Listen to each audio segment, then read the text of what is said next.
think I'm ready.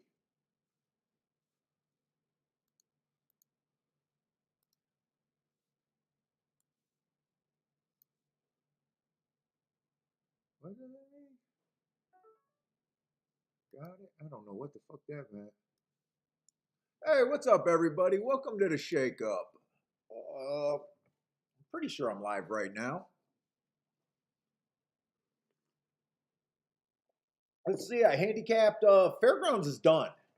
So I handicapped Gulfstream and Aqueduct today. Gulfstream and Aqueduct. Let's see. What do I need to get all my shit together?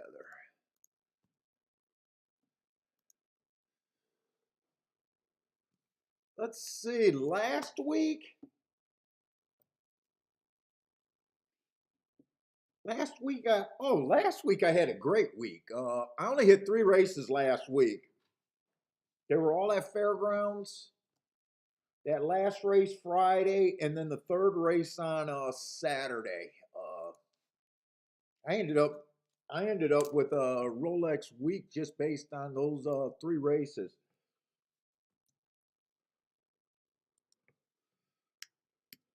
Then I didn't play Sunday.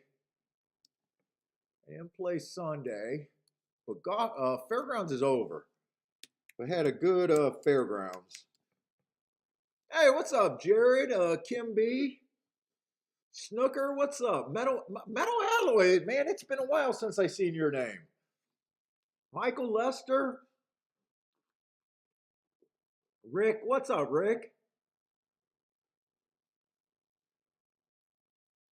Gregory Ross, what's up, guys?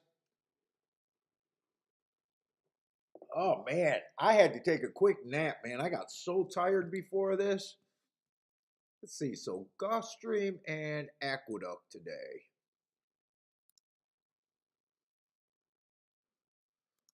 Let's see. Gulfstream should be first.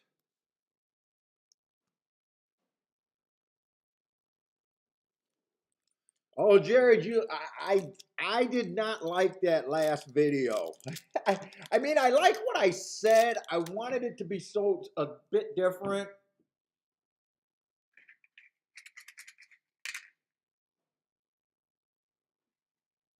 I mean, I believe in what I said without a doubt.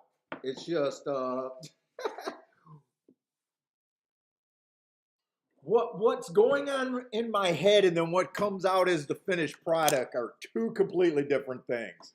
In fact, I was starting right after that video. I was also working on a class video.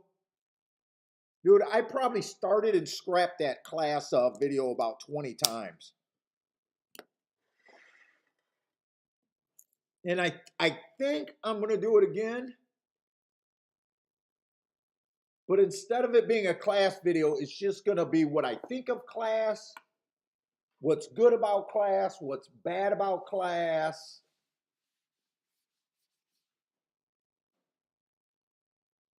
Can it get you on, that kind of stuff? Can it get you on winners? Yes. Can it get you off a lot of winners? Yes. But there's so many books about class breakdown and all that, the concept and everything. I don't really think. I think I got to go over it just because of I'm trying to make that video series for like the new people.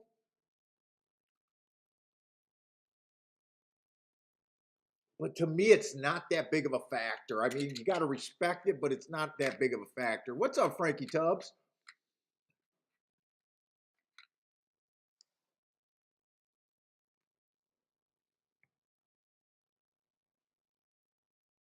Let's see. I'm hoping Aqueduct and Gulfstream aren't on top of each other. I know they start like 12, 15 minutes apart, so it might not be that bad. But dude, the same thing's going to be about everything that I'm going to cover in those videos. If I do speed figures, it's basically going to be the same look, how I think they could be used, what makes them better, biases. What does it all come down to? Your overall handicapping in the race and how far you think you are from the public. That's what every factor is going to come down to. Hey, what's up, C Money?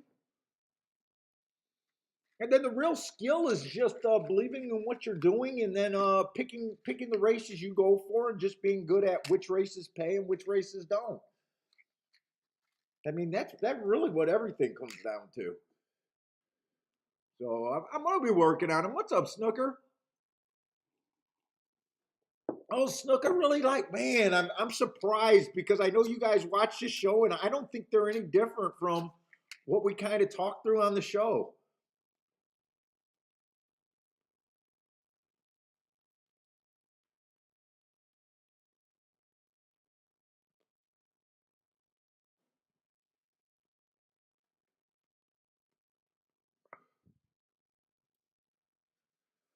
What's up, Jay? Jay says, crap, it's the C Money guy.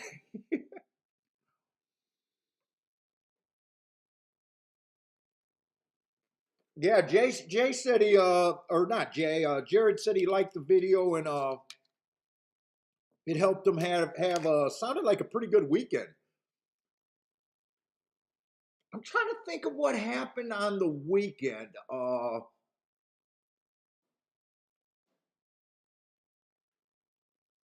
At Gulfstream. So what happened was on Saturday. So if you guys stuck around on that tough show for me Friday, I ended up risking myself for a very bad day. I yelled upstairs, I'm either gonna have a fucking I can't sleep tonight kind of day, or I'm gonna win a shitload of money. It worked out that I ended up winning a shitload of money, but basically it was because of the belief on the inside. Uh, Saturday, the third race, I think the first race was first time starters, so I didn't play that race.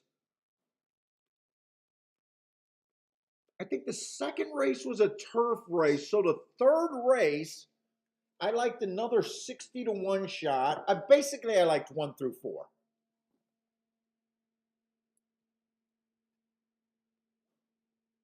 One was the favorite, the 2 was 60 some to 1, the 4 was 8 to 1. I don't even remember. The 3 was a decent price too. And all I did was key off of the 2 and the 4 first and second. And they ran 1-2, so I ended up with the $295 to 1 exacta that I ended up having for 20 times. Uh, and then I tweeted out, I was shocked. I thought Stephen Marshall or someone was going to say that they had that one. I had to tweet it out. I couldn't believe that no one had that. Oh, Stephen Marshall, you did hit it.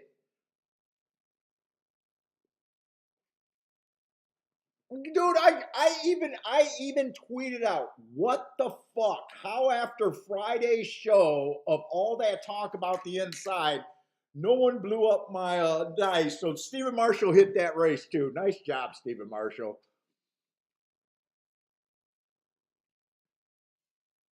And then Sunday I didn't play. Sunday I downloaded the form. I knew Binder wasn't going to be able to play. I know Parsons ended up getting caught up, and I just said, fuck, I'm having such a good week. I just took it as a day off. I just laid around all day Sunday. Uh, Monday I didn't play. Tuesday I didn't play. Yesterday I thought about playing, but when I realized Gulfstream wasn't playing and there was only two turf route races at Tampa Bay, I decided to not play. Yesterday I talked for a freaking disco on the phone for about an hour, but I didn't end up playing yesterday. So today's the first day I'm like ready to play. Oh, by the way, Jay, I missed it because I was so caught up on myself. I don't know if you guys seen it, but in the same race that I hit my big comeback ticket, Jay put out a ticket. He started with the 3-horse, the winner, and he played a double. I don't know if he hit the exacta, but he played a double going to, I think, 2 horses in the next leg. The one of his horses, I think, won at 40 some to 1, and I think it was a 300 to 1 double that Jay cashed. So I know that it caught my eye on the screen, but we didn't wait for that race when I closed out. And I even went back to see if he hit it, and he did. So that was Jay, right? That definitely was Jay. So congratulations to Jay. Sorry, I got caught up in myself. And dude, if I would have known you were on that much of a hit, I would have stayed on the show. I just went off because I knew I wasn't gonna play it. But congratulations to you, man. That was worth. That's a huge ticket. And oh, and Joshua blew up my ticket, or blew up my email. He hit. Where did Joshua hit? Joshua hit. Was there some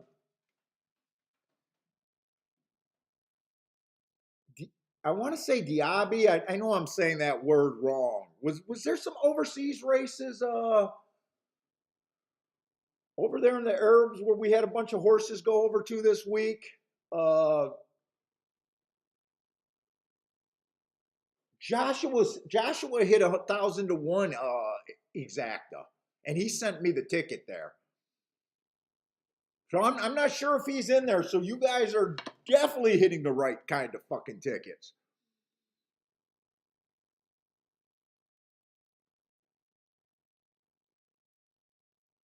Hey, Saturday, nothing mattered till the last race. I was getting my ass absolutely kicked. If you watch that whole show, that's why I titled it. It was just, hey, the whole show was shit. I don't know if I was terrible.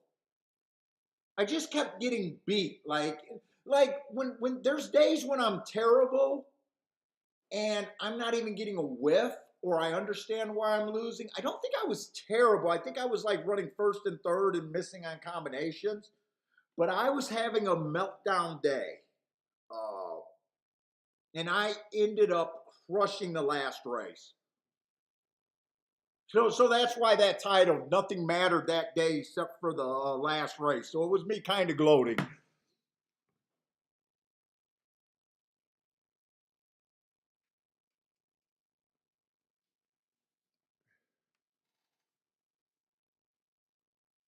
So when I made that bet, I was gonna be in for a little over a grand. And then after that bet, I was up a few grand. Let's see, Jay had that double $5 to win and 20 to place on the eight. But in the final leg, so not really nice day. So you're looking at about 800 to win on that eight at least. What was he? 40 to 1 or 50 some to 1? I'm not even sure. Nice handicapping, and then that would have been what, another $1,500. So you were that was a nice hit for you, Jay. You ended up with what, about 2,300 at least.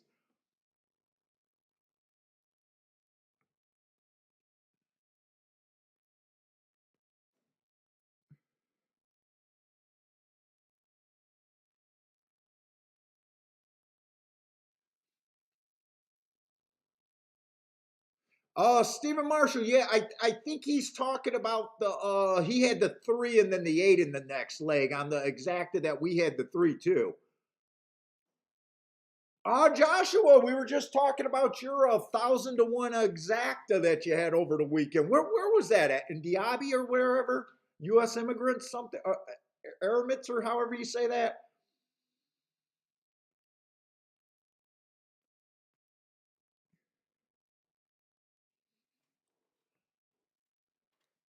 So definitely nice handicapping on those two ends. All right, we got 21 minutes. Let's get started. I had to grab some coffee, man. I fucking was tired.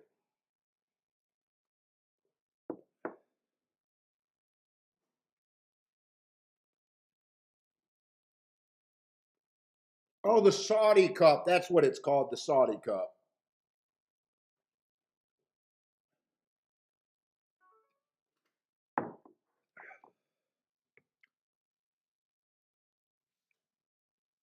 Okay, let's see. So we got a turf race for the first race at Gulfstream, huh? Turf race.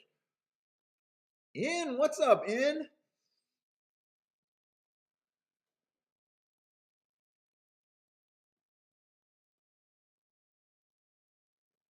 Let's see. This looks like this might be a competitive race at the very least, according to the odd board. So we got a mile on the turf, maiden claiming 40,000 here.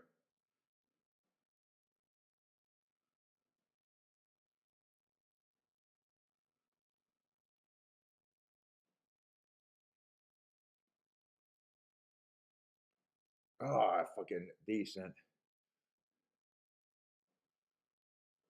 Let's see. It is a turf race. Overall, I don't have a really good feel about the turf route races over there at Gulfstream.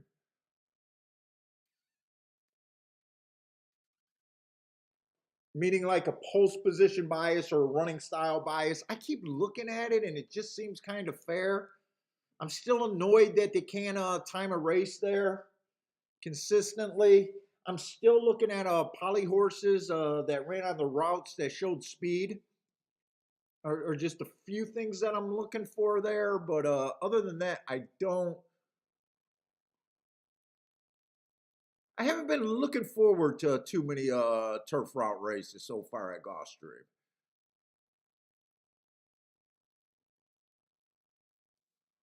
Let me just look at that. I just want to make sure. Oh, why did I open that?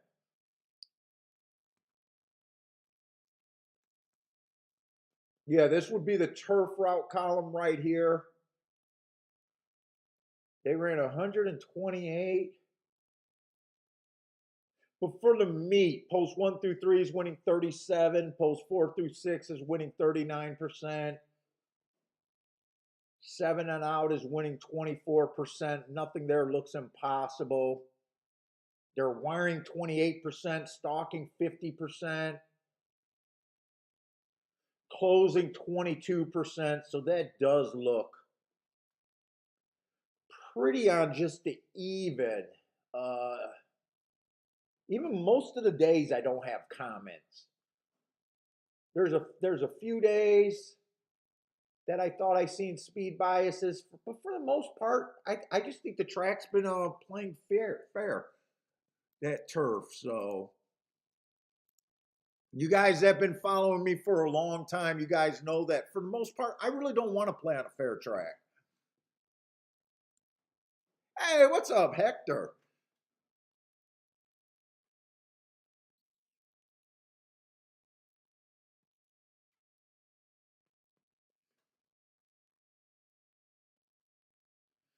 So let's just see this one horse. First race out, 4 races ago, he was just slow, slow, slow. I don't really have a problem with that. First race out, I'm willing to excuse that. He comes back 3 races ago. It was an inside early pressing day. He was a front runner on the outside. I gave him an asterisk for that. He was average, average, slow. But I'm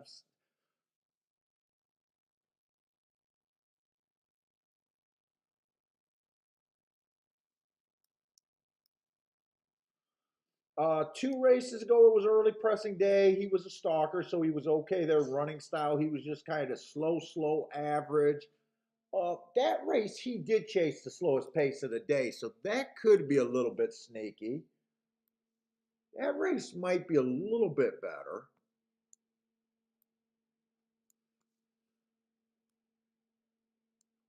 And then last race, I do like the marks on last race. Went too fast to win, but I got to see what the rest of the horses look like to even. I'm not sure what I think of them. I just know I can get behind his last 2 races is all I know.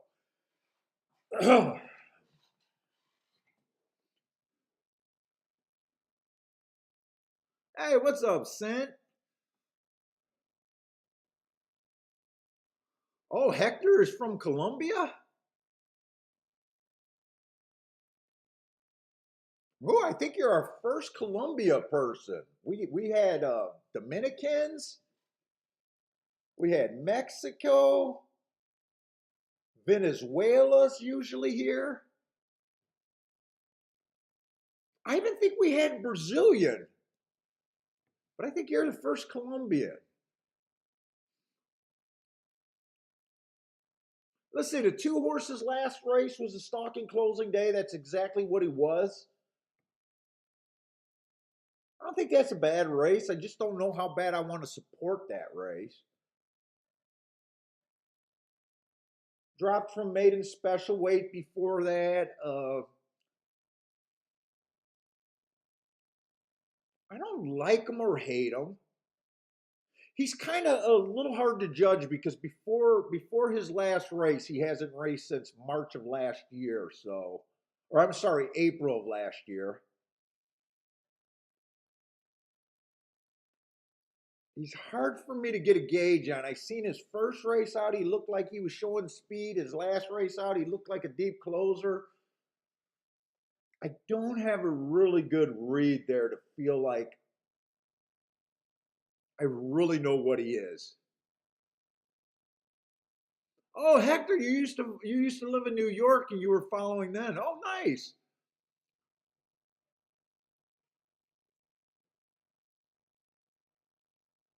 Yeah, Saturday. I do sell my stuff, but yeah, my website's not updated. I'm the most reluctant seller of my stuff.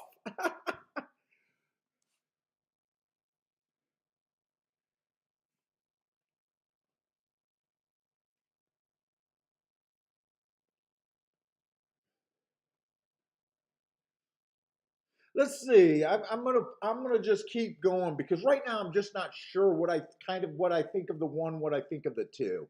They're both just look okay.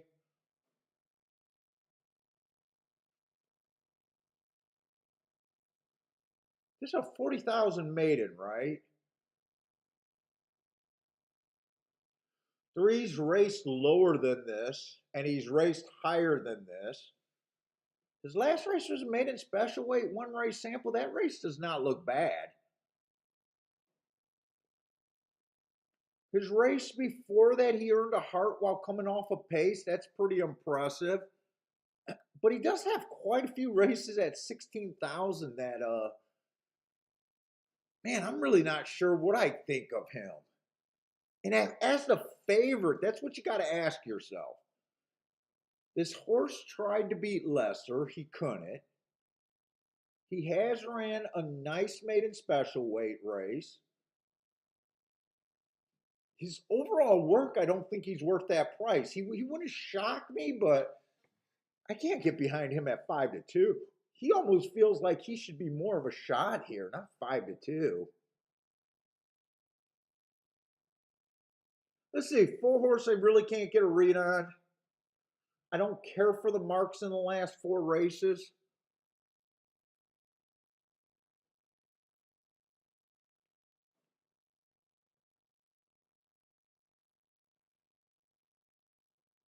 He just made a class drop. Huh. Nothing screaming to me that I'm interested in this race. It's just kind of a gut feeling or a sense. Nothing is like making me feel like I want to be involved here. That's my biggest thing so far in this race is just nothing's really grabbing me. Let's see this five horse just dropped from maiden special weight. Been a sprinter on the dirt trying to first time at a turf route. I mean, I got an excuse with him. It was an inside bias. He had the inside, but it was speed favoring day. I mean, he has an excuse, but I'm not. I don't know what this horse is supposed to do on the turf route.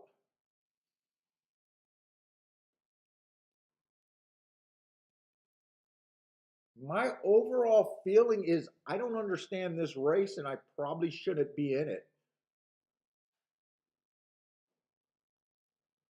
Six, I don't think I like the six. The 6-6, I think I'm pretty safe. He does look like a throwout to me. Hey, what's up, Disco? No.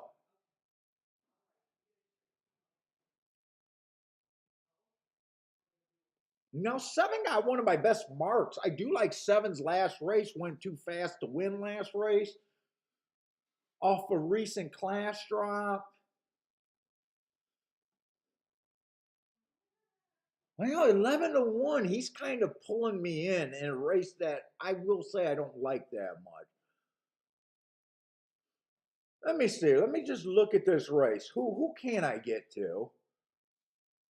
I know I couldn't support him. I couldn't support him. I'm just trying to figure out where I'm at. Right now, I don't think I'm going to play this race.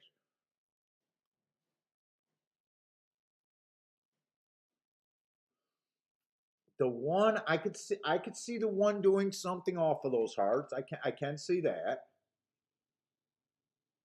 I can see the two running well here. I can see the three, but three just feels like a long shot to me and not the favorite. I'm not saying he can't win. He just doesn't feel like he should be 5-2, 3-1.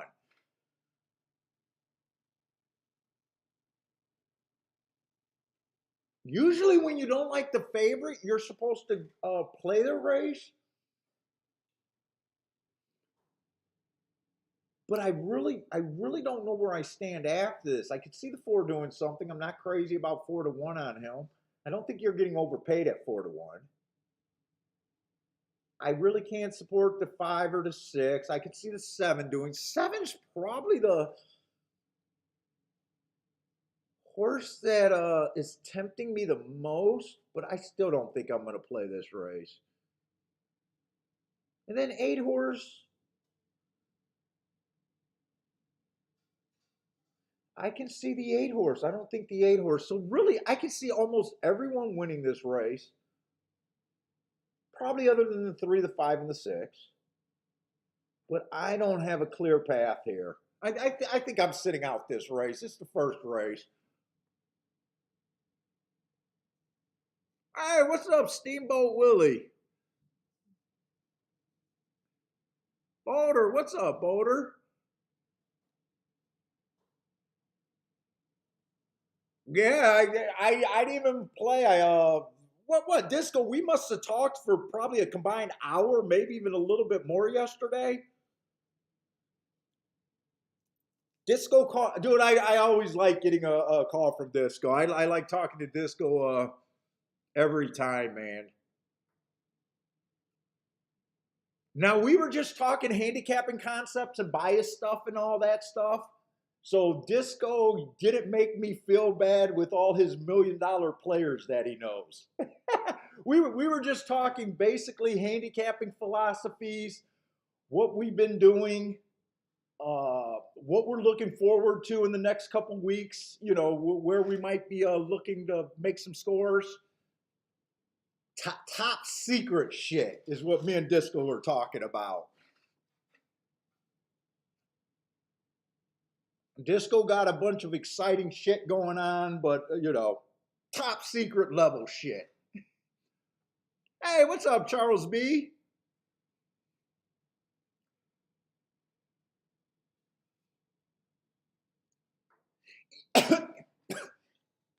Does this first race?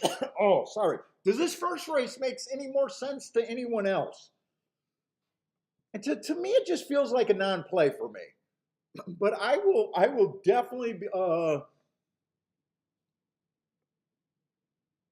I will definitely be interested. Let's see. Saturday saying what is my favorite track and why? Well, forever it was Turfway Park, but they changed the surface, so that changed. But Turfway Park, because I won for like 20 plus straight years there. Gulfstream became my favorite track. They're doing some things that are turning me off. I even talked to Disco, like I'm kind of looking at Gulfstream Park, like I might possibly have one foot out the door. But if I keep winning, I'll stay.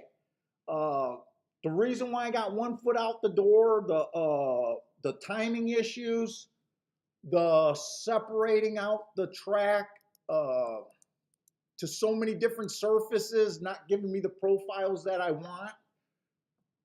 But it all depends on how I'm doing. So I'm a little leery with Gulfstream. Fairgrounds for the last 2 years have been wonderful. I think Stephen Marshall crushed Fairgrounds. we were talking about on a Friday how big of an edge it is when you can just say, hey guys, at before the first race was won this meet, what did I say? Hey guys, fairgrounds, inside of the track on the dirt, off the pace on the turf, that's all we're looking for. And when that happens at the end of the meet, I'll show you how strong it was. It's almost impossible to lose a meet. When you make that guess at the beginning of the meet, it's such an advantage.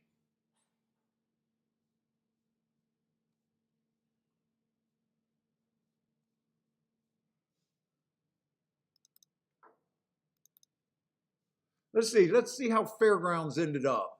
Let's see how, I mean, I know how good that call was just because of what it did to the bankroll. Well, let's just see where it ended up. Fairgrounds on the dirt sprints, 53% was won by posts 1 through 3. Yeah, that's fucking strong. On the dirt routes, 51% was won by 3. That means from your starting point, if you're just looking at posts 1 through 3, you got a pretty good chance to hit numbers. Turf sprints, I wasn't interested in. Turf routes, they did go wire 26% of the time. But that happened, I think, over like 2 weeks period. 38%, 36% on strongers is very strong. 36% on deep closers is really strong. Now, I mostly played the dirt there. I didn't have to play too much on the turf. But it's hard to lose when you're that right. Hey, what's up, 313? Bob, what's up, Bob?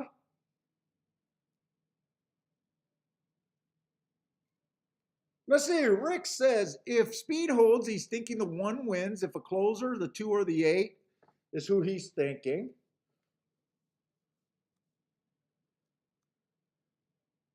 Yeah, I really do like the hearts on him last race. I noticed that does 7 have some hearts? 7 earned his hearts a different way though. I think 7's best chance is to come off the pace. I think I'm going to be well, here's the thing. I don't think I'm going to bet, but if he wins at 11-1, I think I'll be a little calling myself a little bit of a sissy there.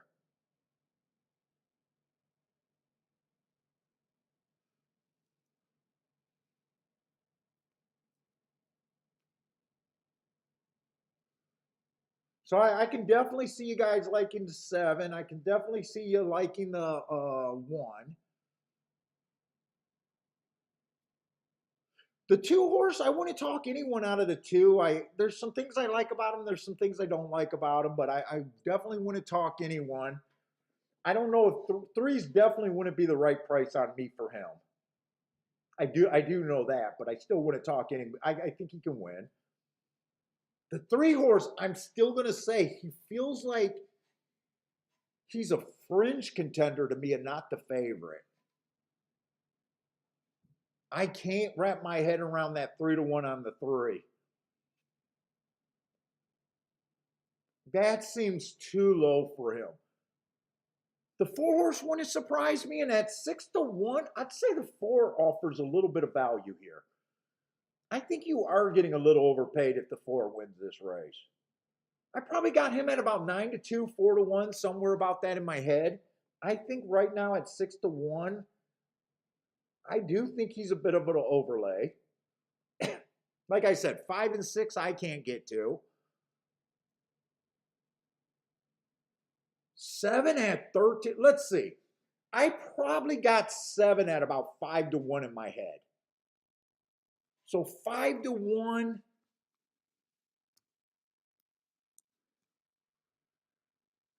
Let's see. They might force me to bet the 7 here. They might force me to bet them. Because in my head, I'm pretty convinced he has about a 5-1. What is that? About a 14% chance to win this race. What does 5 to 1 break down to? About 16% chance to win the race.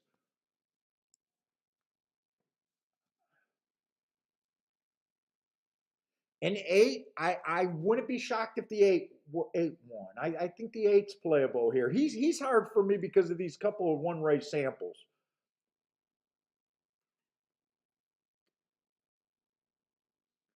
I wasn't gonna bet this race, but at 14 to 1, I am gonna make a play on this 7 horse. I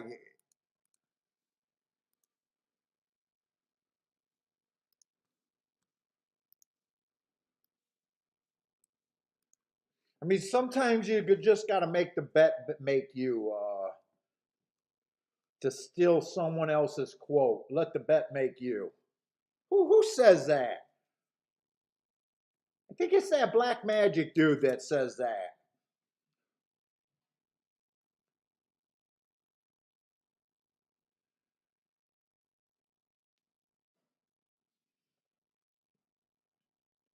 So Jared, what would be the percent?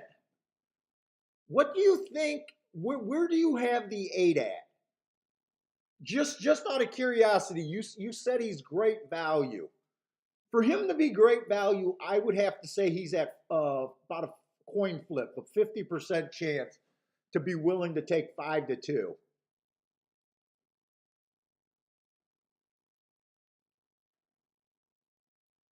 I'm not sure. I don't think he's a 50% chance.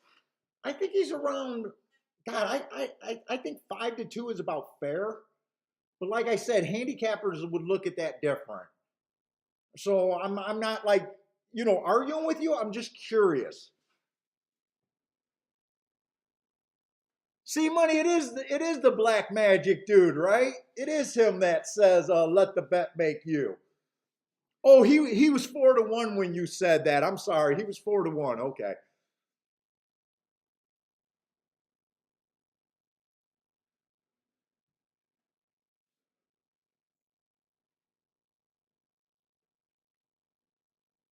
Let's see. Rick says I'm a trick. I'm sorry. I'm a trip handicapper, and the 2 and 8 looks to be better races than the 3. Do I think a lot of horses look better to me than the 3 here? And I'm gonna keep saying it. I don't think the 3 can't win. I just thought that 3 to 1. I just thought that he felt like a long shot here. Like I would probably put him at about the same 5% as I would the or 5 to 1 like I would the 7.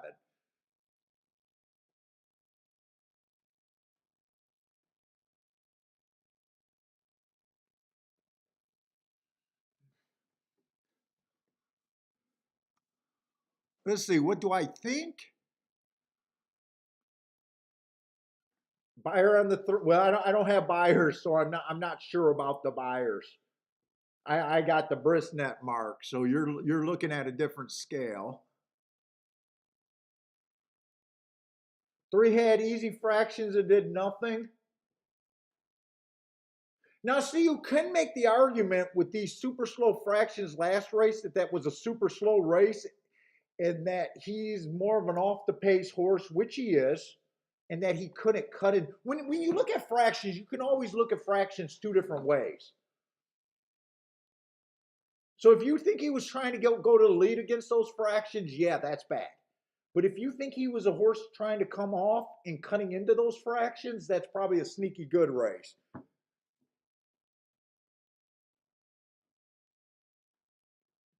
Let's see. Oh, they're already off at Gulfstream.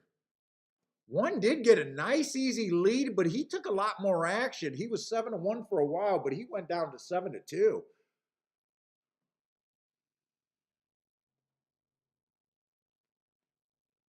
He should be tough from there. What kind of fractions we're looking at? Three's in pretty good position, actually. Three's going to get first run if this one gets even a little bit tired. 3 looks loaded, actually.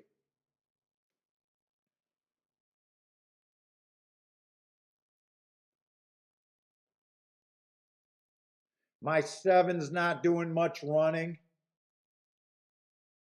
3 looks loaded. I think he won't be able to pass this one, but 3 was definitely second best.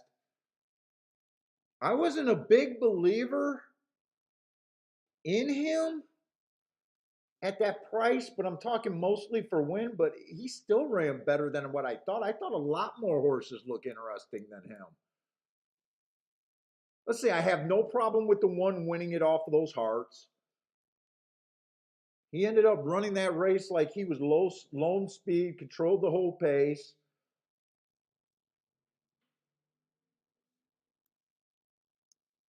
I wish he was the horse that was 14-1 and not the 7.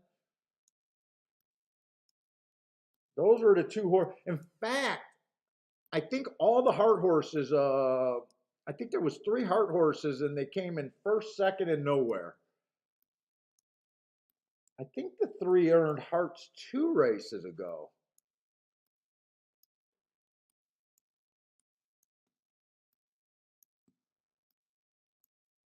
So he was definitely in good form. I didn't like him for the win because he had so many races at 16,000. Let's see. One earned hearts, 3 earned hearts 2 races ago. Yeah, he did. And I think the 7 was the only other horse that earned hearts. So those were the 3 best marked horses.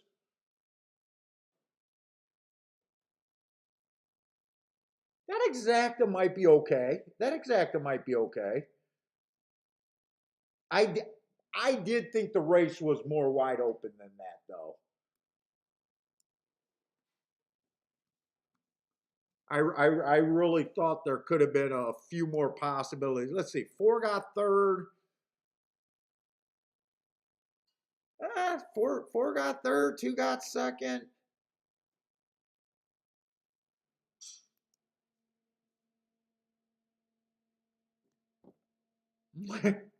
Yeah, right, Kim. They got the crabgrass course over there.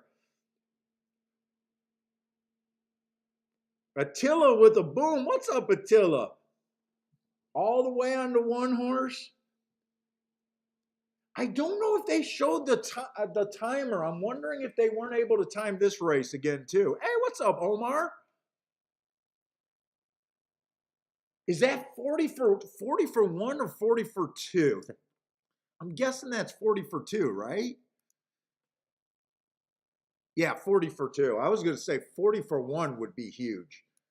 41 for 1 would be huge. 20-1 is kind of about right.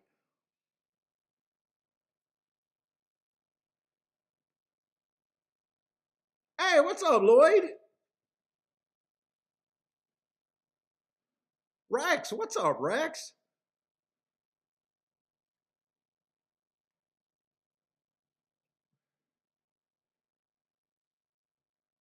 Ooh, Jay's gonna be. I'm not a big fan of freaking pork chops. My wife loves the pork chops, but you're gonna be grilling some pork chops and steaks. Nice. I'll be there for the steaks. You can have the pork chops. Let's see. I don't think the first race at Aqueduct. I wasn't in a real hurry over there. Hopefully they stay apart. I thought there was a lot of first time starters here at Aqueduct.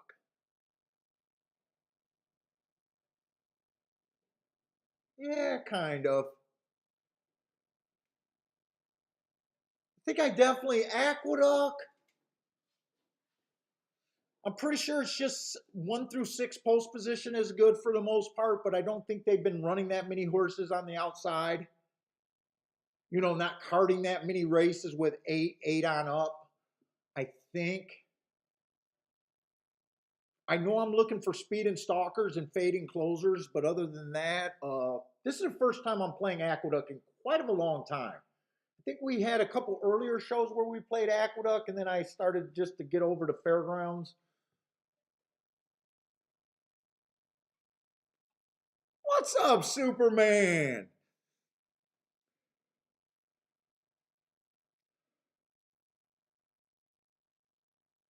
And by the way, Charles, did you change your name again? Is that Bad Luck Charlie and Charles Blaha? I bet Charles B is the new name. Let me know that's you or if that's someone else. I'm pretty sure that's going to be our Charles Blaha, though.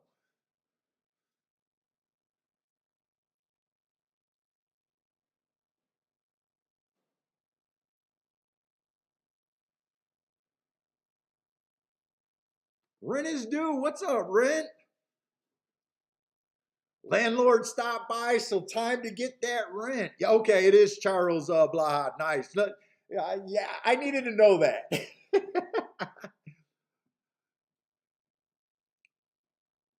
I was pretty sure it was you, but I definitely needed to know that.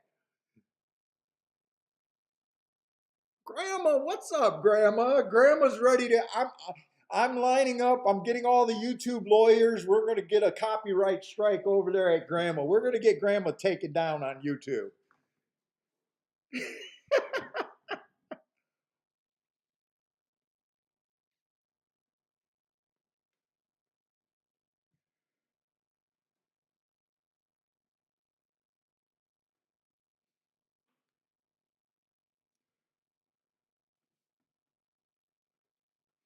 Oh boy. So yeah, if you guys are new to the show, so I don't believe in anything that gets you on first time starters. I'm willing to admit what's not my skill. By the way, I'm not a tout. I won't have plays every show or every race either. I'll let you guys know what I'm doing, but we got handicappers in the room. No one really cares what I'm doing. Uh, we got a lot. We got the best handicapping room of all the internet. So I do believe sitting out is a real skill. Uh, Stopping leaks is the difference between winning and losing a lot of times in gambling. Uh, so when I don't believe in trainers, jockeys, workouts, breeding, did I miss anything? I don't know what else you can use to get to first time starter. Uh, so I will play races with first time starters in it, but the more first time starters, the more danger. Uh, they're riskier bets for me. I believe in trying to find as many, make more bets where you feel like you understand most of the competition, right? Uh, so when I like a horse in a first time starter race and I get beat by a first time starter, I don't deserve to bitch. I don't reserve the right to bitch after that. I knew what I was getting into. I know they're all dangerous, but I also don't believe in trying to get better at them. And I don't believe, because I don't believe in what you need to get better at to get them. Like, I'm not going to become a workout expert when I don't believe in workouts for established runners. I'm not going to believe in breeding when I don't believe in breeding in my other handicapping kind of deal. I don't believe in jockeys, so how it's you don't try to jump hoops to make a tough game harder on yourself is what I'm into. Uh, the two horse, I do like his last race. He matched strides with the fastest winner of the day while dueling. He was one tick slower than the fastest winner at the second call. He finished that race average. He was second best. That's a nice race. Nothing's wrong with that race. The real question is, do you want to take 5-1 or not on him? Actually, I don't think 5-1 is a bad price on him, but there is a lot of danger in the race. The three horse ran a nice first race out. One tick slower than the fastest winner at the first call. Match strides with the fastest winner at the second call. Just missed by a nose while dueling the whole time. There's nothing wrong with the race. Uh, you gotta ask yourself if you're willing to take 4 to 5 on him though. That's for where you find value. Your definition of value in this situation. Uh, to me, I would say the two's a better play than the three, but that's as far as I can take this race. Uh, Seven had a whole lot of starts. Some people would say a proven loser. I tend to believe because I'm able to get to big prices. I don't like saying statements like that. I just look at the last few races. Uh, 4 races ago, he ran on a bad rail. I like that excuse 4 races ago. I think that was a good race. 3 races ago, the rail was bad. He was in the 5 hole. He was average, average, average. I don't think there's much wrong with that race. 2 races ago, he ran on a bad rail. He had the bad rail. I think that's a legit excuse. He got in position at the top of the straight. I think that's a pretty good race. But not good enough where I'm willing to bet money. This is a sit out race. Uh, I see a lot of races where he looks like he can be in that closer running style, and I don't think that closing running style is good at Aqueduct. And then the rest of the horses are just unknowns to me. There's nothing I can do to sort out a Linda Rice first time starter to a Mark Henning first time starter, Rudy whatever, George Weaver. I just don't know.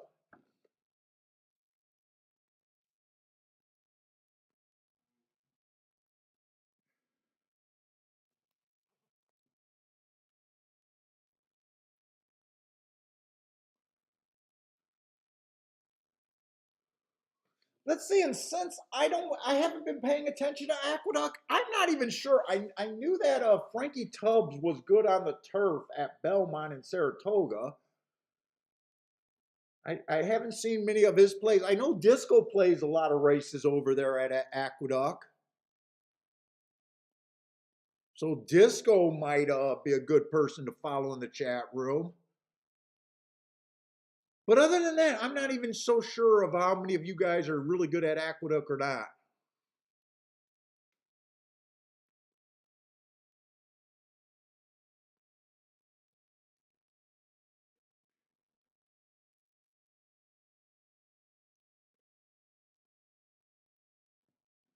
But they are loading in the gate there.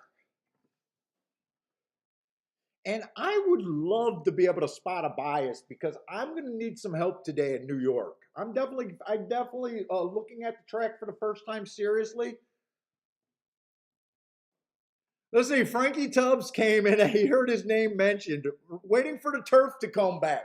Frankie was ungodly for a while on the turf.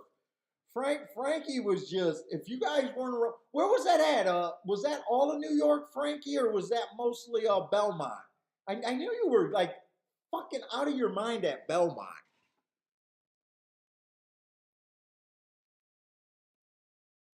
But it could have even been Belmont, Saratoga, and Aqueduct. Up until it could have just been all turf racing he was killing.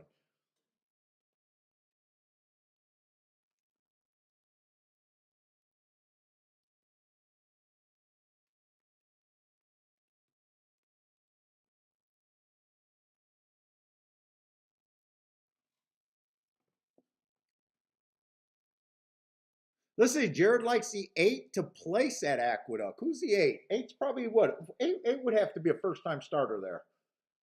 Major spin. Hey, what's up, Mizzou man?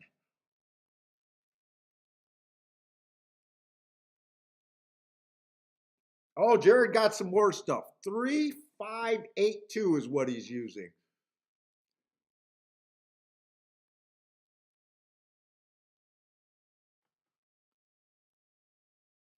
Frankie looks like he already has plans for Belmont this year. He was mostly killing Belmont on the turf, it sounds like. And this season, he's planning on sticking to the turf.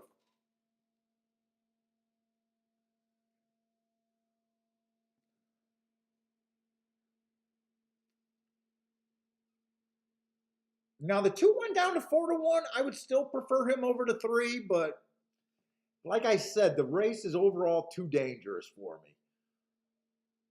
I'm not willing to take 4-1 with so many horses, so many unknowns.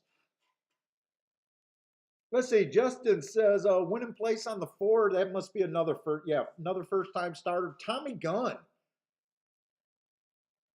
I wonder if that's named after the machine gun or the boxer. That could be Tommy Morris. Shout out to Tommy Morrison right there, right? Wasn't he Tommy Gunn? The white heavyweight that starred in Rocky?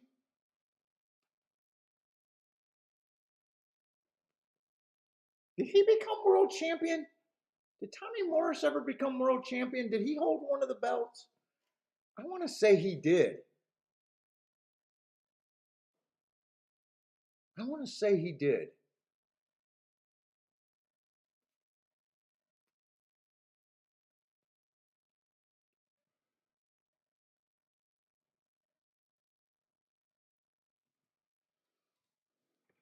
Let's see, who is that on the lead? Is that the 4 getting the lead? So the 2 wasn't even the fastest horse. I thought the 2 was going to look like he could have some real speed here.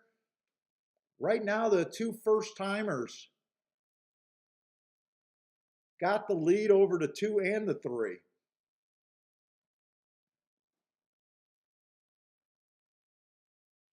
One looks like the only horse right now with zero chance. I think I'm okay with saying the 1 has zero chance to win this race. I definitely don't like the body language on the 3 right now unless he explodes. He really needs to explode. Because I think the 7 can make the same move he is. 4 and 5 don't look like they're really slowing down. 5 just put the 4 away. Come on, 4. I think one of you guys got a place bet on the 4. 5-3-6 that came in. First time starter. You know what? I want to do a tic-tac-toe board over there. They're only running on the dirt today. So why don't I take Aqueduct serious today? 5, I think he went, if he didn't go wire to wire, he was pretty close to going wire to wire.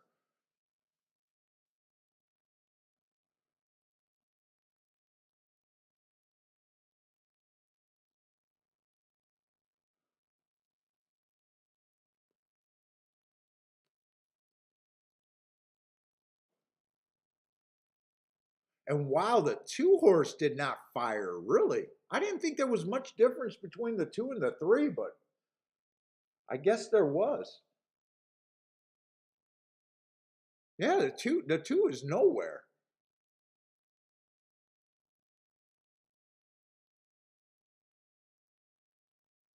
Sometimes you just got to recognize a dangerous race for as you as a handicapper. That was definitely a dangerous race for me.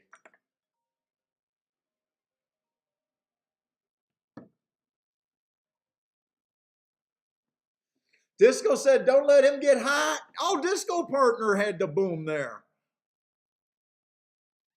Disco was telling me a whole bunch of interesting thing, and Disco's all of a sudden on first time starters again. Let's fucking go, Disco. Let's fucking go.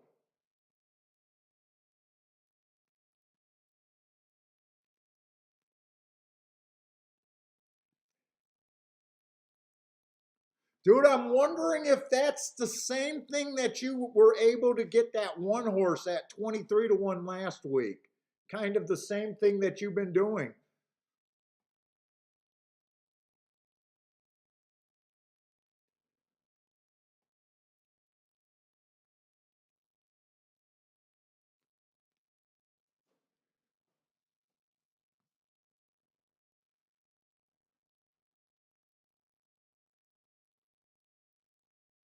Let's say Jared with a boom. I was going back to see Jared extra tickets. He did an exacta with 4 horses. Yeah, that's a boom. He used 5-3-8-2. Probably got other than the 3 getting second, but he probably got the best horse that he could have for a winner there. So nice job there. Yeah, it's so funny because Disco blew my mind. He's like, I have not been playing first time starters. All of a sudden, I'm all about first time starters. And he comes right back, right after I talk to him, he comes right back and puts down a nice bet on a first time starter. More than one way to play at this game. There really is. But you really got to respect the value, and he definitely got value there. 12-1. Nice job. Let's see. And I gotta go fast. I thought I was gonna have a lot of time for between.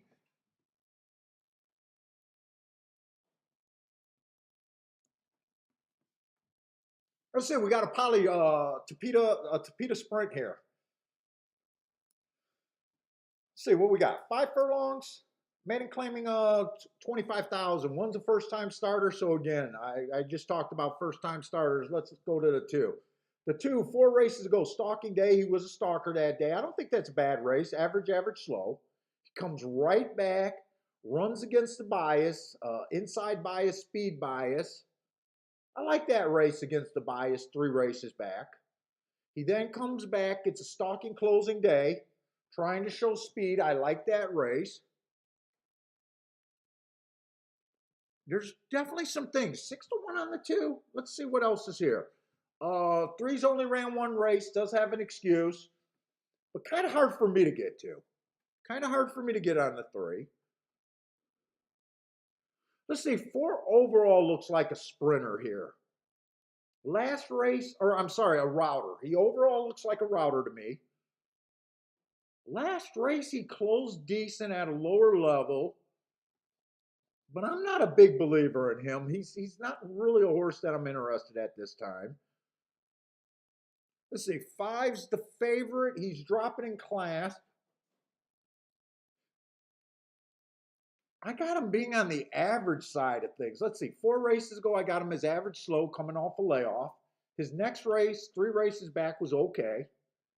Average, average, average, was dueling. Looks like he put the other speed horse that he was dueling with away, because at the top of the stretch, he was looks like he put a horse away dueling, only to get caught, like he won the battle, lost the war kind of deal. I don't think he's extremely fast. I think you should respect him. 5-2, I think I would want to try to beat him though.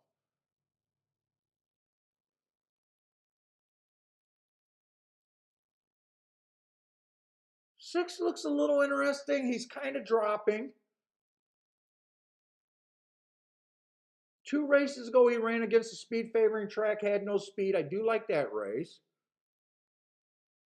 3 races ago, he was decently fast. I like that race.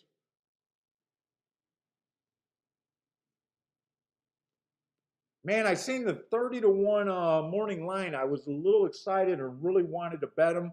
I'm a little disappointed looking at him and seeing 5-1. But I am a little interested in him. The 5-1 doesn't feel like I'm getting overpaid. So far I'm interested in the 2 and the 6 the most. 7's a first time starter. I got to ignore him.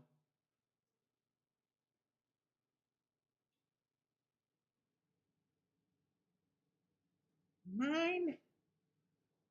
9 ran against the bias last race. Wow, 40-1.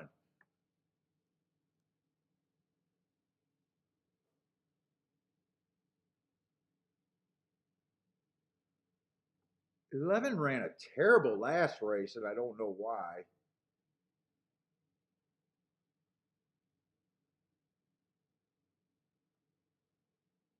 12 at 3-1. I can see the 12.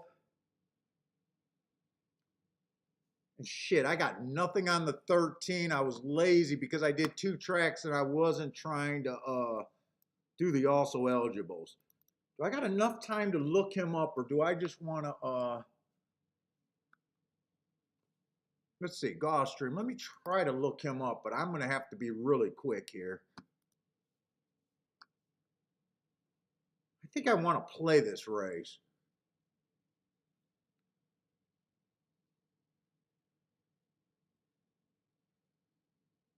I opened up the wrong thing.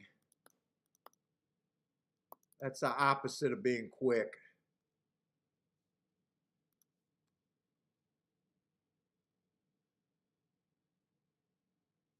I got this last race as a bad rail.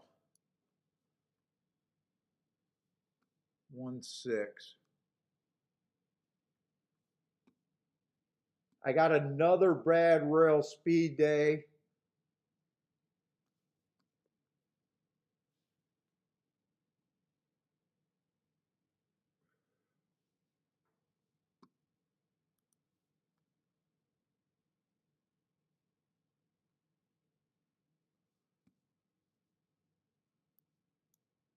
That was a stop, boy. You know what? He's 25-1. I think I'm going to just be able to play this race as a play bet.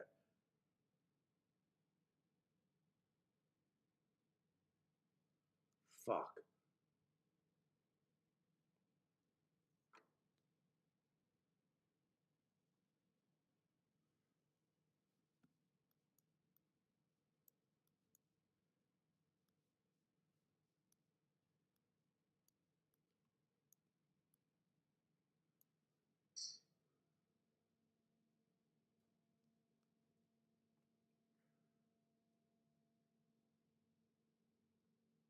Fuck, I even want to use a 9.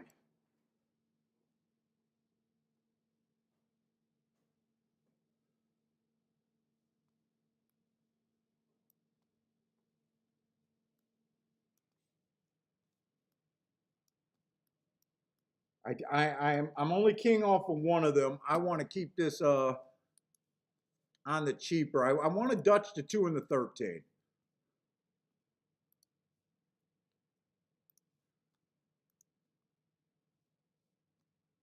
And I'm going to do exact the key box. I want the 13.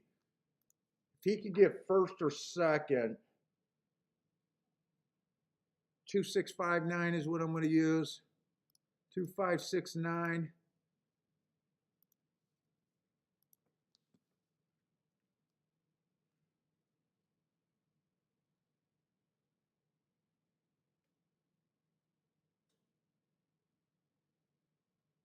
And you know what? 9's 45-1. I think I'm going to have to, or 35-1. I think I'm going to do one more win bet.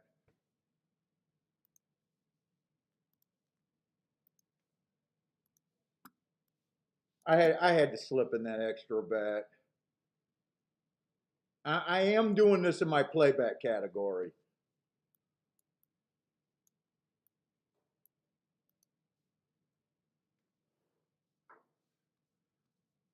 Hey, what's up, PDT? Who else is here?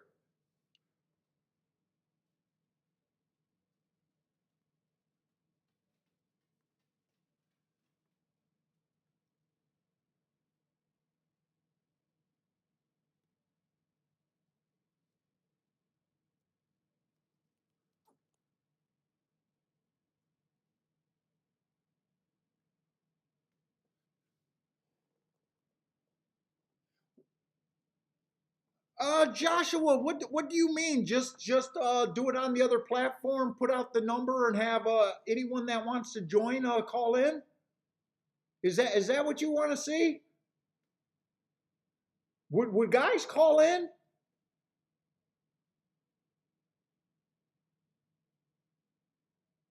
Dude, I've thought about even having multiple guys come in.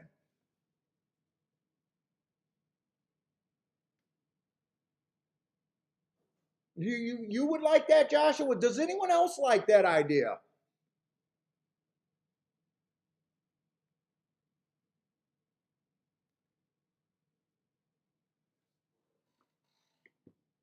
I'd hate to say I'm doing a call-in show and then having no one ever call in.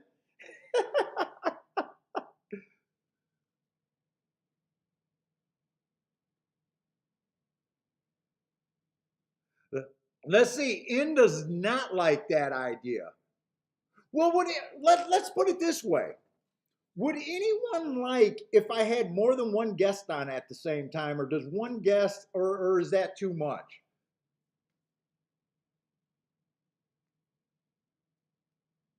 Boater says yes, bring Bender back on. Disco says too distracting.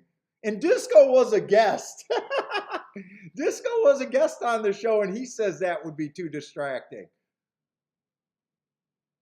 Jay says he would call, but just to talk to Kiki.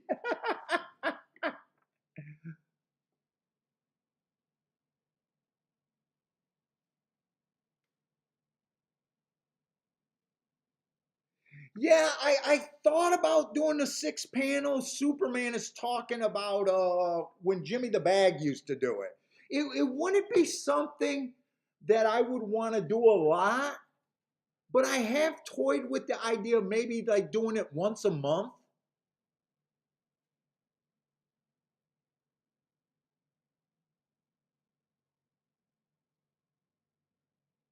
Metal Alloy says, bring back Bill. Bill's always welcome. I just can't get a hold of him. Hey, what's up, Greer? I have no idea where Wild Bill is. No idea.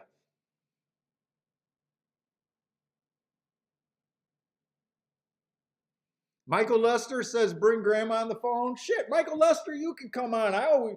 Dude, Michael Lester is one of the funnest guys to talk to.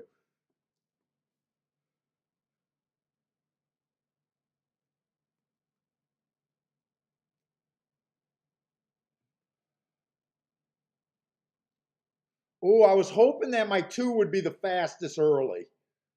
I was really hoping that the 2 would be the fastest early.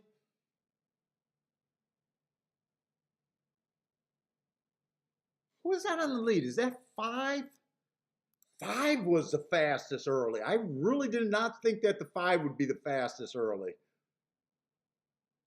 Oh, and 13 ended up going down to 16-1. And they are flying over there on the Tapeta, 21-3. Come on with this 13. Keep this son of a bitch interested.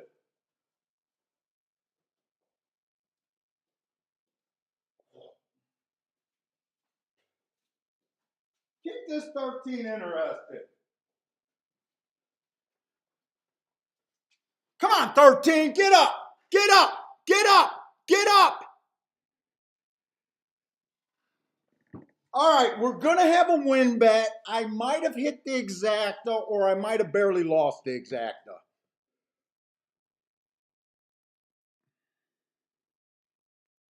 Seven to 1 winner, not bad. 7 to 1 winner, not bad.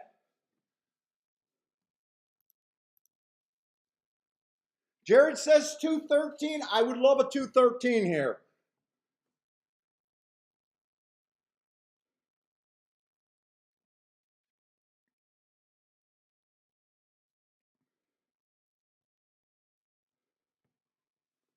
Come on, blow this picture up. Can we get to 13 for second? I'm not sure he got it. I'm really not sure he got it. Rick is already saying nice call.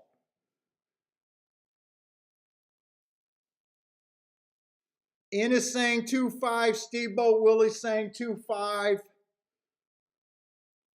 I thought about King the 2 and the 13. I did that because I wanted to keep the bet cheaper.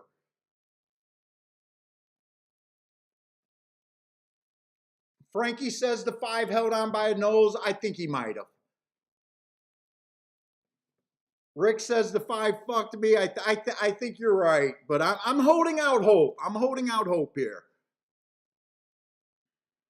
And who was that 1? I think the 1 did not beat the 2 or the 5, but he was scary.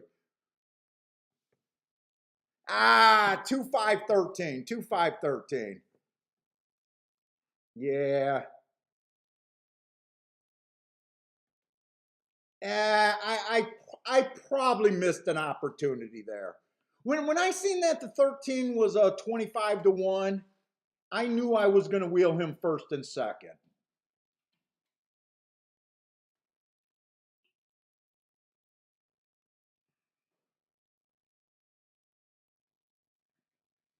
Maybe I should have went with the safer side of the bet. The 2 was the safer side of the bet. What is that exacta going to pay? Is that exacta going to pay 30 to 1 or 25 to 1? 27 to 1. It would have definitely added to the bet. It would have definitely added to the bet. I think I'm okay with betting it the way that I did. I think I'm okay. I kept the bet down. Might have got a little cute there, but we know that those big shots win or run second. I can't be that mad.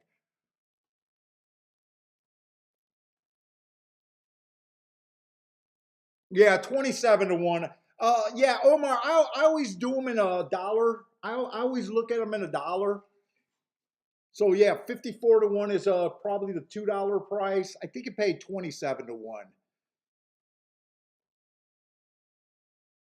But that's all right. I got the two. Probably could have bet that a bit better, but that's all right. That's not a bad start. That's my first bet of the day.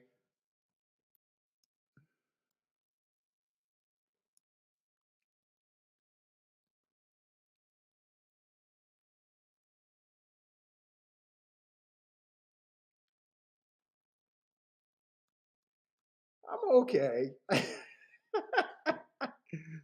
Let's see. I'm gonna try some of the worst words in. Well, we did beat the favorite. I did beat the favorite. I did say I was going to try to beat the 5 the whole time. Knew I had to use them in the exacta though.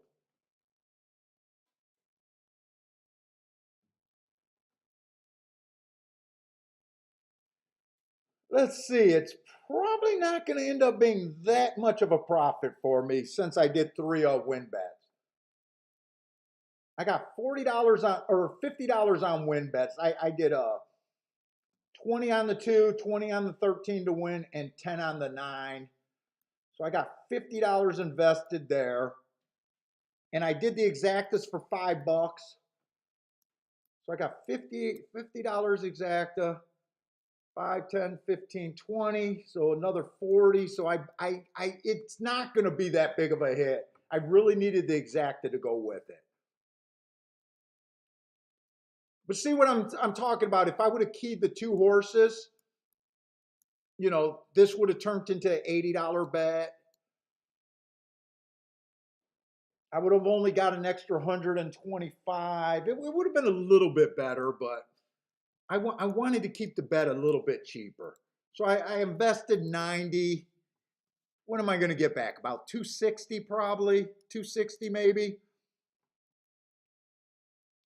So up a little bit, but not a ton.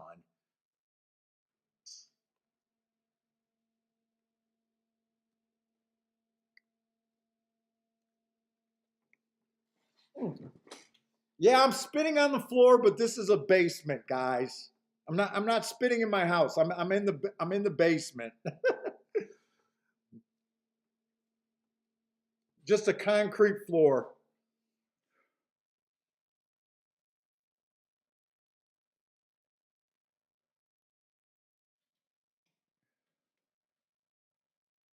Let's see, Steamboat Willie hit that exact at 27 to 1. He'll take it. Yeah, 27 to 1 is nothing's wrong with that exacta. Oh man, that I don't even want to see what that 213 would have paid. I don't even know if I can still see. I can't still see that even. No, I can't still see that. It was a good try though. I don't mind that bet. Let's see. Let's go over to Aqueduct.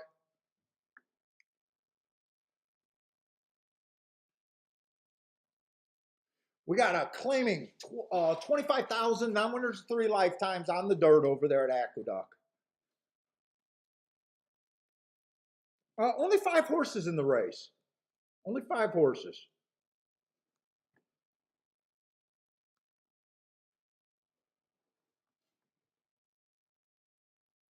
Two's definitely coming out some decent races. Has been running at 16,000, stepped up to this level, still ran a pretty decent race, being decently quick on a speed favoring day. He was dueling for the lead that day, so I didn't give him an asterisk, but he did not get the lead. Let's see, but I think a bunch of horses are going to be coming out of that same race. The two's coming out of that same race. Four's coming out of that same race. That was a speed favoring day.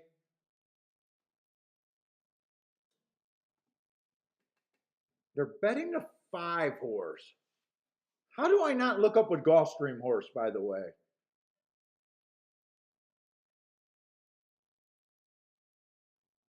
This horse ran in the Holy Bull.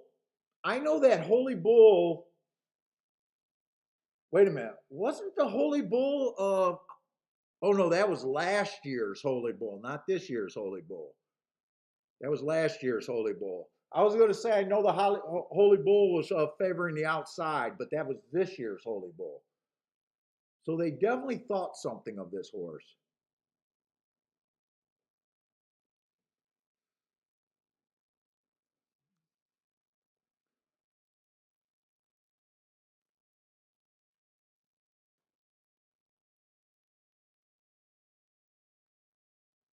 Let's see. So I do like the race that the one's coming out of. Two's ran against the speed favoring track last race. That's a nice race. Ooh, 10-1 on him.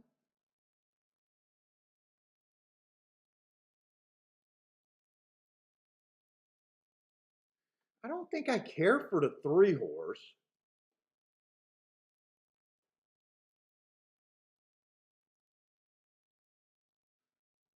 Dude, I even think the 4 horse got some upside running in the same race as the 1, but running against the bias that day.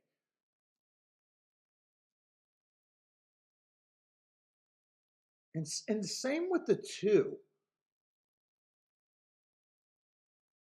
But I don't know what to, right now, I don't know what to do with the 5 horse here. I'm going to try to look him up real quick.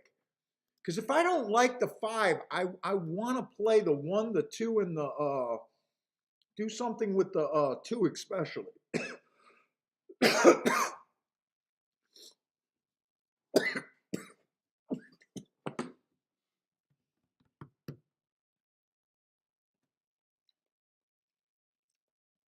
Oh, shit.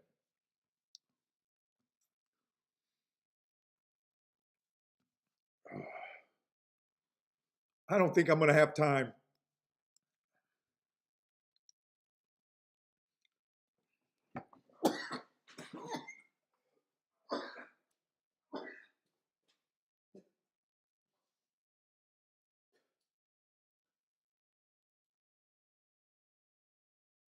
Oh.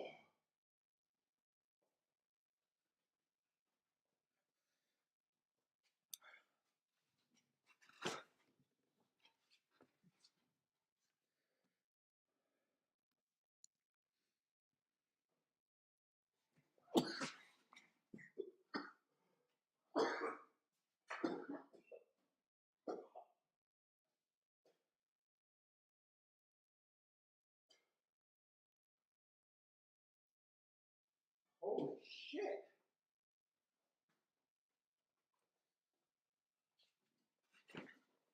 That's the same cigar that made me puke last week.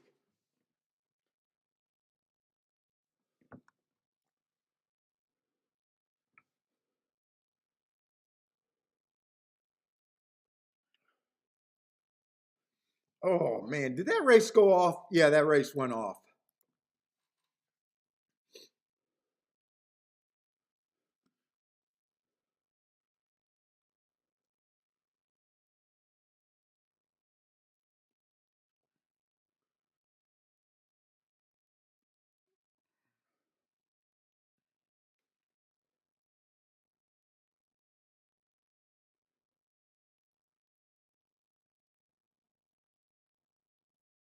Let's see. I wasn't able to complete my thought, so obviously no bet there.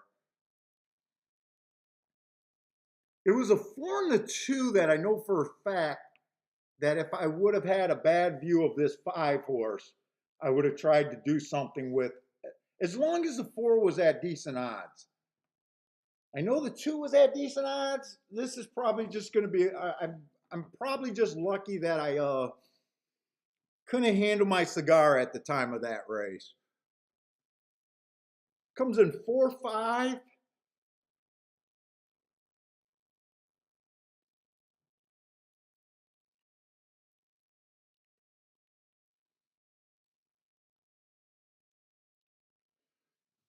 I'm going to look up that January 16th race on the January 16th race. I just want to complete the thought that I had in my head. So February 24th, That would have been a stalking closing day, which he was. But there was no times there, so that malfunctioned. Let me look up January 13th real quick. I just want to see if I thought that I could have beat him.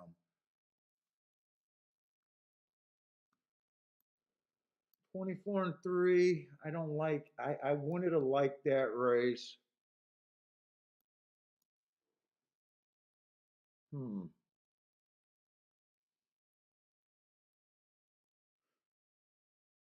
I don't know. I might have tried to beat him with that race two back. I might have tried to beat him with that race two back. What did the 4 go off at? How tempted would I have been? 4 was at 5-1. 2 was at 11-1. I might have tried to beat that 5 horse there. I might have tried to beat him. But it doesn't really matter. I just wanted to kind of red board there because I know what I was thinking. If I would have played, I would have did something with the 2 and the 4 coming out of that same race as the 1. Okay. I probably got lucky there.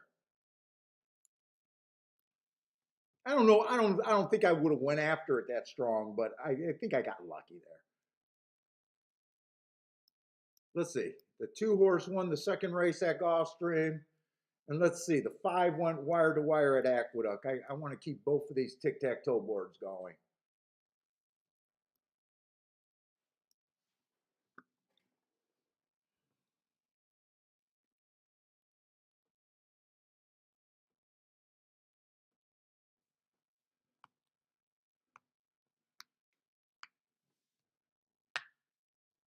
Oh, my hands are hurting. All right, we got to get back over to Gulfstream, though. Back over to Gulfstream.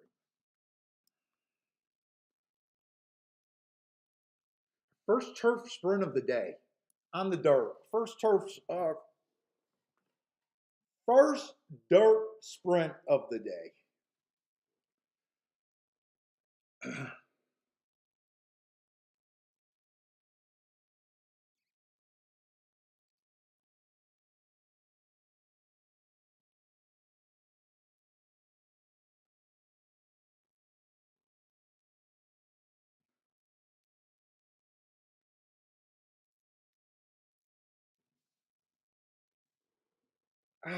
Boo, I might have to give up on this brand of cigars.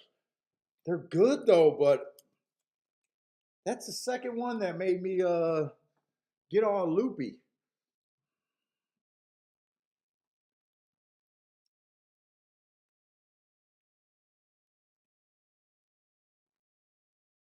Oh, still tastes good.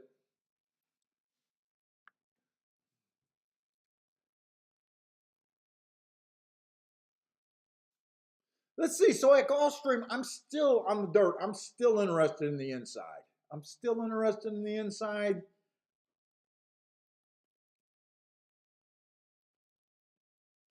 The 1 horse 3 races go match strides with the fastest winner of the day, which he was. That's a good race.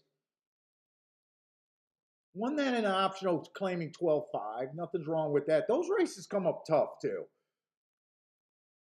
He then runs against the bad rail. I like that race. Looks like he chased the slow pace of the day and he comes back and wins. But the rail was bad. He was in the 2 hole. I think that's a good excuse there. He comes back. Again, he's fast. 8-5 though. 8-5.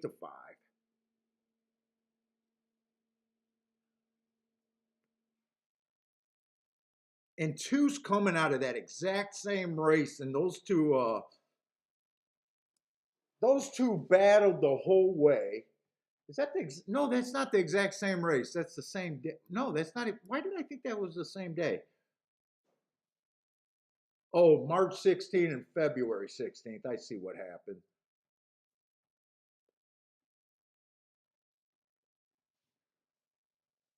So one's at about 8 to 5, 6 to 5, maybe. I can't tell that price. 8 to 5. Two's at 4 to 1. Let's see, the three I'm probably not that interested in.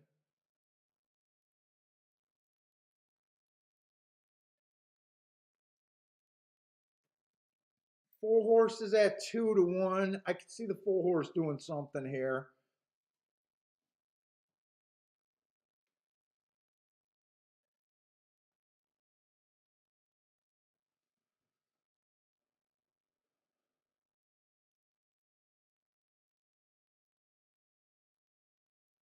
Six is a super sharp horse, but he does look a little cheap stepping up. He's super sharp, but he's a little cheap. 5 to 2 does not sound right on him. I think I'm agreeing too much with the tote board here. Well, we got 6 horses, 20% chance on all of them.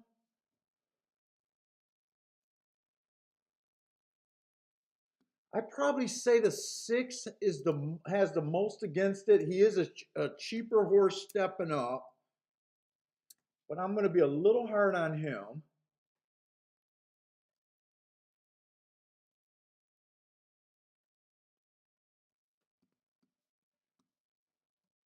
I'm going to be a bit hard on the 3 horse. I don't think there's going to be any room here. I think I'm going to be agreeing too much with the odds here. I think I agree with the way they're betting this race.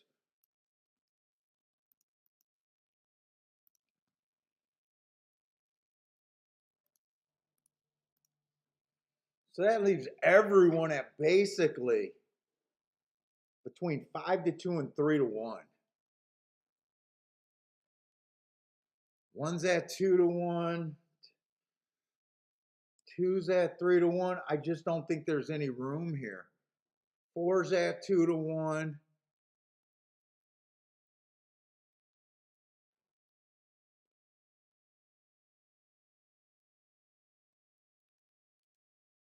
Five's the only one in that group that I think is will get you overpaid.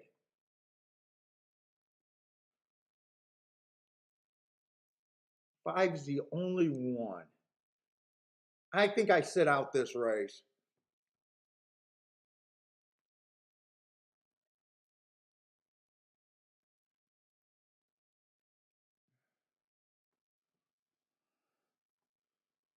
Let's see. My main contenders are the 1, the 2, the 4, and the 5.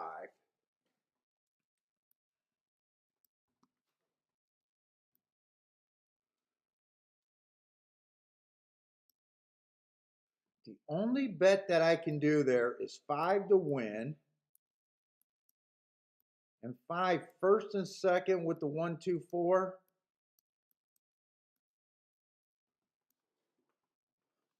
Those exactas are probably going to be okay. 1, 5 is paying 28 to 1. 2, 5 is paying 51 to 1. 4, 5 is paying 28 to 1. That's if the 5 runs second.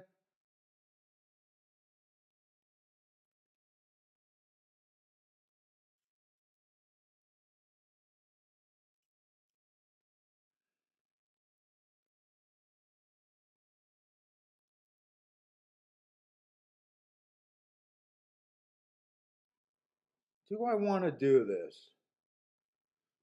Let's see.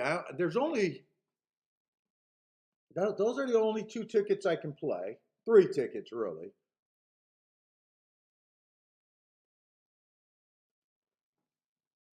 I think I'm gonna do. I don't think I'm gonna play this.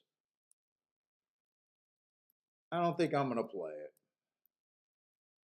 Still early in the day. I only made 1 bet. I hit it, not for a ton, but I did hit it. 6 is sharp, but he's stepping up. But man, you should get paid a little bit more than 3 to 1 if he wins. Yeah, I think I got to sit out this race.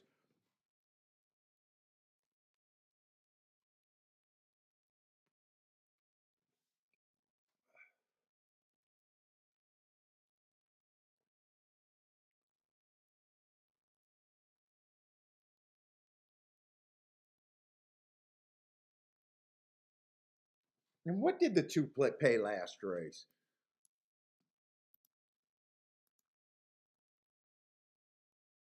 Oh, he paid 1740. Shit, I did better than I thought last race. Ooh, thank you for a little bit of breakage.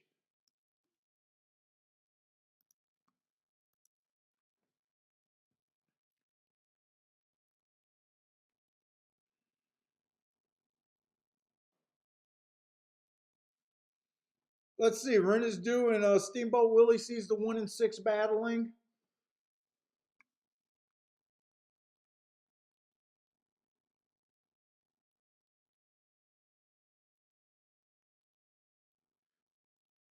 Five, I really like this race 4 back. I really like that race 4 back. And 5 back, but they were both routes. Yeah, I think I set out this race.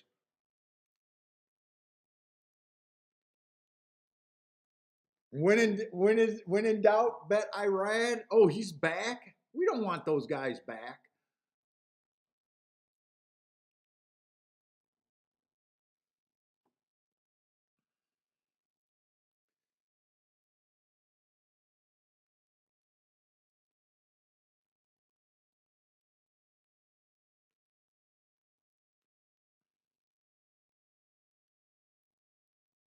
Let's see. Saturday asked how long should it take someone to handicap a card? It just depends. There's guys that spend all day and all night.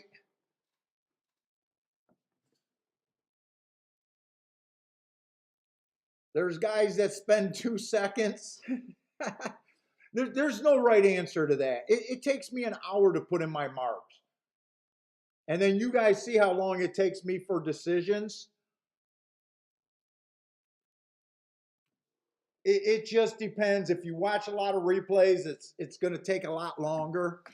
But there's no real right answer to that. And just because you spend a lot of time on a card doesn't always mean it's great time.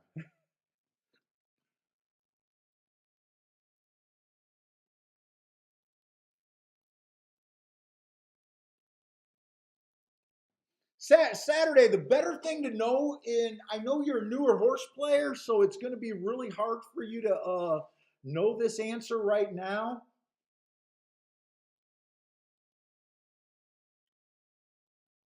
But once you understand your edge, where you're at as a handicapper, and what you're good at, will make a big difference.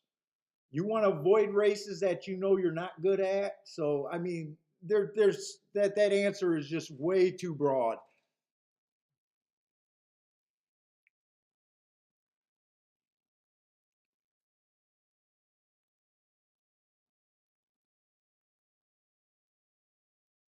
Yeah, it takes me like 20 hours just to sort my data. I spend more times on data than I do handicapping. My note taking is where my work is at.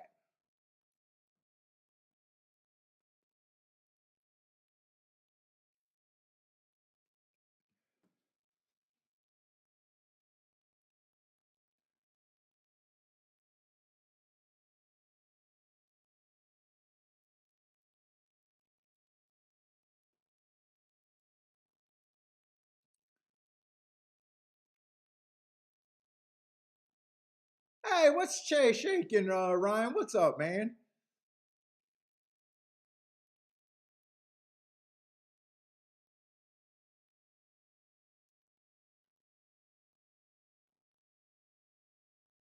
Oh yeah, life is good ran on Saturday and failed at 2 to 5. Everyone called him a super horse after he beat Nick's Go. No one pointed out that he rode on a fucking blazing bias. I love how the public just coordinates these super horses and have no idea.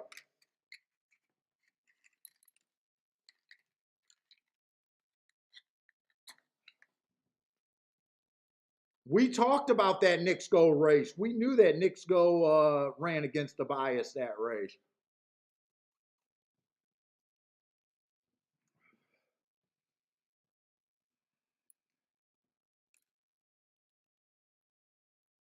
Hey, Ryan, my views never go up. It seems like I keep getting new names in the chat room, but it seems like I never get any more than like 60 some people in the watching the stream.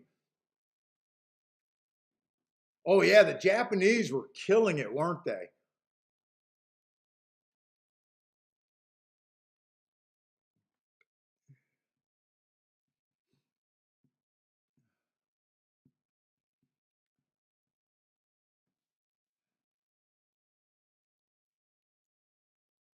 Let's see. This race only made sense to me if the 5 gets first or second.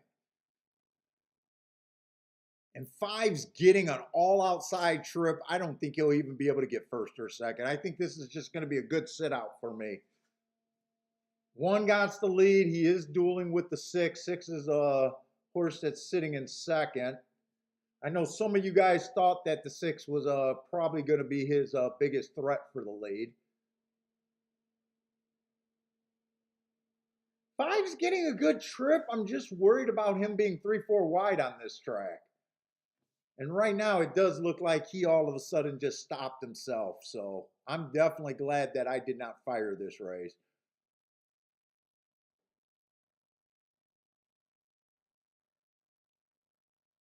I think the 6 is done too. I think this is going to be a 1-2. Maybe a 1-4. But I'm leaning towards 1-2. 6 didn't quit running. It looks like it's going to be 1-4, 1-2. 1-2-4. So to me, that's just a good no bet there.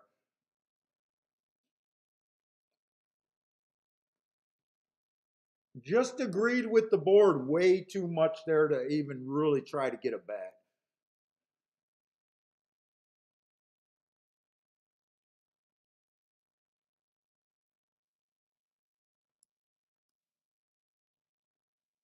Let's see.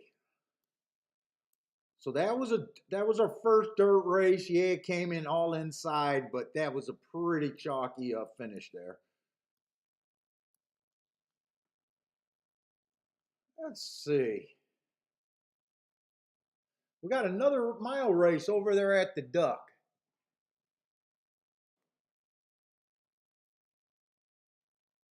Oh, you drinking some Crown Royal? I got some Crown Royal upstairs.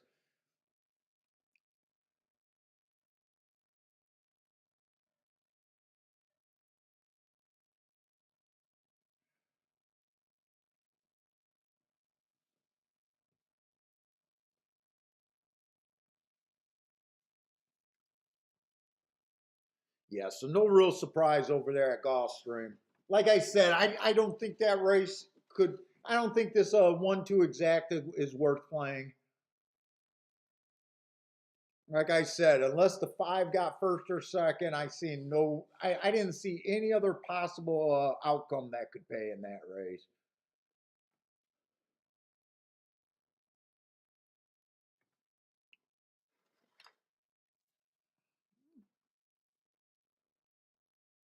Let's see, maiden claiming 25,000 over here at the Aqueduct. Let's see, 3 races going to 1. That race is a little bit interesting. Went too fast to win. Would have liked to see the him get a bump in the speed figures off of that heart, but he didn't.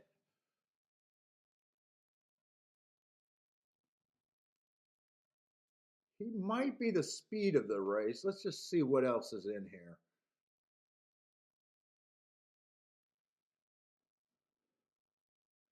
Two looks like he's coming off the pace. Might even be a closer coming from like 5 lengths back or farther.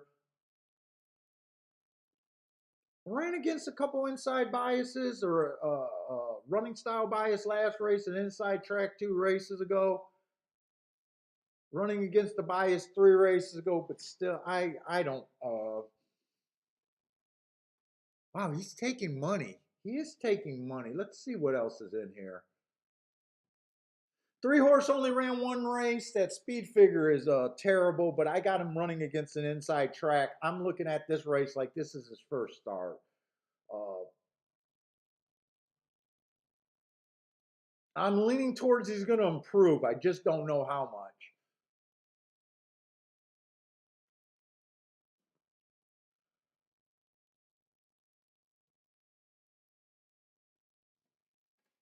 Let me sit this down.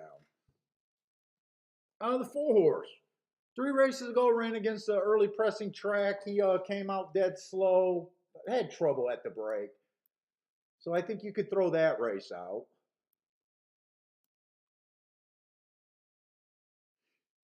That February 12th race, 2 races back, that's one of those sneaky races where he chased the slow pace of the day. I think that's a sneaky good race. But I'm still not sure where he fits in. In the last race, he ran against the early pressing bias.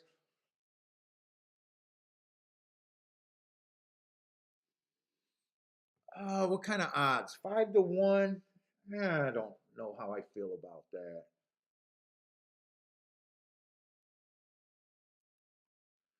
5 horses, a little bit interesting. Ran against the inside bias 3 races ago.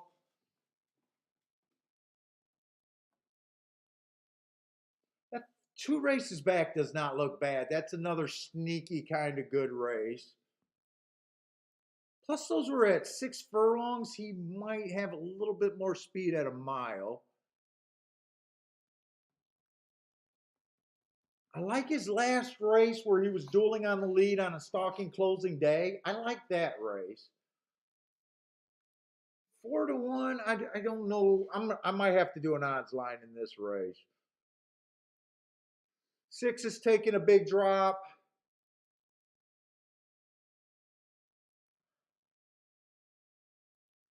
Overall, don't know who the hell are they betting there. They're betting the 2 horse. I did not like the 2 all that much.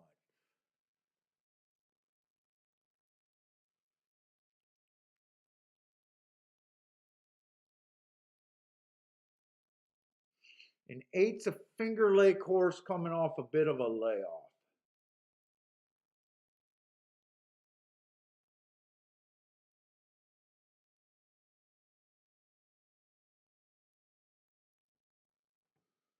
Ooh.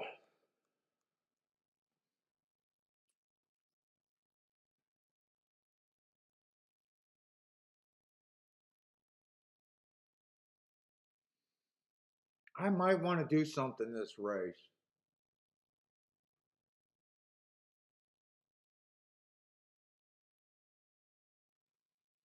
I think I want to do something this race.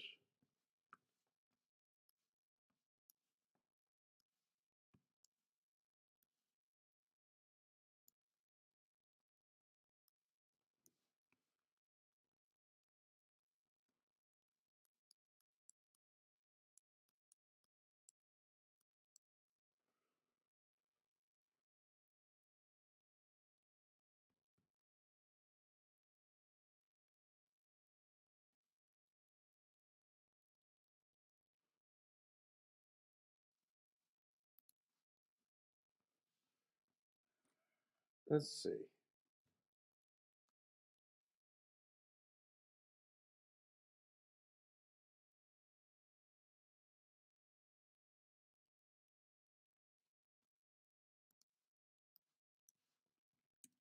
Let's see where I'm at here in my head.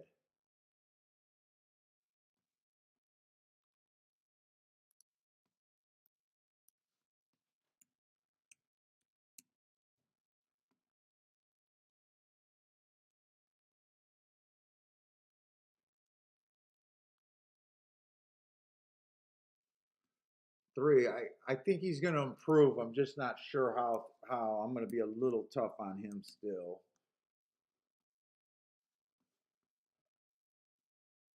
Where's my calculator?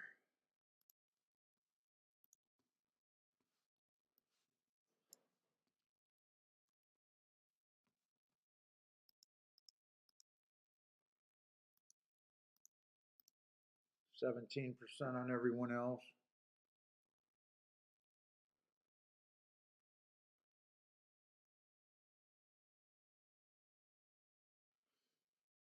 Uh,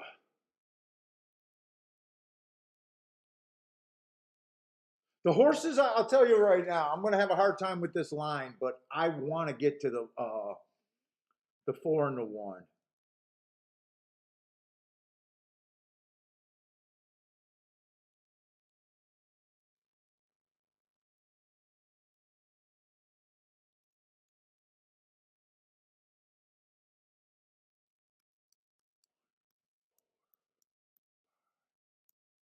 Can I do anything with this?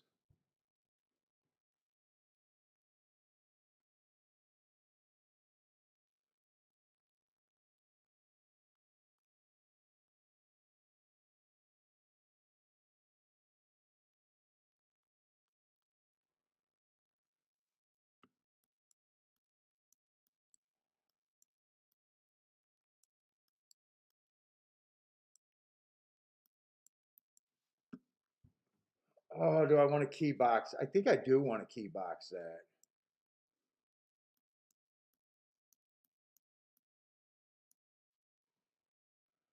Let's see, I'm up about 70, 80 bucks. Do I want to put it all in on this race, though? I think if I bet, I'm going to end up putting it all in on this race.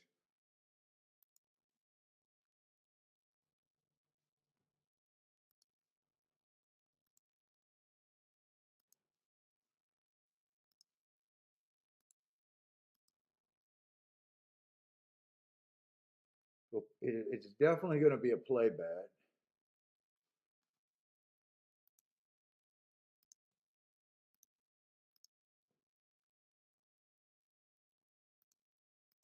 I do those for $5. $5 in the exact. I don't think I can do any more than that.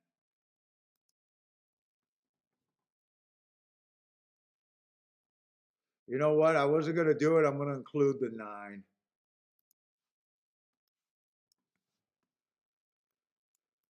I included the 9.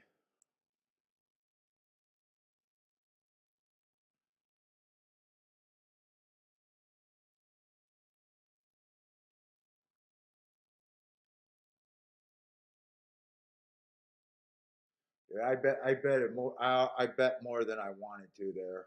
I did bet a little bit more than I wanted to. So if I lose this race, I'll be down a couple bucks. We'll see. This might have been an aggressive play on my side. Just betting this race might have been.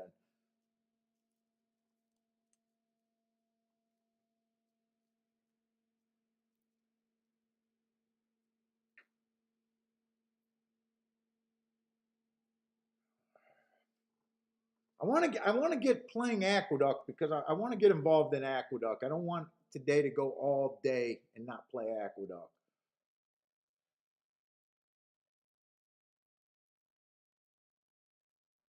But this might not have been the right bet. This might not have been the right race to play. Really, I like the 4 and the 5 about the same. 1 I definitely wanted to do something with. 1 I think could get the lead early and hopefully never look back.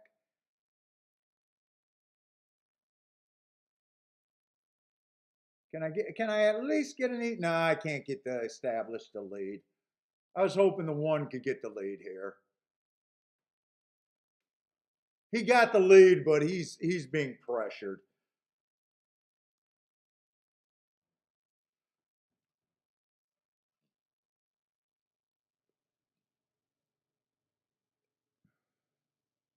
Who's the 3? Was 3 that horse that earned that 20 speed figure? Yeah, he was. I knew the 3 was going to improve here, but there's no way I could say how much he was going to improve. Come on, can you leave my 1 alone? Just leave the 1 alone.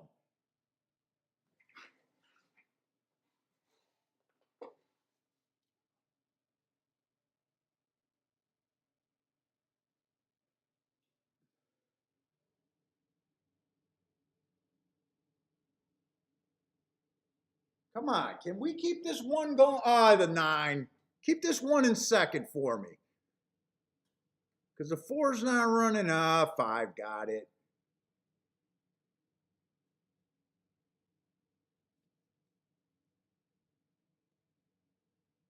And 4's not coming quick enough.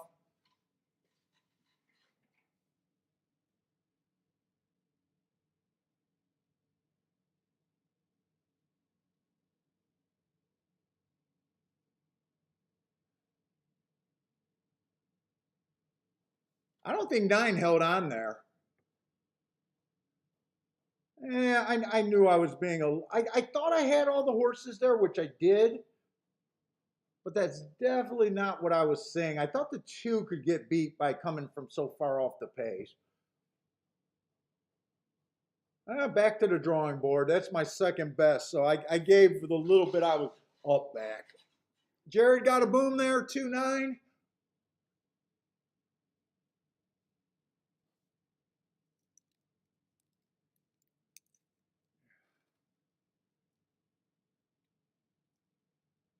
That ended up being first choice, second choice there. Actually, first choice, second choice, third choice. Oh, I might look back at that bet and kind of regret that bet, but I did it.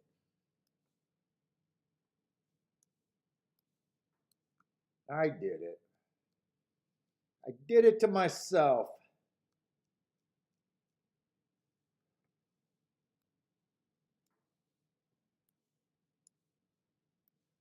I did it to myself there. Gulfstream, we're going in the 4th race.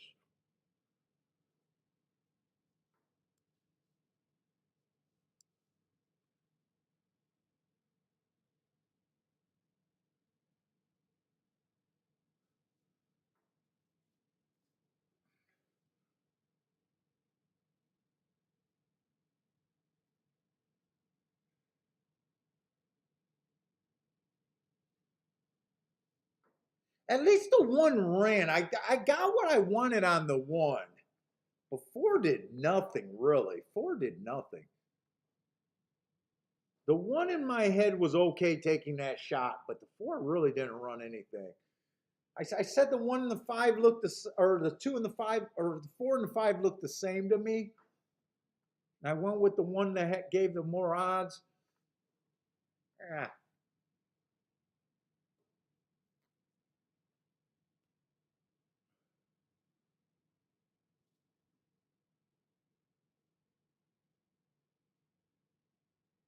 Let's get over to Gulfstream. Let's see, Gulfstream.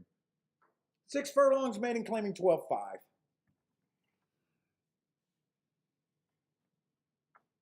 Oh, Charles, yeah, that 9 looked gone, and he just, man, did he flatten out.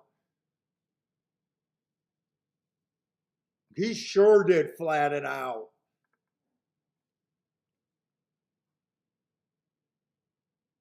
Let's see, the 2 I like last race. He went too fast to win. That was at a route, but he's mostly a sprinter. He's at 10-1 right now. I am a little interested in him. We did see a dirt race. It was inside, but it was really chalky.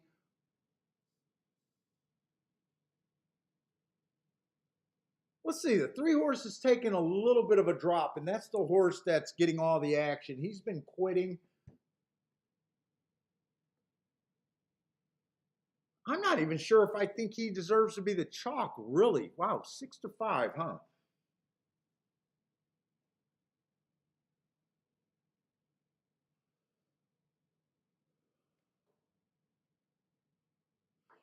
Four's making the same drop as the 3. It doesn't look like he has a front end engine, really. Should have gave him an asterisk 2 races back.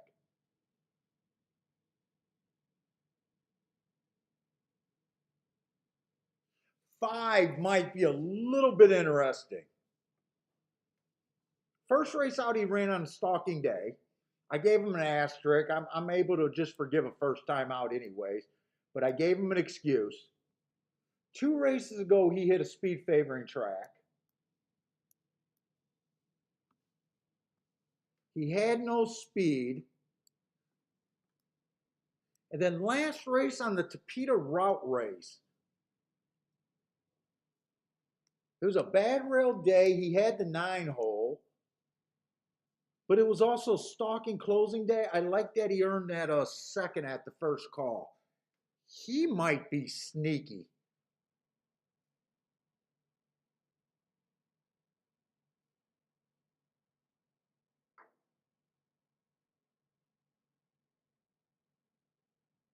The the 6 and the 7 both look like the best horses to me.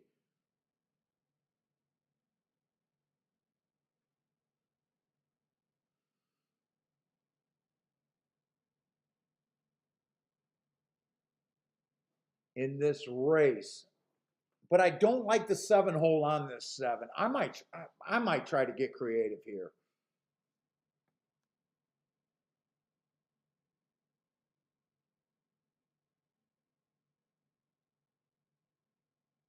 God, I almost wish I didn't play the last race because I want to get creative here.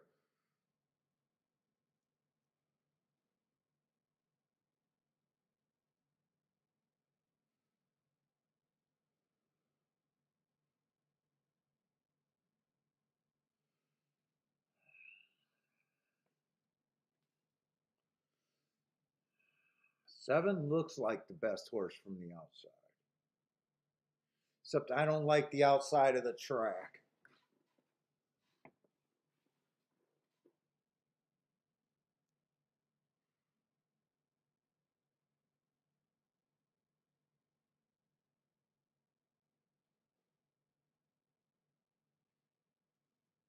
Dude, I think I want to play the 2 and the 5 here. I think I want to.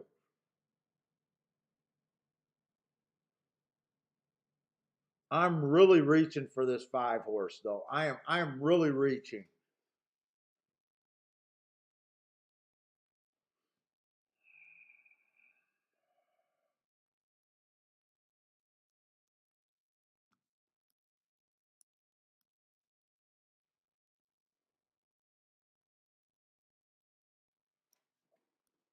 Oh fuck. Why did I do that Aqueduct race? Why did I do that Aqueduct race? I want to bury myself in my 3rd play of the day on just some little things that I like. Just some very little things that I like. Do I want to do this here?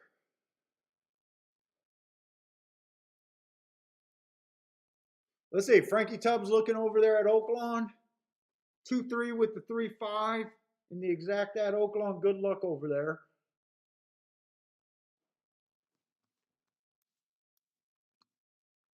Let me see. Do I want to do this? I might have to talk myself off a ledge here.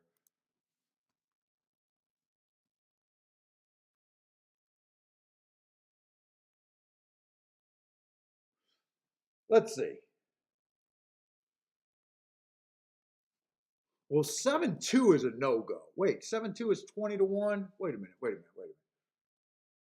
7-3 is a no-go.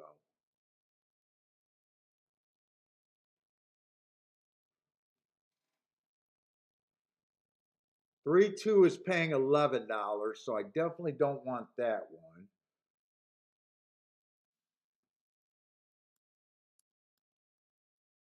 I could play a 3-5 straight.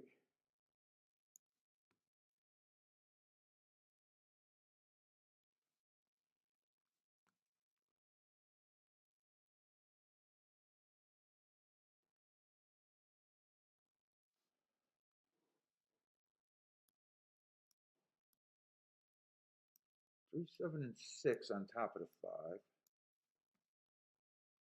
I can't play a 3-2.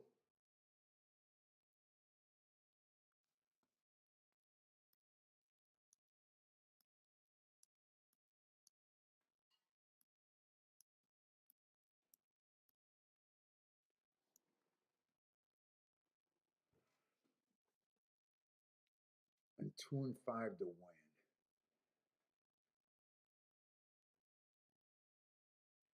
I think I'm going to do this bet. I think I'm going to do this bet. I think I'm going to do this bet.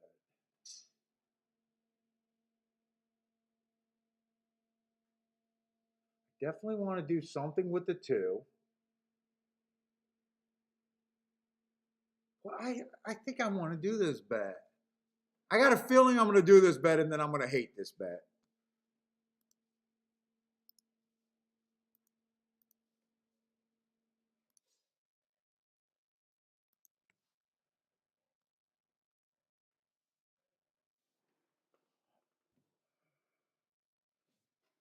I think I do it. 6 and 7 over the 2. Do those straight. I don't think it's worth boxing.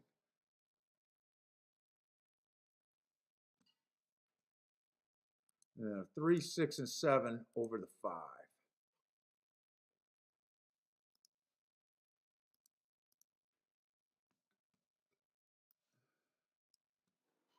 I think this race will kind of tell me what I think about the outside.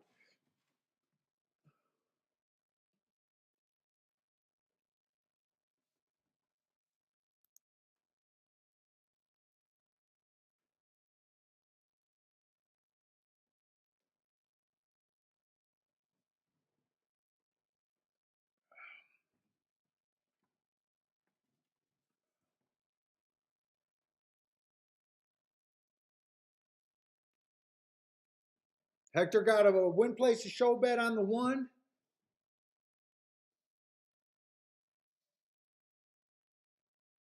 I almost thought about doing a 1, 2, 3 box here, but I didn't. I thought about it just playing to the inside of the track. I really wanted to do something with this 5 though. If it comes in 1, 2, 3, that was the other thought that I had on doing. Because I really believe in the inside here. But I can't get off this 5 at 40 to 1. I think I'm reaching quite far on this 5.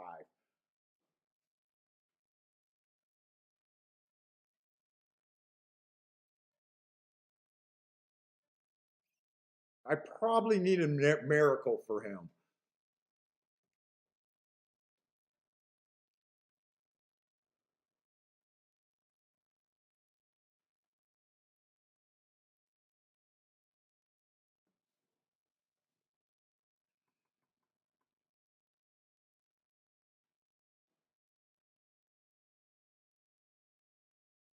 Rex likes the 7, ran against tougher. I think 7's the best horse in the race.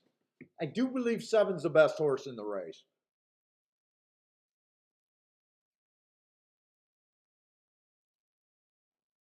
But I do not like the 7 hole.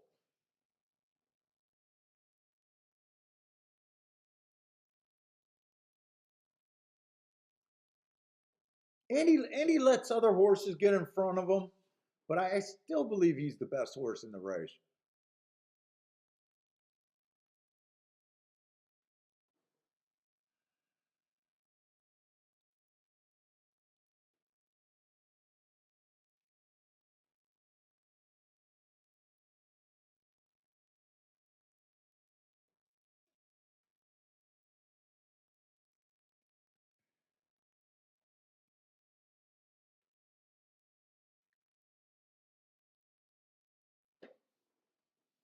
Let's see. Frankie Tubbs likes the 153 exacta box over there at Gulfstream. I kind of like that one. 3 is probably the best horse. 3 to me is the best horse on the inside. I think 7's the best horse overall, but I think 3's the best horse to the inside. I'm really hoping that which means my bet does not make a lot of sense. I still use the 7, but I am playing them to the 5 and the 2. I don't know.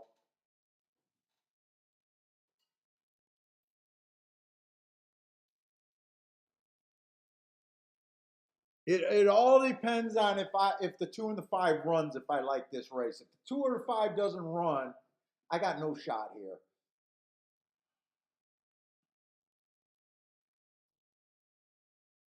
I got no shot.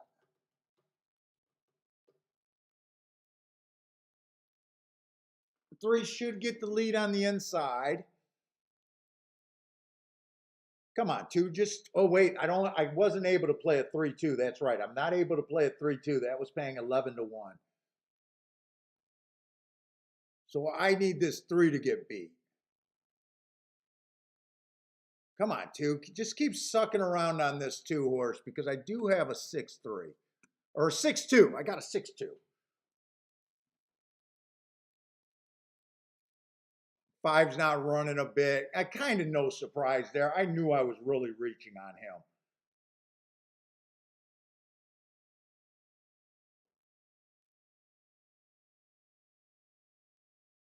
5's not running a lick. And 2's getting off the rail. I don't know why you get off that rail.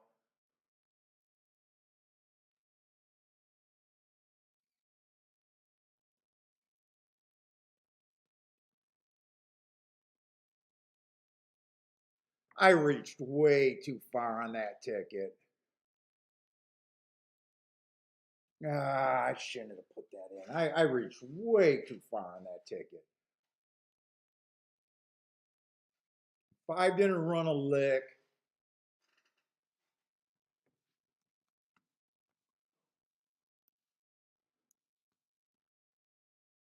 Instead, no, I was terrible the whole way around. They even bet that 7-2 big. I should have sat out that race. 7-2 was paying 28 to 1 and it went down to 10 to 1. 7-3's paying $7. It came in 7-6, $9. No, it came in 7-3. It did come in 7-3, but there was no place to go there.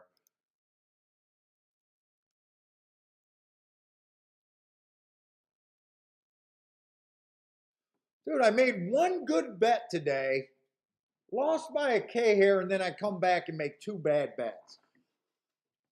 I made 2 bad bets. And I shouldn't have been that surprised with that one. I shouldn't have been that surprised.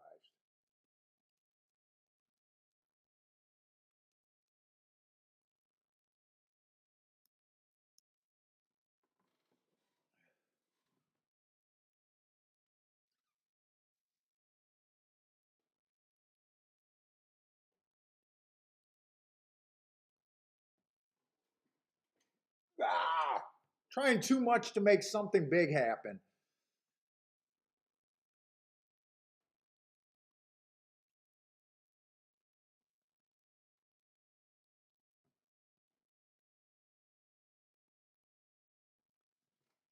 Yeah, fuck. That was a bad bet. That was a bad bet, Paul.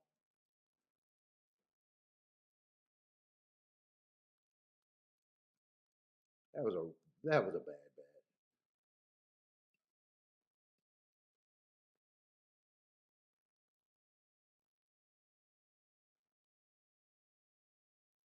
The only way I could have made that bet better, but it would have still been a loser. If I would have just singled the 7, I could have lived with that a little bit more, but I knew what I was getting into. Oh, that's such a bad bet on my end.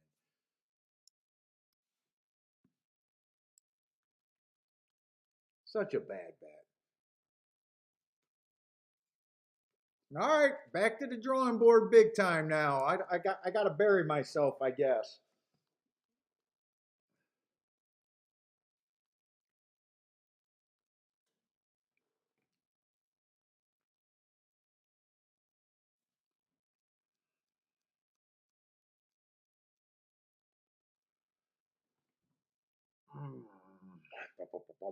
So not really getting a real feel of this track over here at Aqueduct.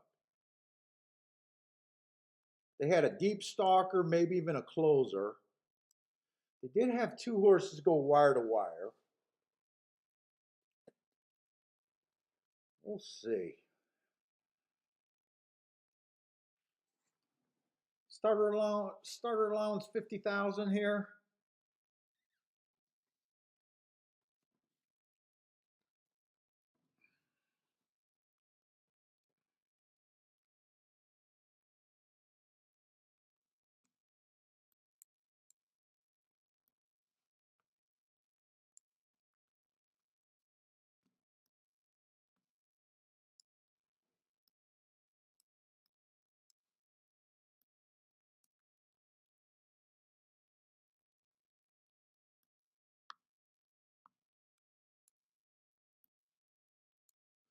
Quite a few of them ran at this level.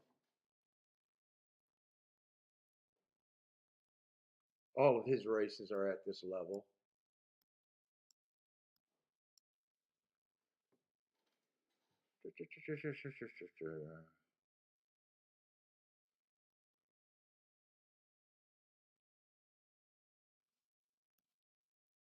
Stepping up. Stepping up against winners for the first time, but is that really a step up here? Is that really a step up? Maiden special weight. 7 horses, done nothing wrong so far. Let's see.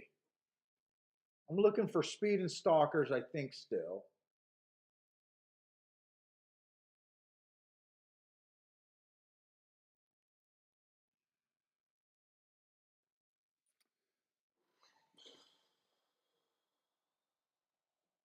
I'm feeling loopy right now with that cigar.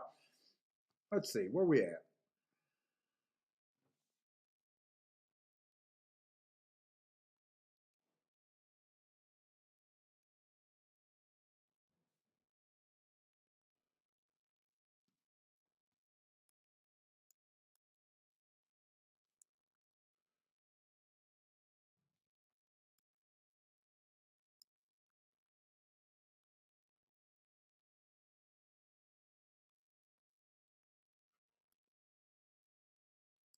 Those are different races on March 4th. The third race and the fourth race are 2 different races.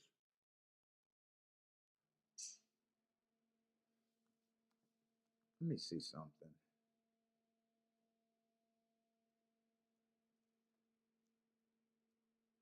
I want to look up March 4th real quick. Aqueduct. Still got 4 minutes. I still got a lot of time there. Let's see. I need documents.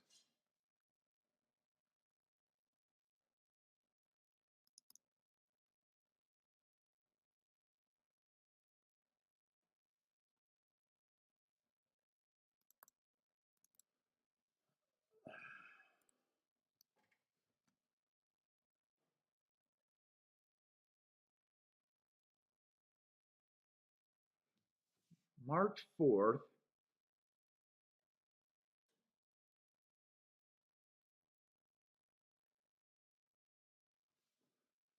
I think the fourth race was better than the third race, just by raw times.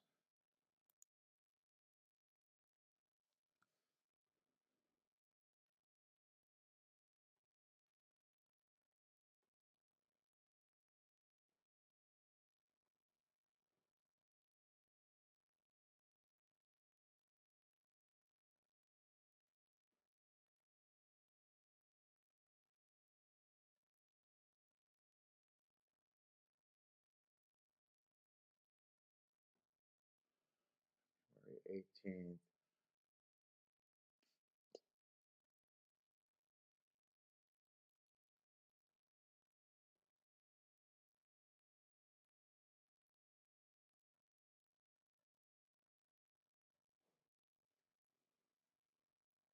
I'm kind of lost in this Aqueduct race. I'm kind of lost here.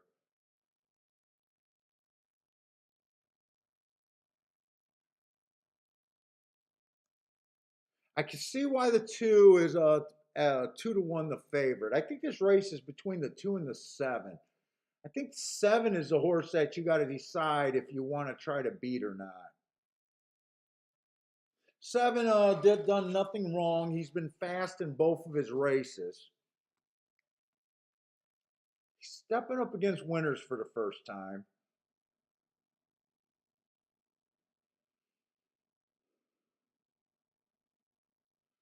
I kind of looking at this race like it's between the 2 and the 7 horse.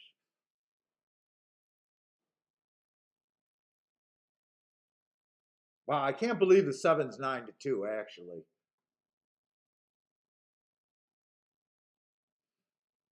I can't believe he's 9-2.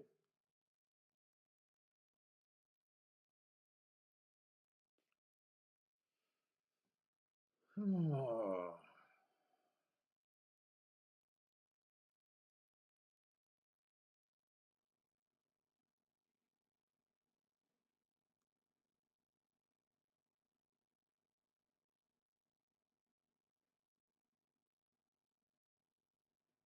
I think I'm just confused this race. I'm really confused this race. I don't think I touch this race.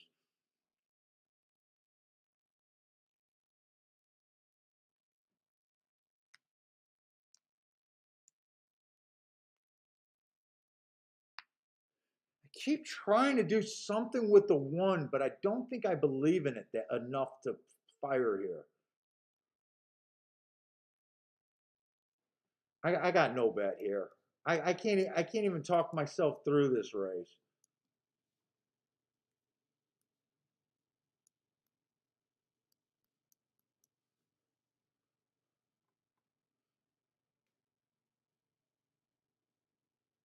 I keep looking at it and keep saying to myself that the 7 at 4-1, 9-2 is a nice price on him.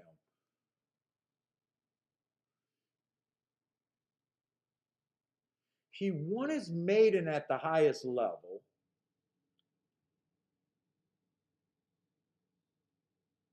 I don't want nothing to do with this race. I just don't even want to touch this race.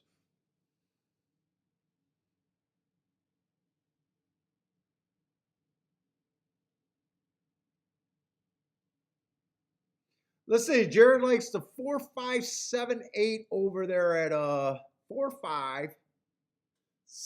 You got a bunch of nice prices there. 4-5-7-8. 4-5-7-8.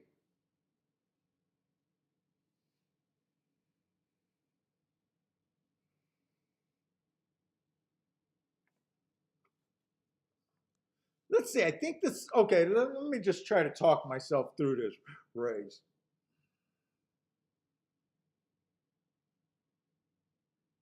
I think the horse is going for a lead is the 7, the 6, and the 2.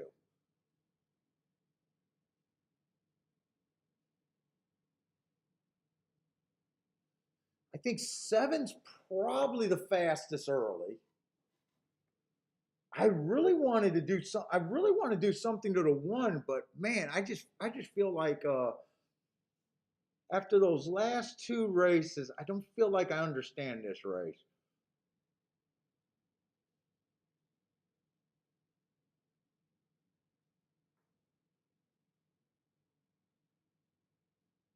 I think the 1 can get a nice stalking trip, but man, I don't feel like I can pull the trigger.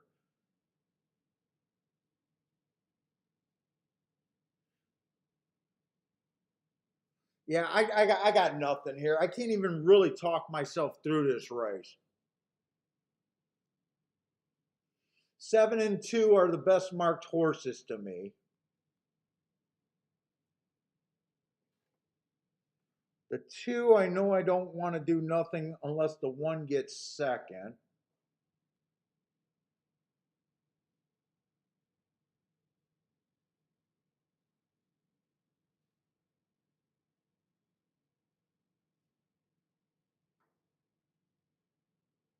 Four, I think 4 can be. Yeah, I got nothing here. I got nothing. I'm having a hard time even making heads or tails of what I really think here.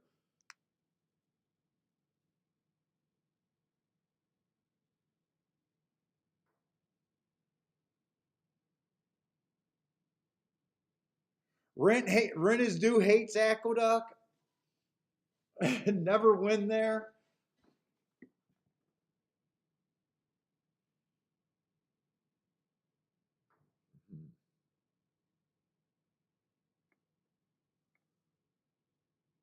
Let's see. Stephen Marshall likes the 6 horse. Who's the 6 there? Well, they're off. Let's see. The 2 gets the lead.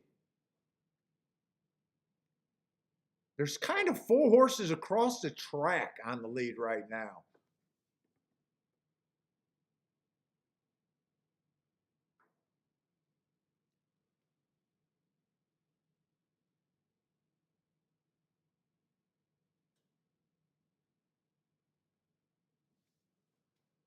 Yeah, I already wrote no bet.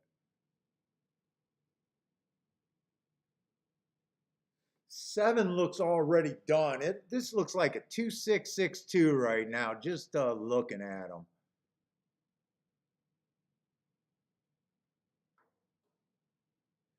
That 1 will have to sprout wings. I think he's looking interesting, but I don't think he'll be able to beat this 6. Maybe he will beat the 6. Come on, 1, get second, because I was definitely looking forward to doing something with the 1 there. Fuck. Fuck. The race that I should have been in, I'm not in. Is that 2-1 paying anything?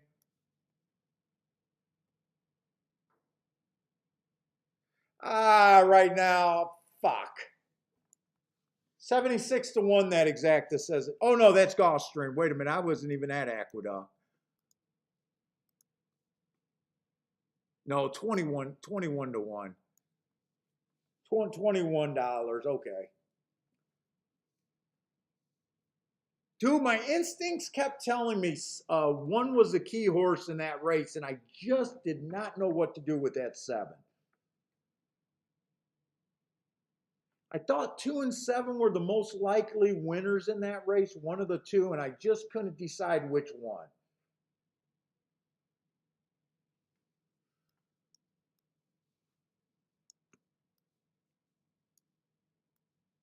I just couldn't really wrap my head around that.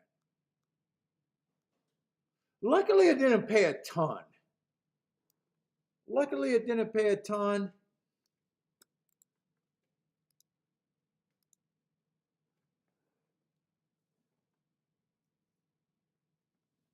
Hey, what's up, Joe?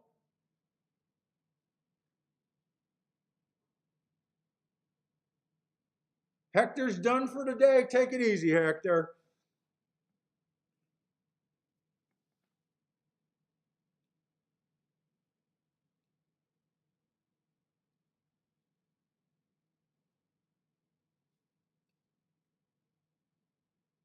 Hey, oh, that's Joe. What's up, Joe?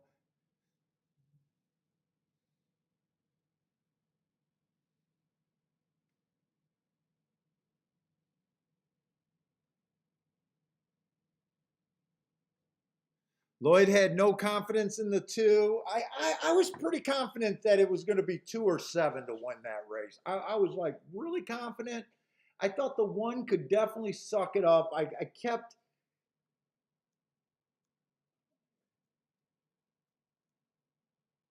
Maybe I should have just took the 1 horse with the 2 and the 7 and called it a day there. But I did make a couple really bad bets today. Hey, what's up, PDT?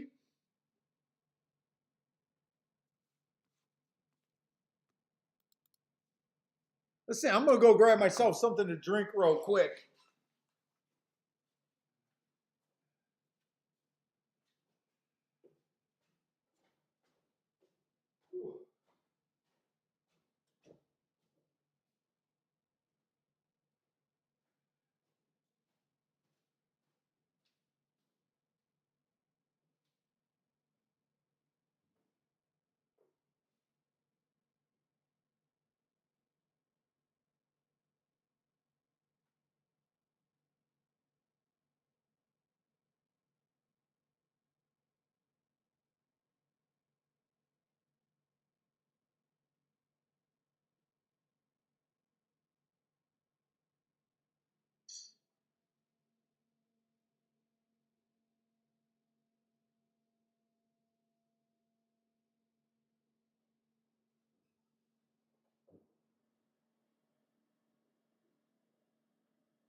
Beef. I don't have any more than that. Oh, they said Crown Royal, and that sounded good. I think I got one shot. Ah.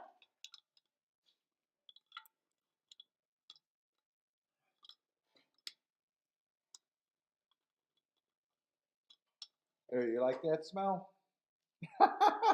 No? Bailey, you don't like that smell, huh? Yeah, good boy. You're too young.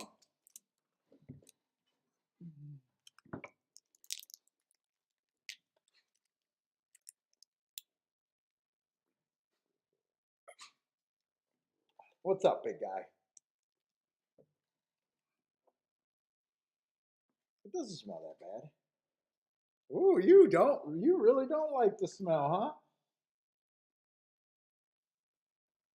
You're running? Hey, what's up, Thomas?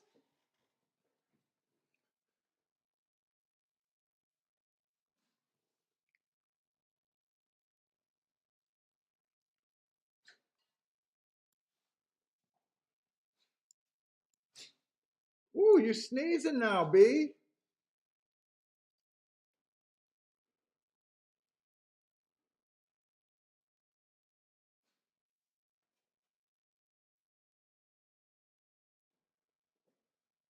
Okay, Gulfstream, what we got? We got a turf. Wow, Gulfstream is just cruising today. Gulfstream is going by quick today. We did see one turf race today.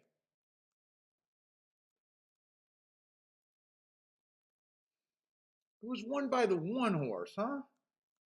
Oh, that was the one horse that won wire to wire in the first race. That's right. I remember who that was. Let's see, 35,000 non-winners of 2 lifetime.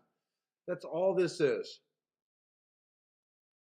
Oh, the ones shipping from Kentucky Downs, huh? Kentucky Downs, you got to respect those horses. I know it's been a long time, though, since he ran. His last 2 races aren't bad. Second average, average.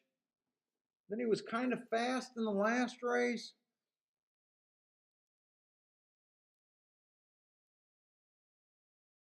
I definitely like the marks on the 2. But he's facing winners for the first time. Let's see. One at Maiden claiming 25,000. Yeah, it's not a stretch that he could win here.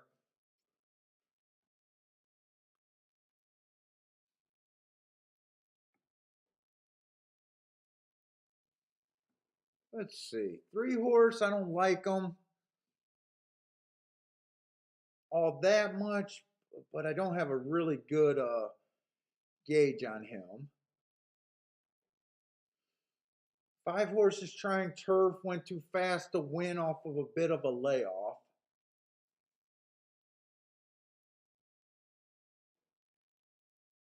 Who are they betting here? 7's off a long layoff, can't look him up.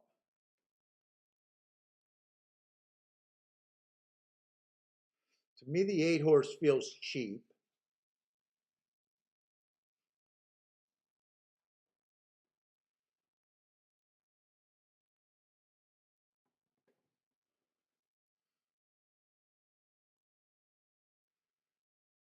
Ooh, 10 is coming off some really nice races.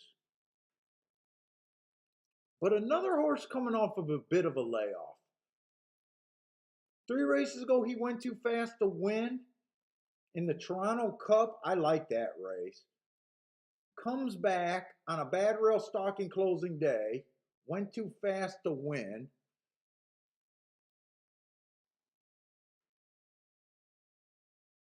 Dude, no one screamed at me, I should be chalk. I'm definitely a little interested in this 10.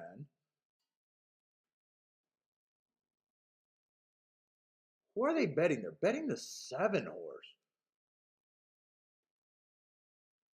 Dude, that's a long layoff here. That's a long layoff. The horse obviously has talent.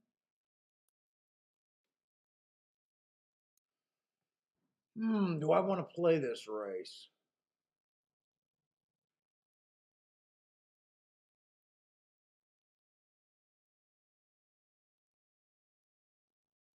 But it went wire to wire already today. I'm a little interested in the 5 and the 10.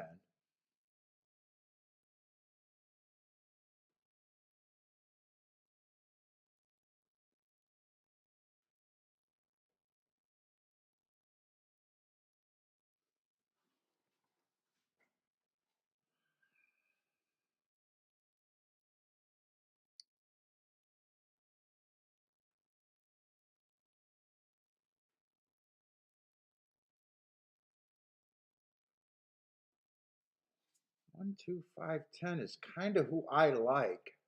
I do not know what to do with this favorite.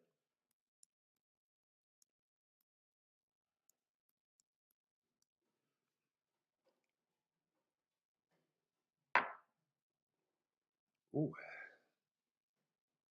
Oh, that was good.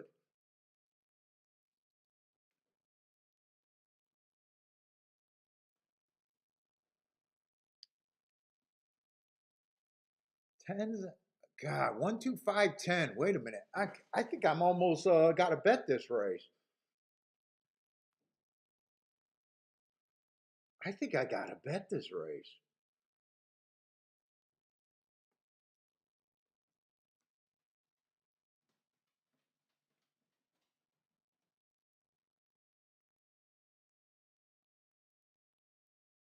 Yeah, I think I got to bet this race. I'm king off the 5 and the 10. Let's see.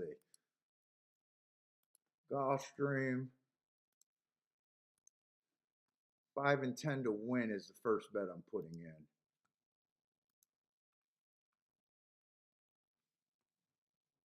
I think I'm just going to key box that.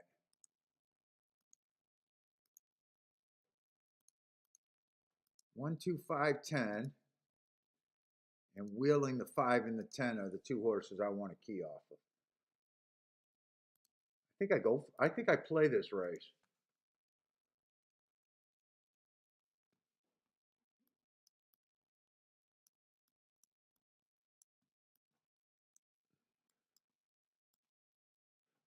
If the 7 is the best horse here, he just beats me.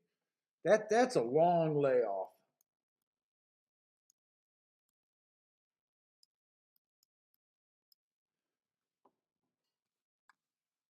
Oh boy.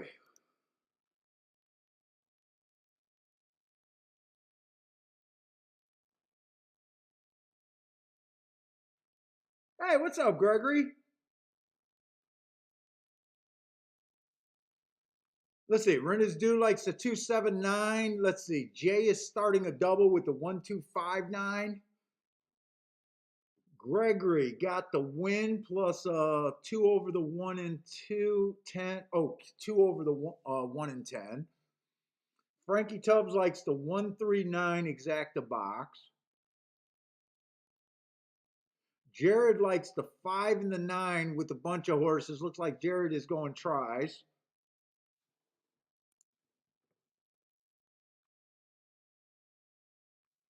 I thought 10 or 5 would be the quickest early. 7 I was hoping was just not going to run and he gets the lead. You do not want to see that a classy horse off a long layoff. And I don't believe the clock on the timer is right. I don't believe 26 and 1.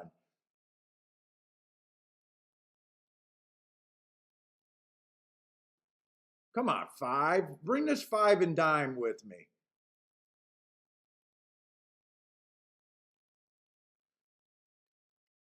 Come on, just get this 7 out of here. I don't have the 3. Who's the 3? Who is the 3? I think Frankie liked the 3 horse. 3 is dropping in class. 3 scaring. Come on with this 10-5.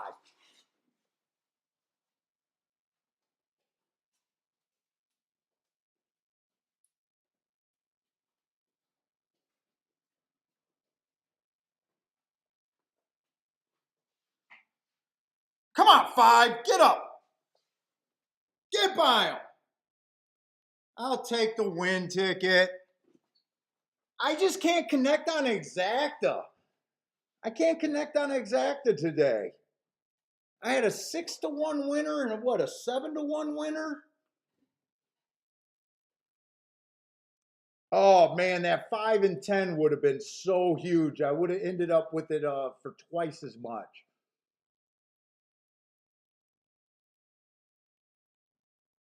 Seven was the horse that I didn't understand.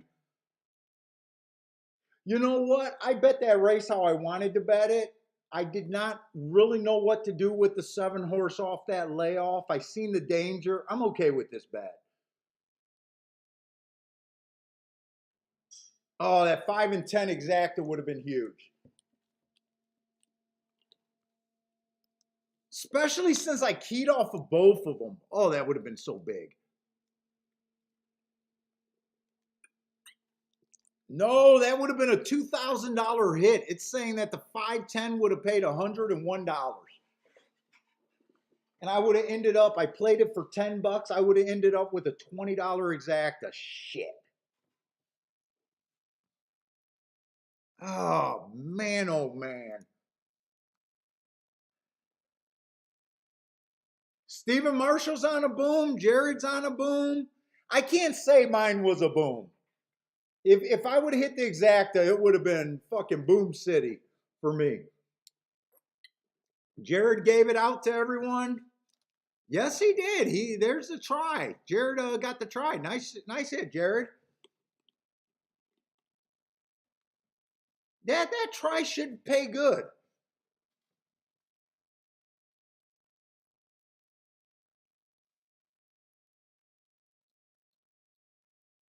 Oh, I just needed to connect. I just needed to connect on the exacta.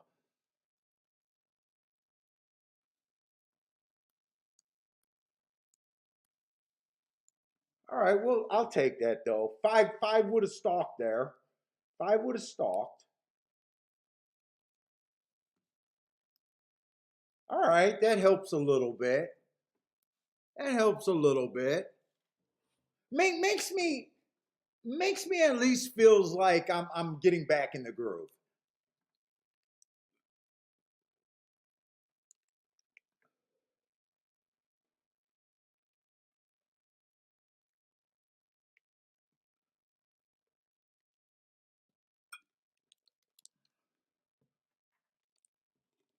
Yeah, you're right, Steven. I probably got lucky that the 5 even ran them down because once the 7 was up there, five needed every bit. So, yeah, I'm crying over missing the exacta, but dude, lucky I got the win ticket, right? Lucky I got the win ticket.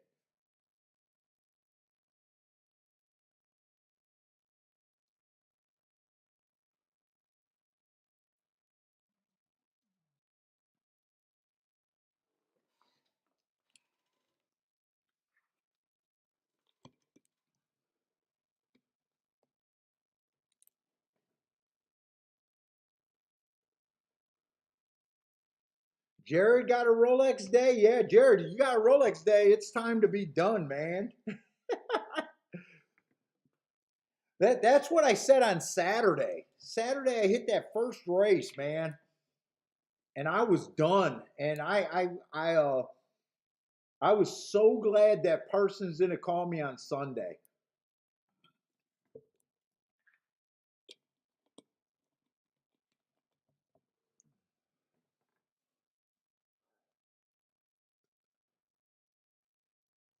Yeah, I'm still gonna be down, but that definitely helps with my mental thoughts because after making those 2 bets that I made were probably terrible bets.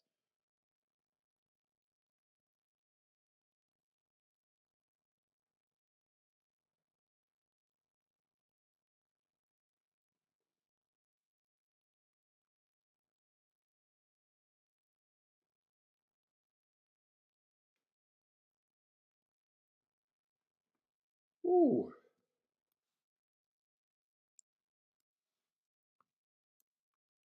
Okay, that does help me a little bit, a little bit.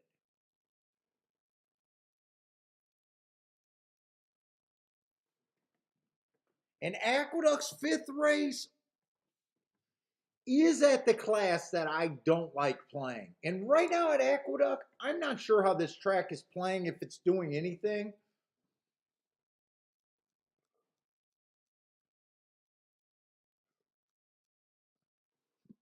I mean, speed has been pretty good today. That two horse that came off the pace, he was a favorite. That nine did look gone. I think speed's been pretty good today. I mean, he at least made sense. He was a big favorite.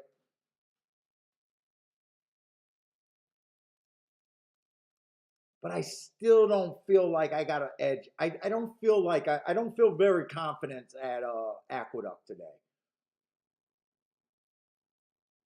But let's just get back to handicapping. Let me just reset.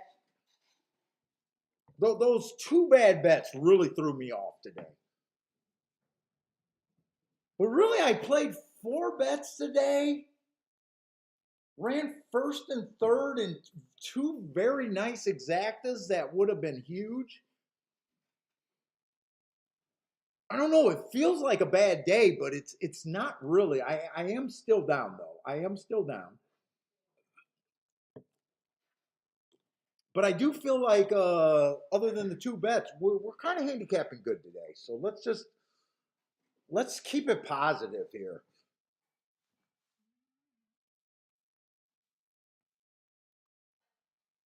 Jared says, "Peace out. Take it easy, man, and congratulations on your nice hit. What did that try pay? That try had to be pretty solid for you."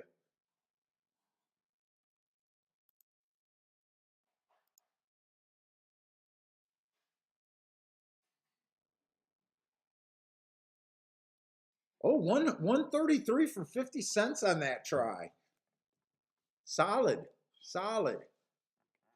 Hopefully you hit that a few times too.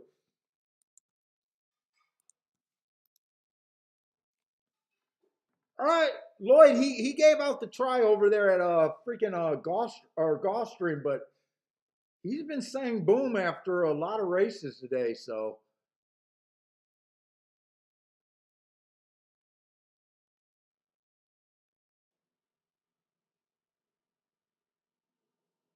let's see. This is a $80,000 race, but what is it really? Just a whole bunch of horses that just broke their maiden. Is that what this race is? We do have a fairground shipper in the three horse.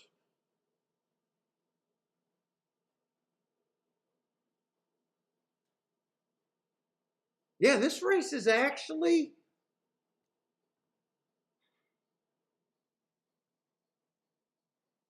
this race is not as intimidating. So there's 80,000 optional claimers.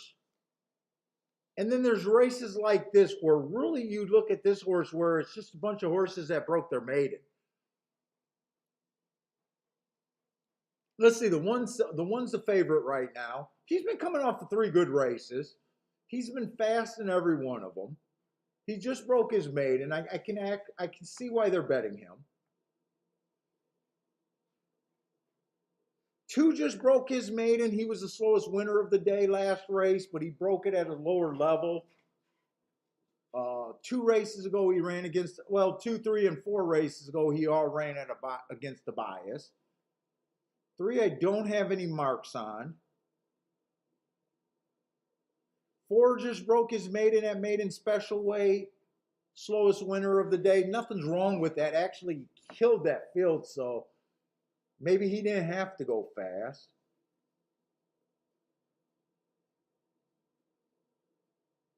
Seven's another horse that just broke his maiden. Six, I don't know if I want to use the word he's the class of the race, but he broke his maiden at maiden special weight. He ran a couple of those little minor stakes. Wasn't good enough. Then he went to allowance 1X.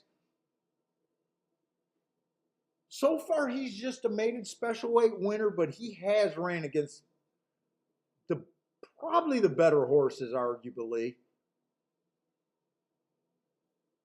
He's a he's a little bit tricky because he did break his maiden at Finger Lakes, though.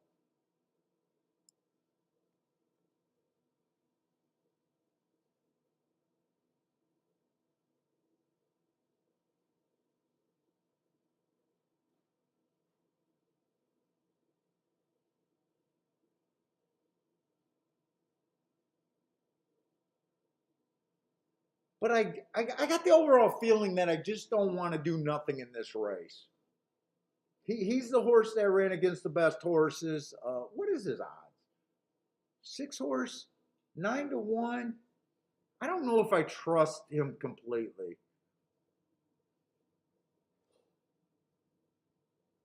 One's kind of the best marked horse, but he's also the favorite.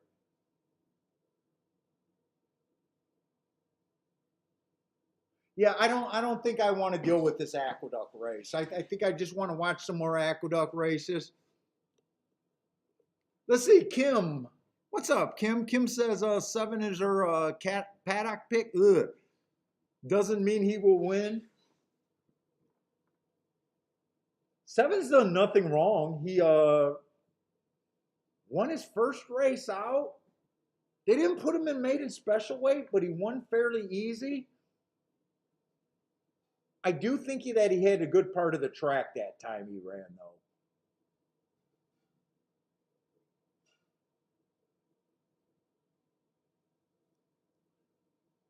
Yeah, I'm just sitting out this race. And fuck, dude, I feel a single shot, man. Kiki, we're drinking down here today.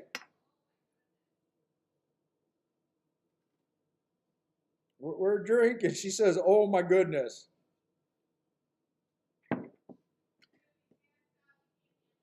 So so so if I still have the alcohol in me at the end of the show, can I get a belly rub?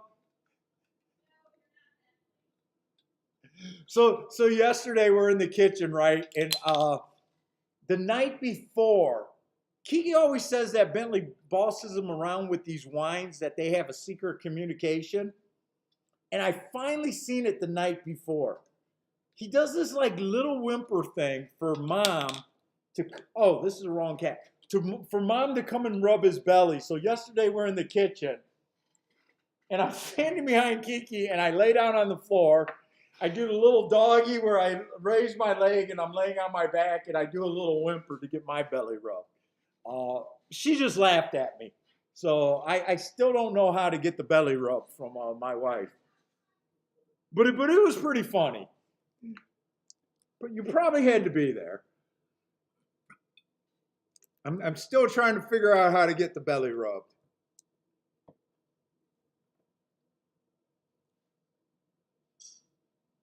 Yeah, I'm actually 2 for 4 today with 2 long shots, Kiki, but I missed 2 nice exactas, first and third. So I'm down a bit.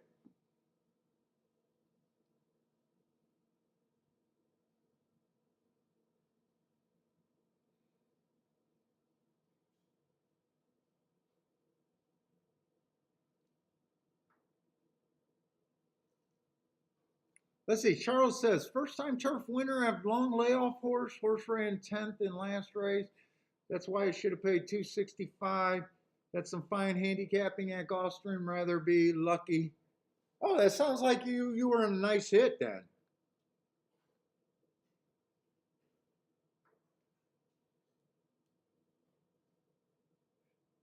Yeah, trust me, I want an inside bias. I need a bias somewhere. I'm still holding out for a monster bias somewhere.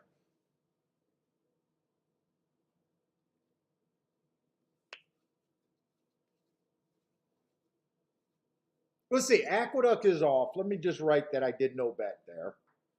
And I really have no thought other than I thought the one would probably be the horse to beat.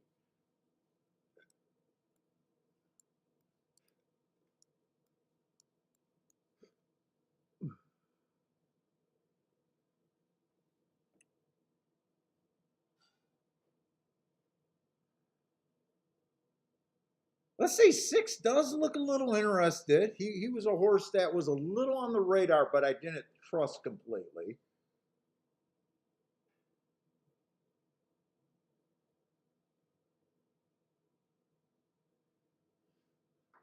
Two's getting a nice trip. I just downgraded the 2 because I thought that him stepping up or stepping down to win his maiden might not have been the best indicator.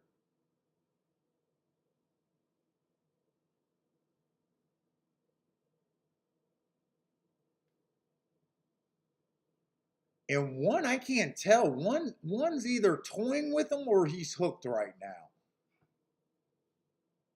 I think one has some horse.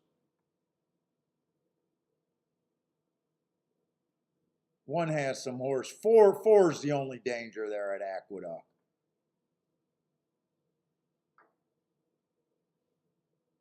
And I'm not sure how much of danger he is. Oh, this might get cold. Oh, this is going to get close. He was definitely the danger.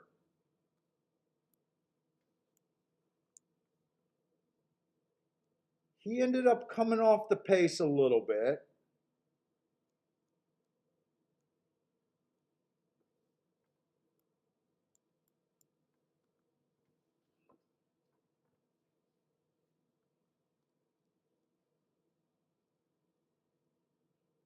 So that was the 4 horse. And Aqueduct so far is not really jumping off the page. Let's see.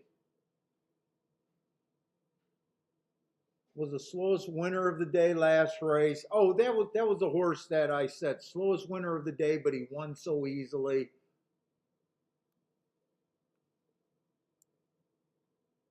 Oh, 7-1's a nice price on him. Did anyone have this horse?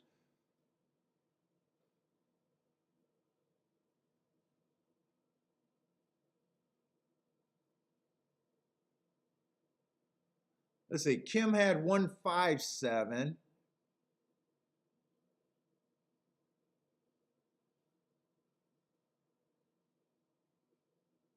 Oh, you guys should not play that drinking game inside bias. I'm not responsible if anyone gets their stomach pumped.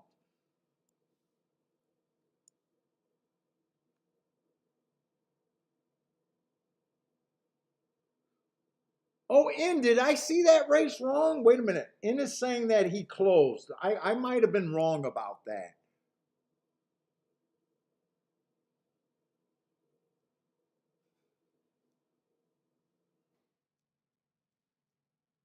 He came from farther than 5 lengths back. I might be wrong about that. I'm going to try to watch that replay. I trust In. I'm going to put him right there for now. Uh, I really did not see where the 4 came from.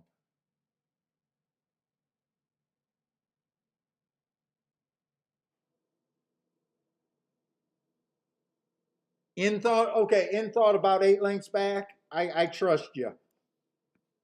I was so busy watching the front that I just thought that the 4 was kind of close, but I will admit that I really did not see where he came from. Let's see, but definitely want to go to Gulfstream. Gulfstream, I think we only got 8 races today.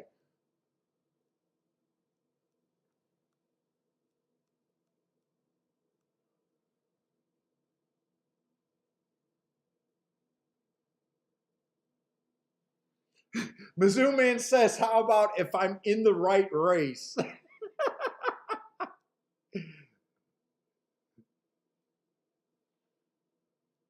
That'll get you hammered too? Oh, we got a, let's see. What do we got at Gulfstream? We got a Tapeta route race. All right. I definitely love the Tapeta route races at Gulfstream. And we're going to be followed up by a dirt sprint, so I might want to look at a double here. And then the last race is going to be 7 furlongs on the turf. And I think there's only 8 races. Yeah, there's only 8 races today at Gulfstream. So actually, I'm handicapping a lot better at Gulfstream than I am at Aqueduct. Kind of no surprise there. At least I cashed some tickets at Gulfstream so far today.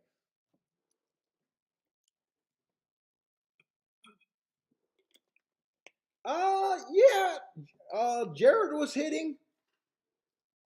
I hit two long shots, but I really needed to connect on the exactas. I ran first and third on two monster tickets.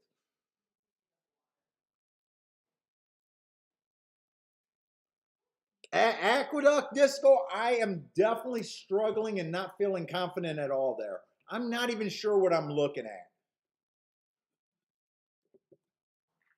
That race where it came in 2-1 at 21-1, I could have played that race. I wanted to do something with the one, but I just could not pull the trigger there.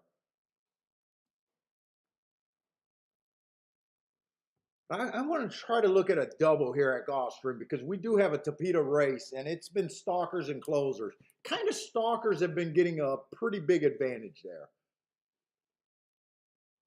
But I'm really hoping that this Tapeta race has a lot of speed, and right now I'm not seeing a lot of speed.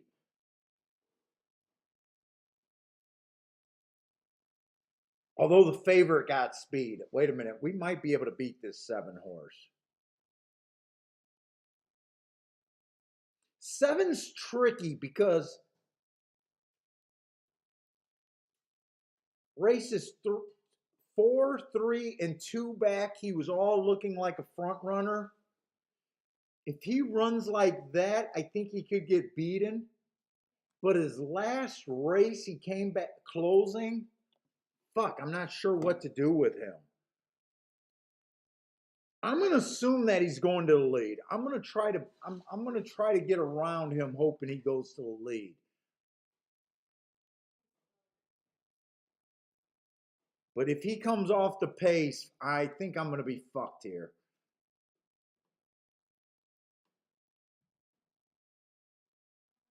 One kind of has the right running style, but he'll be a little far back that could get him beaten.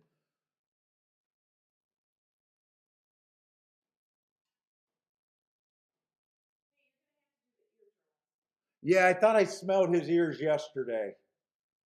I had that same thought yesterday.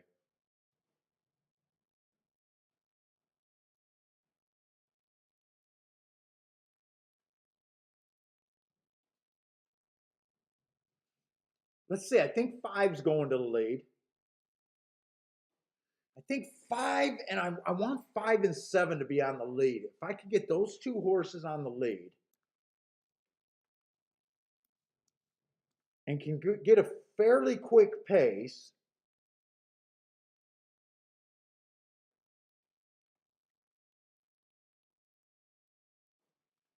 let me look at the next race.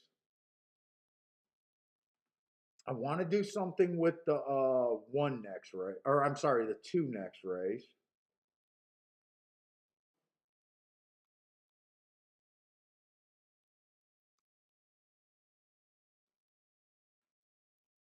God, that race is harder than I thought.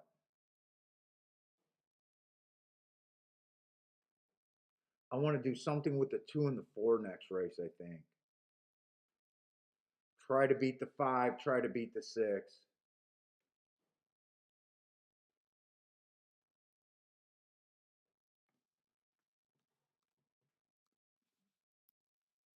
I want to play doubles here.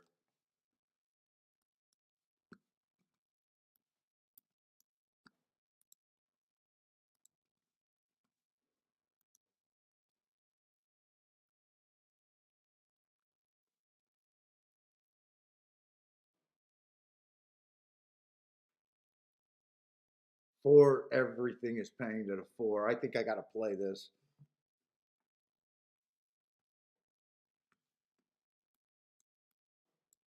I even want a 7-4 and back up. That's paying 83-1.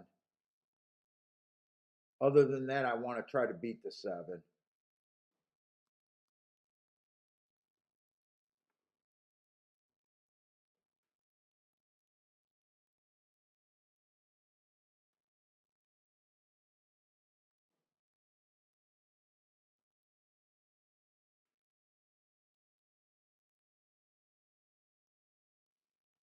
God, this is a hard race.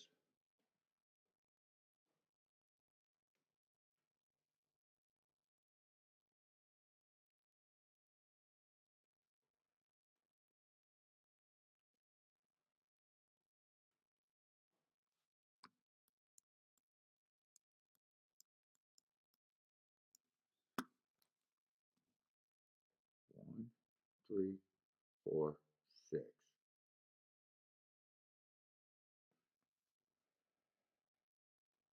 I think that's the double I want to play.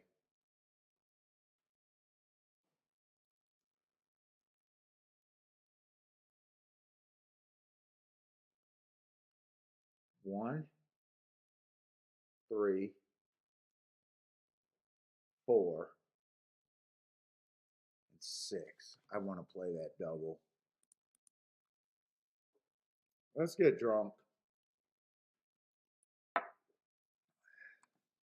No win bets.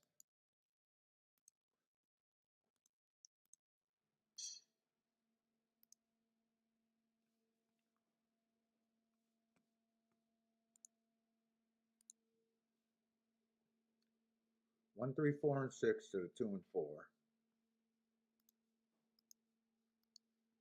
And then just a 7, 4.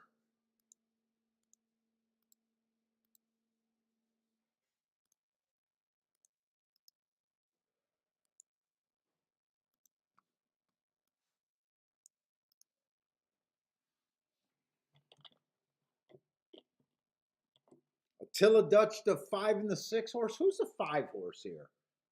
Wasn't 5 the sprinter stretching out? Yeah, he's the sprinter stretching out. 5 and 6. I do like the 6 horse.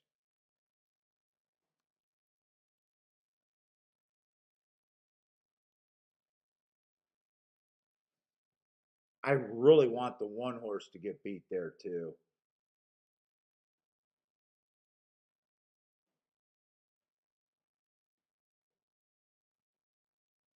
Jay says 7's not going to the lead.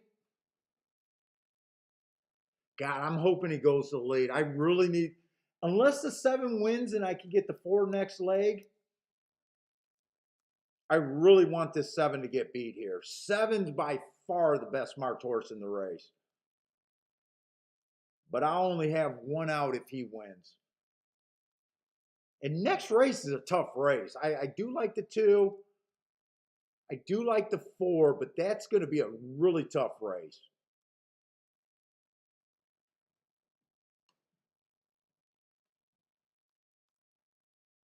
In fact, next race is one of those races where I think any horse can win that race.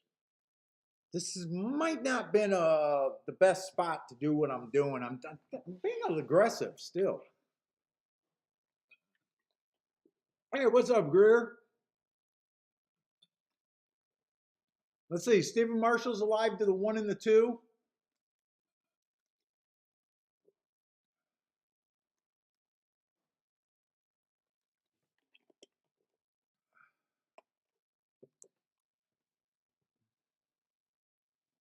Bill says Jared strikes about 65%.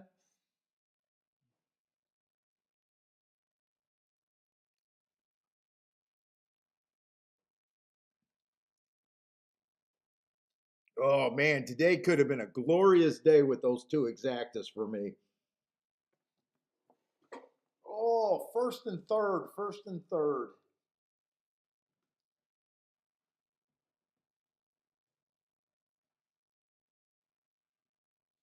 Gulfstream's now getting in the gate. Kim B's going to work. That's absolutely not a gamble. Get that guaranteed money, Kim.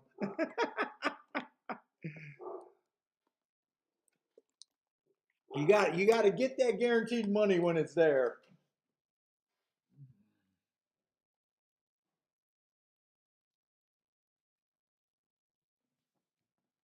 Oh, oh, my hands hurt. Oh, they hurt.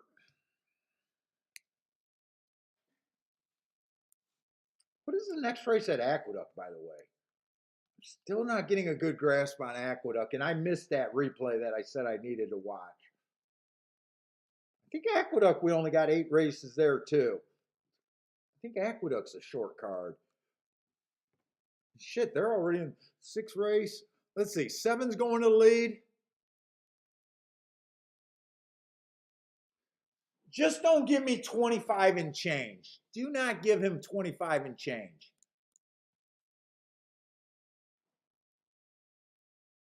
Five gets the lead.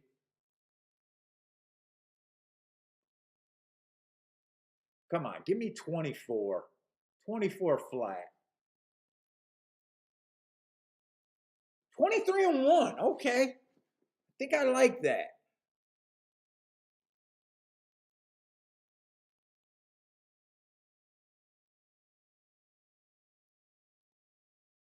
Come on, 7. Put some pressure on this 5. Can 5 and 7 just go?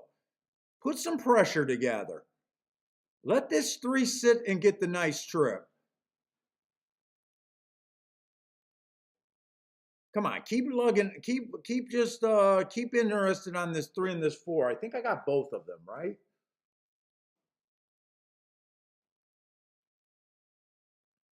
I really don't want the 1 to win. 3's pumping. 3 has nothing. I'm not sure if the 4 has anything. Come on, 4. I think I got both of them.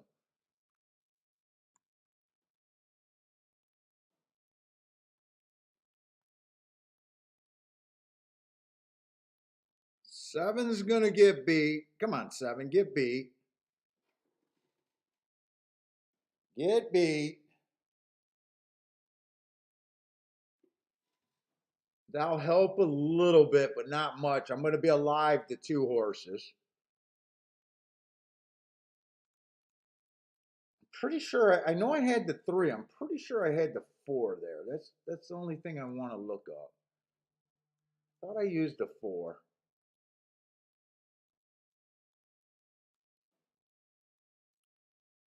Oh, I'm looking at Aqueduct's card.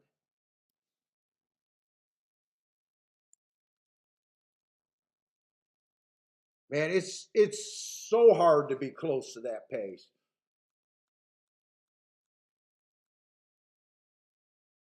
Well, I know I got the 1. 6 did not run. 6 did not run a lick.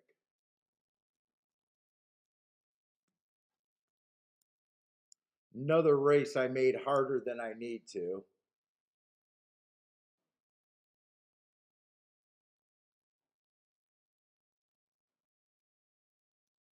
Oh, I know my exactas were paying decent. Hopefully they didn't get bet down.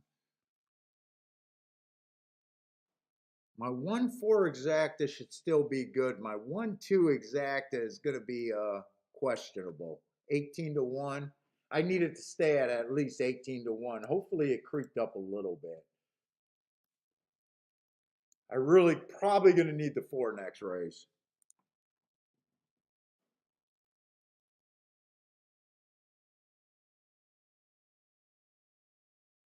Let's see, Boulder hit the try, alive in the pick 3s.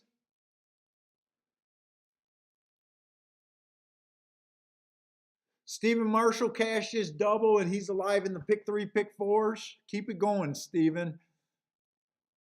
Rex got a boom there.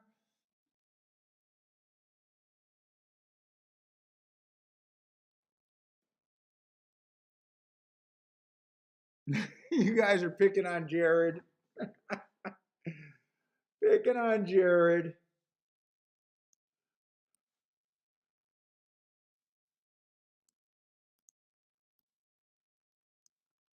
All right. What do we have at Aqueduct? We got a $25,000 claimer.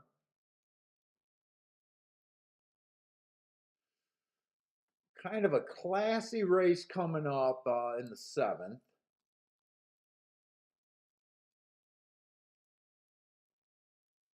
Kind of a cheap maiden claiming coming in the last race. I'll probably like the 2 cheaper races better, but so far, I don't think any of my thoughts about Aqueduct has been worth anything.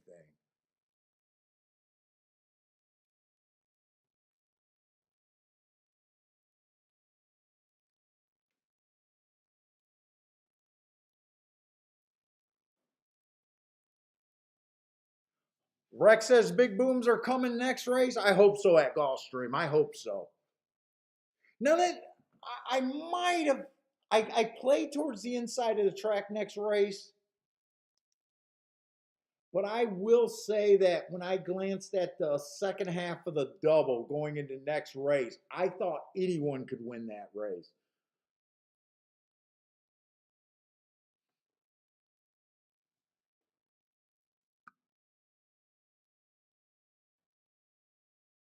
Case G says Jared's living rent free in some of your guys' mind.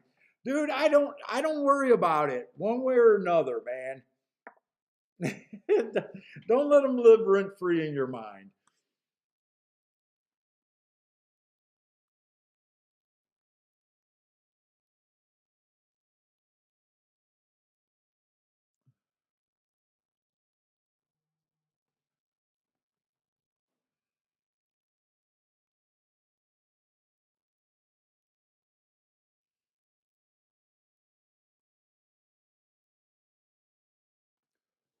All right, let's look at this. So we do got a claiming 25,000, so relatively cheap for Aqueduct.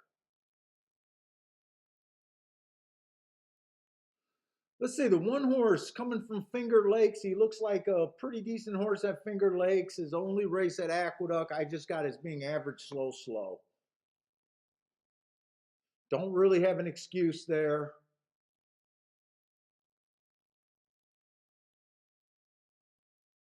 Let's see, two horse looks like he comes off the pace. Looks like he could be pretty far back. I only got one excuse on him 2 races ago. It was an inside day. He was in the 5 hole.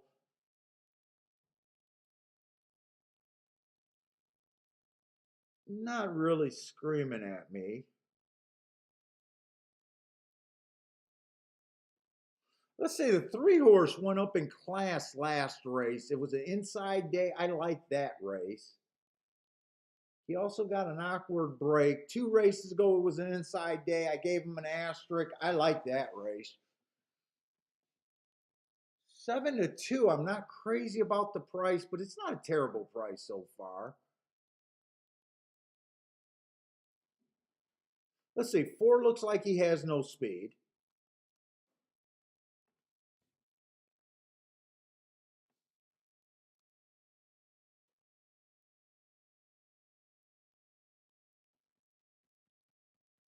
6's race 3 races ago looked really good when he went too fast to win. It's time for him to win if he's going to benefit from those hearts. I like his race 3 races ago. His race 2 races back is okay. He's dropping in class. He is a chalk right now. I think he looks pretty solid.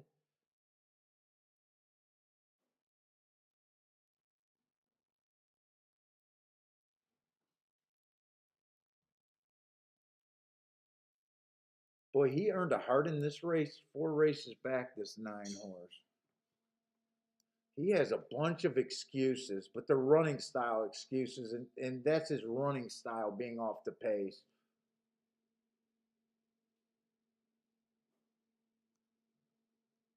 I feel like I want to watch some replays over here at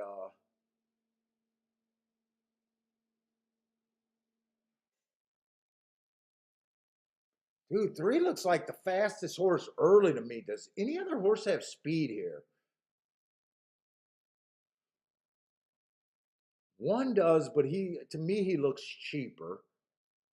Let's see, 2 shouldn't bother the 3. 4 probably shouldn't bother him.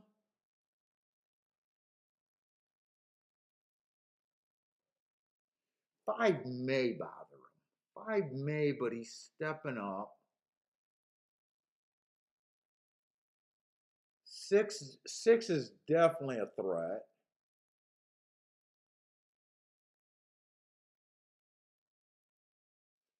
Let's see, they've came off the pace. They've came off the pace today, and they've wired it today. So I kind of think the track's just been fair.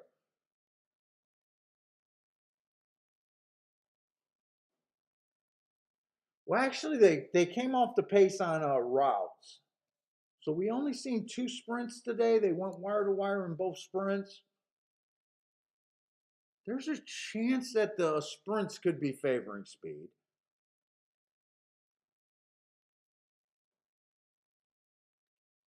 The problem is, I kind of just agree with this betting board here. Let's see if there's a double. There might be a double to be had.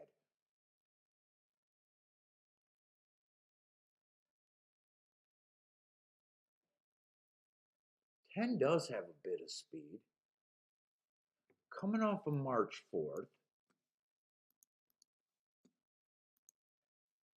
Let's see, I need to get sharp over here at Aqueduct.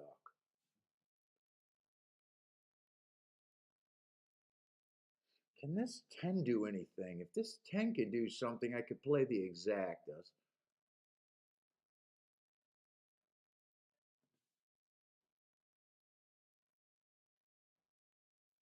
Stumbled badly at the break, so I can excuse. That's why he didn't have any speed last race.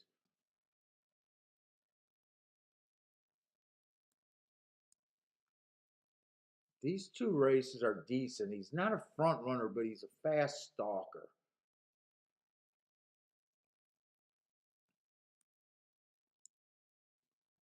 I'm mostly interested in the 3, the 6, and the 10, but mostly the 3 and the 6. I'll put the 10 down here.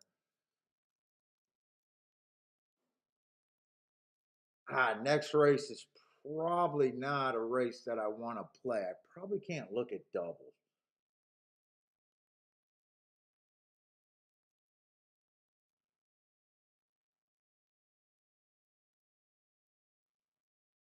Let's see. Let me see what the double picture looks like. Let's see. I got to go over to Aqueduct.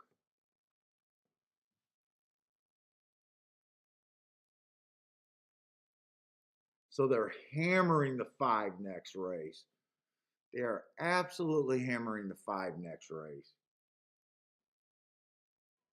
So if you play doubles, you got to beat the 5.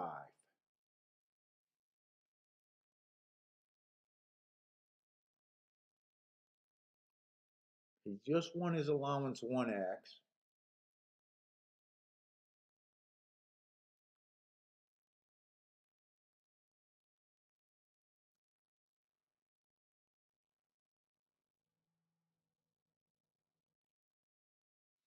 I can kind of get to the 7.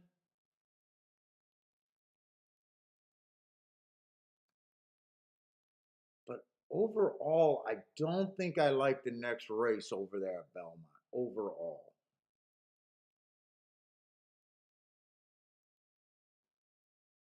You just got a bunch of stalkers in that race. Don't care for this horse.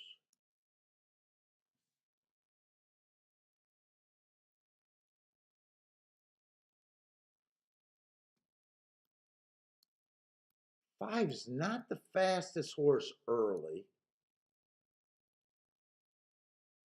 Can someone get in front of him and control that pace?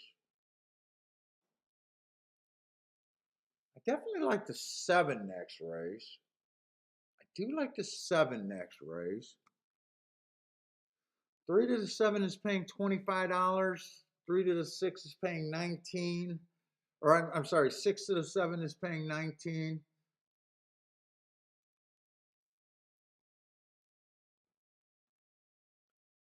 I don't want to go too heavy in the doubles.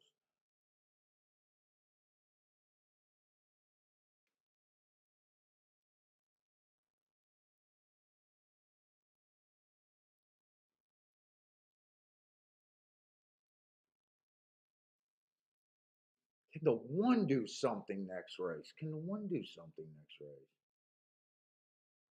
1 does have a bit of speed.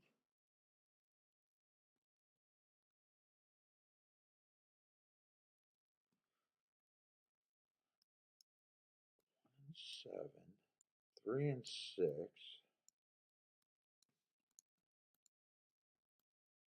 Am I just trying to make a bet at Aqueduct?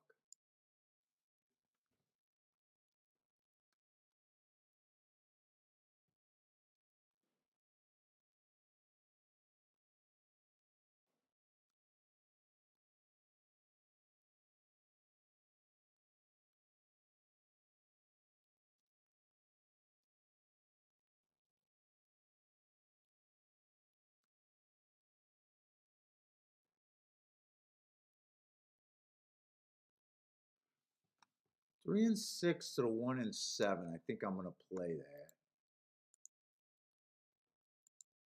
I just want to bust my cherry over there at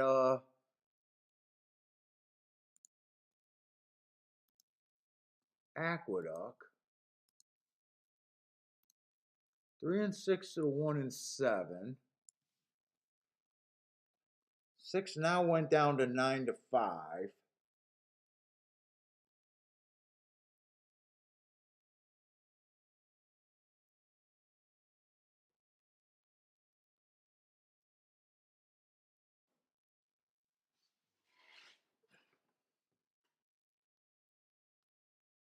Do I want to play any exactas here?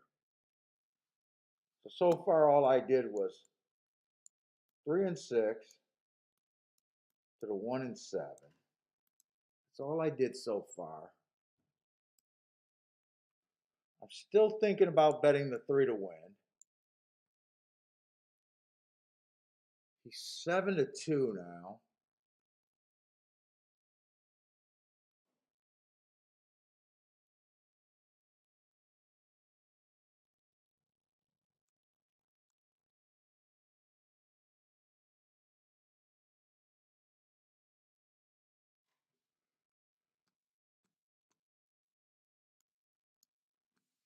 Let's see. I'm going to put that 3 to win, I think. 3 to win. I don't know if I like that bet, but I do like the 3. And I am going to do an exacta. 3 and 6 straight to the 2 and the 10. 3 and 6 straight to the 2 and the 10.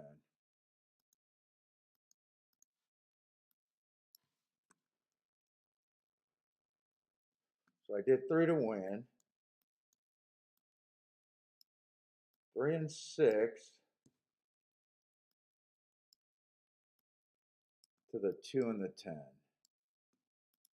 Let me erase this stuff. So that's what I bet there. 3 to win.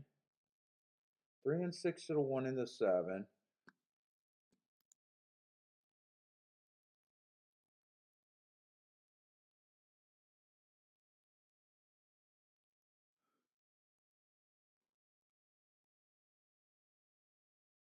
Oh, Rex, you'll never hear me say Kiki Meatloaf. I want it now. Actually, Kiki's parents owned a restaurant, and they actually made some good meatloaf.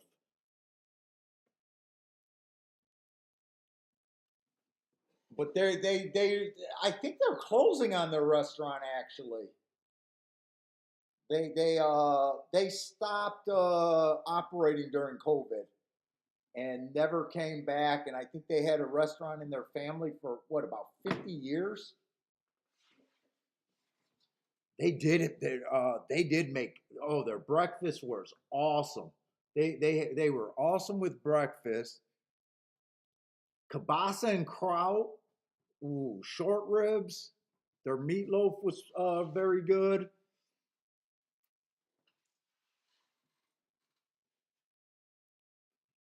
City chicken. Oh my God, her grandfather used to make the best city chicken. Oh my God, that was so good.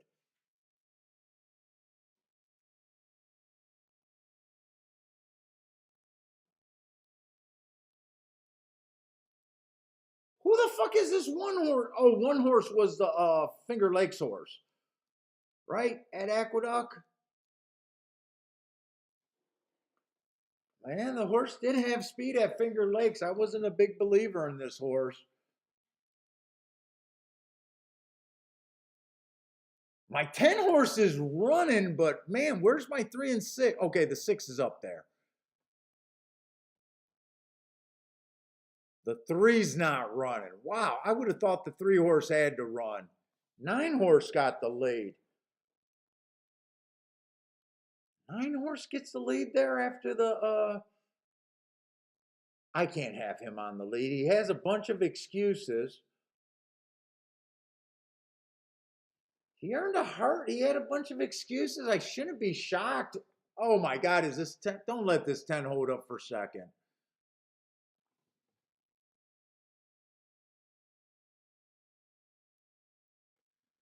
Ugh, my opinion at Aqueduct is so bad. So bad at Aqueduct.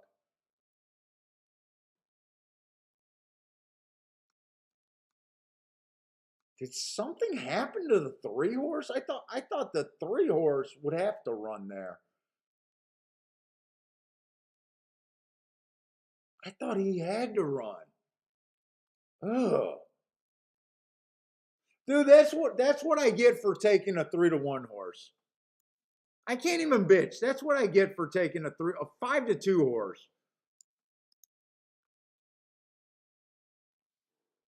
Oh my god, I'm so bad at Aqueduct.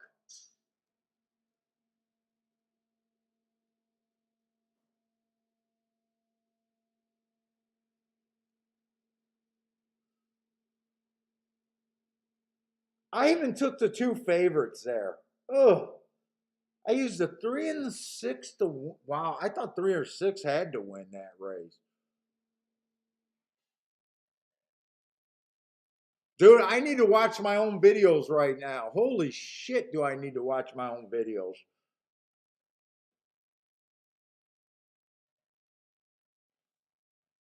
Fucking A. Aqueduct is killing me. Dead money, that's me.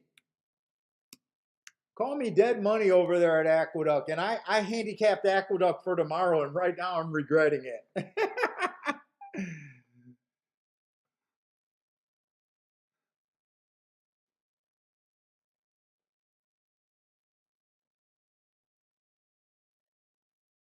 It came in 9-5 over there at Aqueduct.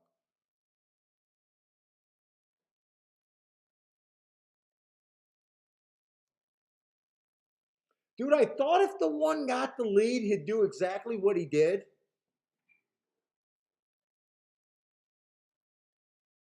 But I thought the 3 horse had to run there. And I thought if the 3 horse didn't run, the 6 would have.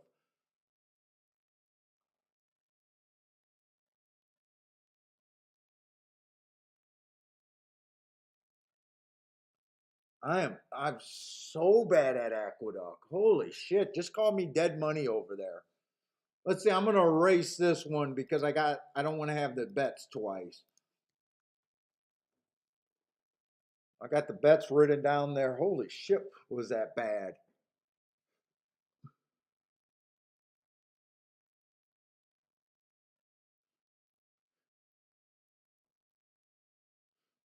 Yeah, I mean, you might be right because that's not like me to key off for 2 chalks like that.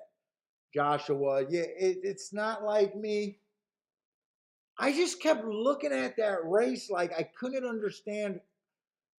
If the 3 doesn't get the lead, I thought the 1 was the only horse that was going to outbreak him, but I thought the 1 was going to fall back just like he did.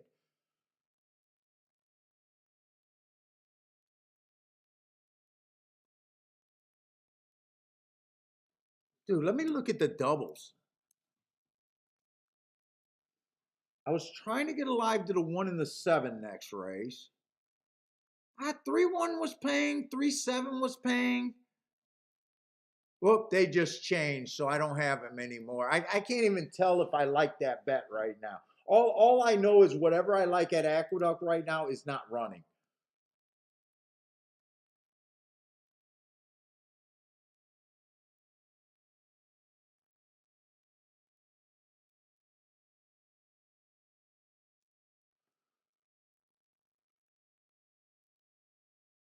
I don't really have a problem with the 9 horse winning that race, but I just thought that the 3 and the 6 would be in front of them, and they would be the horses doing that.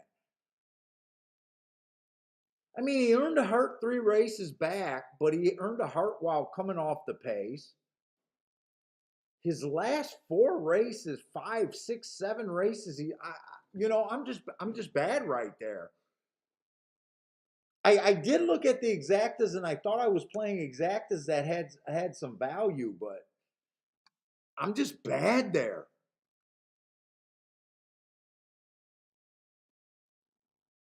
Charles got the first leg in his pick 3 and cashed the exacta as well. Dude, I can't even say that the Crown Royal was going to my head because those two bad bets made me. So right now I played 5 bets. I did hit 2 of them, but I didn't take advantage of neither of them. They were both nice winners at Gulfstream.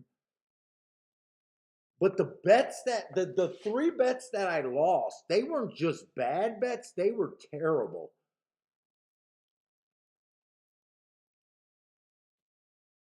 Yeah, but man, Aqueduct is not my friend right now.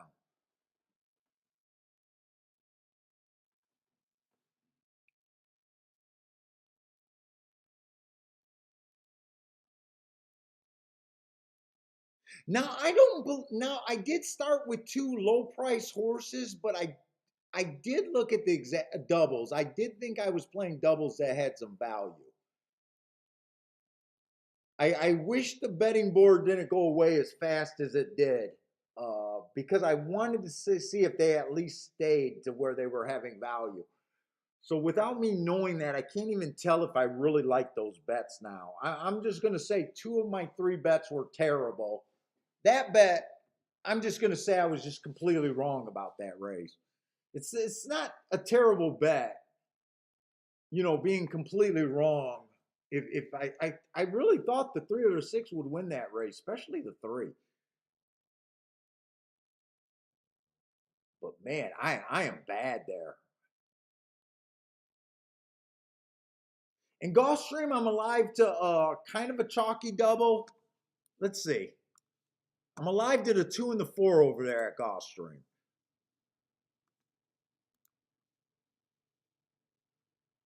And I was hoping that the double to the 2 would have went up. It stayed at $18, so I'm alive to 18 to 1 hit.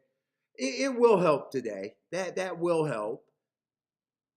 And I'm alive to the 4 and 80 to 1 hit. That would definitely put me up today.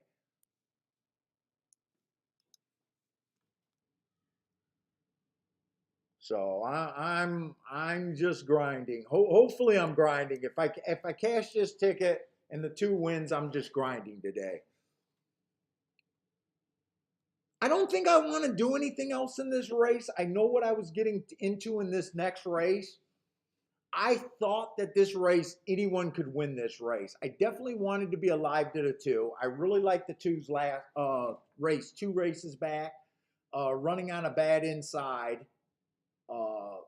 He also hit the gate and turned ahead if you like that. But I gave him an asterisk. He went too fast to win that race. So I do like that race. And I do like his last race.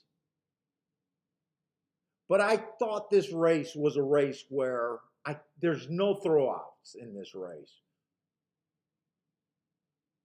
I also had the 2. 2 was my long shot play, but I'm dead scared of the 5, the 6, and really don't want to continue this bet.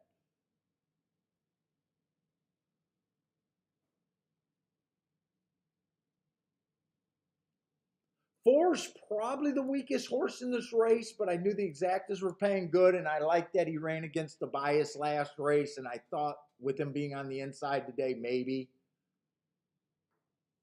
He just got beat by 2 horses in this race, but I thought he ran against the bias, so 2's the stronger part of this play.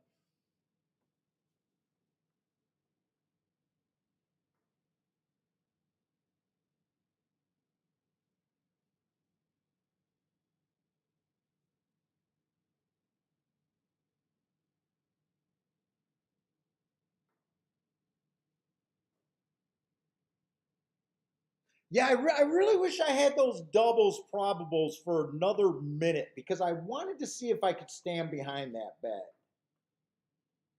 It does matter in my head if I was just completely wrong. I'm okay with being completely wrong, but I really wanted to see what I was trying to get alive to and see if it made sense to play that ticket. Because Joshua was right. I usually don't start keying off the 2 chalk horses. I just thought one of them were going to win the race. I really did. Let's see. Charles got a boom at Oaklawn, so someone's doing some extra stuff here. Nice hit, Charles. Rex got the boom at Aqueduct. So Rex was not disappointed with that 9 horse winning.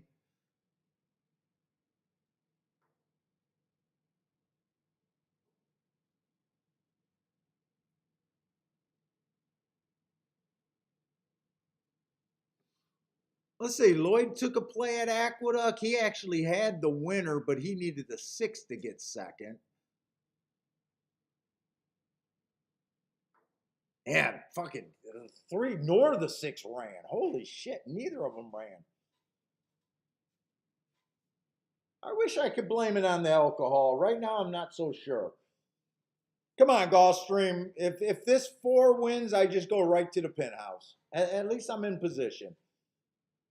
If the 2 wins, I'm okay.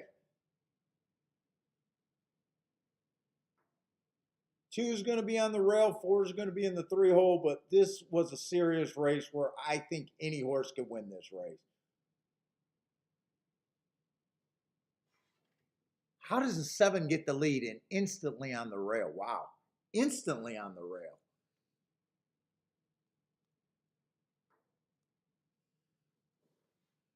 I mean, he's coming off of a super nice race. I thought he got the benefit of a little bit of a bias there.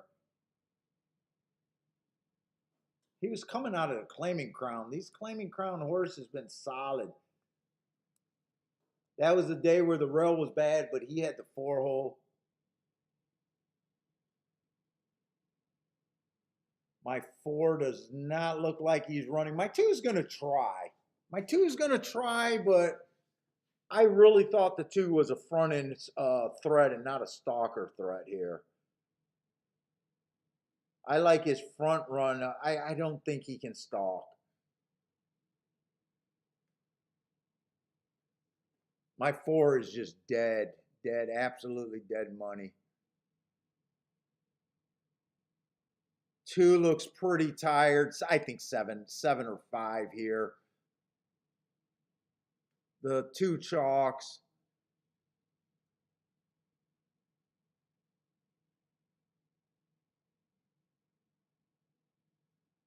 7 wins that race wire to wire.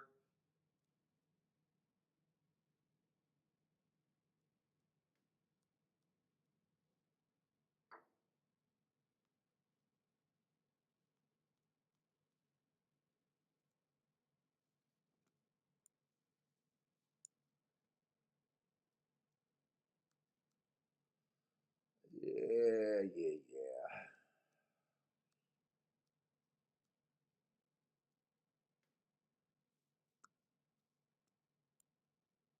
Pretty sure that was a dirt sprint, right? Dirt sprint.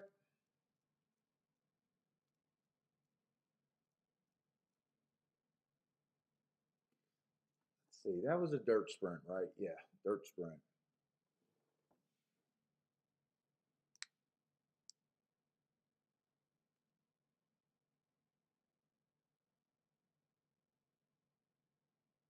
Let's see. In's telling me that the if the 6 would have won, my double to the 7 was paying 19 to 1.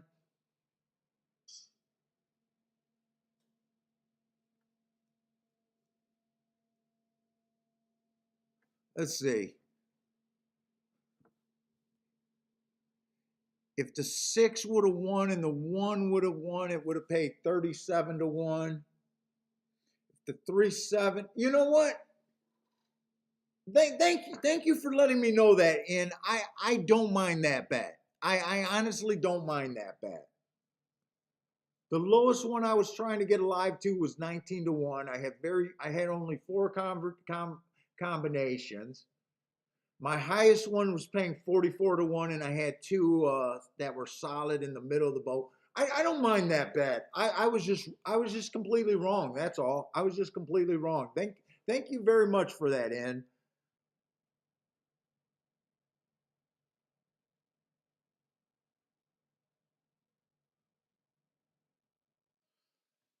And I do want to watch the results at Gulfstream today.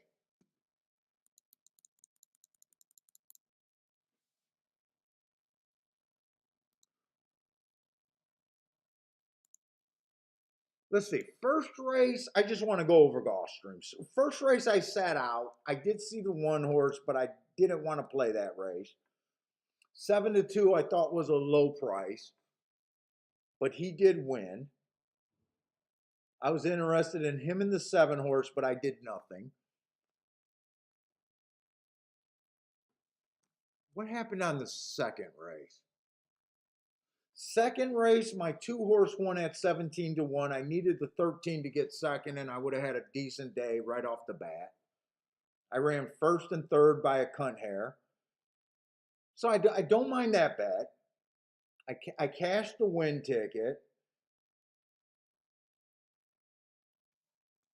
Let's see. Third race. Where were we third race?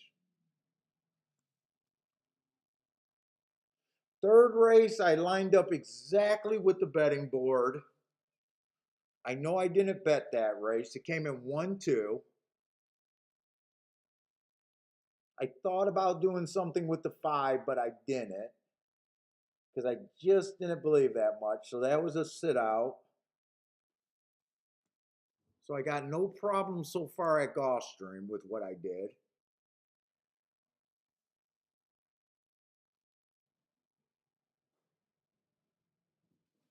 The third race was that bet that I didn't like. I did have the winner, but I was trying to reach too far with the 5 and the 2. I didn't like that bet, especially when it ended. I kept saying that the 7 was by far the best horse in the race. Probably shouldn't have did anything with him. He just paid 4-1. Or I'm sorry, even money, a little bit better than even money.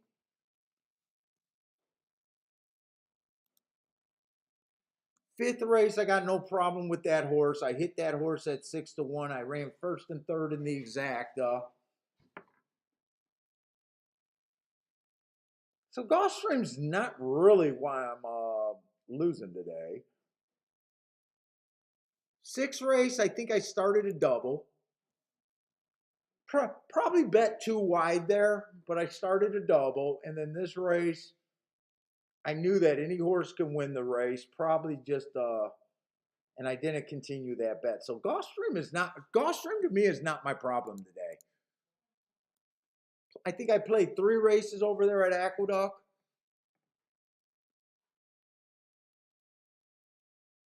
So I think Gulfstream, I just got the last race in Aqueduct. If I want to play anymore,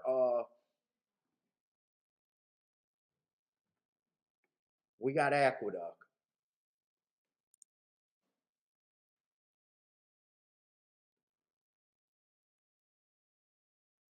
Oh, Gulfstream Park's not running on Sunday? You know what? I don't mind the time off.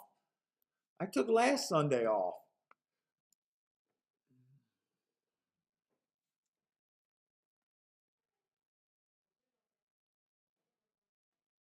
Let's see. Mizume needs the 1 and the 7 at Aqueduct. I think those were the 2 horses I was trying to get alive to.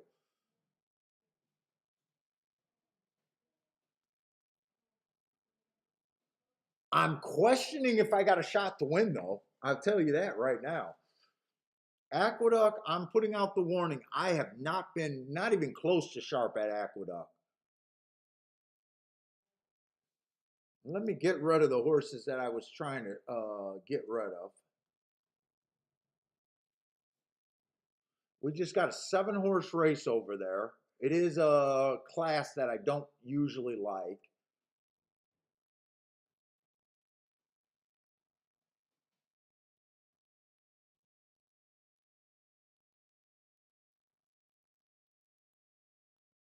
Let's see, the 5 horse is 3-5.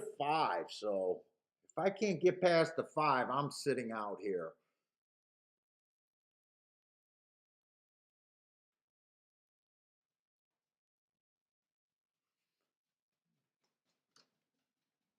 I think I gotta go restroom real quick.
Let's see, Aqueduct.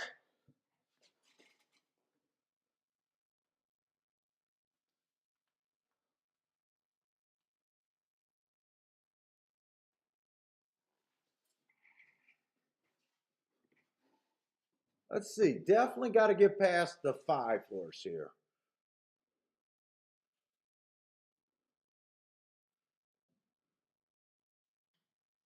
I still like the 7 horse. I still like the 7 horse.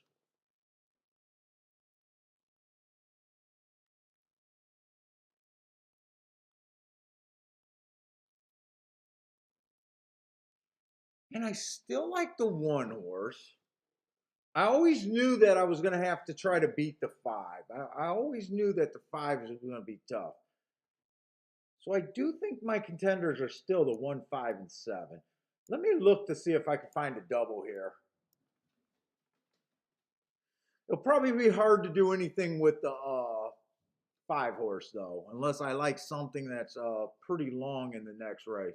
Let's say I think next race is where I got to really look at. We got a maiden claiming 25,000, so the cheaper horses, which I do need. Let's see, one's been running a couple routes. I don't see any excuses. He's just been average, slow. If he wins, I'll be kind of surprised. He is making a bit of a drop in class, though. But he is trying a sprint for the first time. I'm also off of him just because of route to sprint. Let's see, the 2 horse. I do like that race 2 back where he went too fast to win.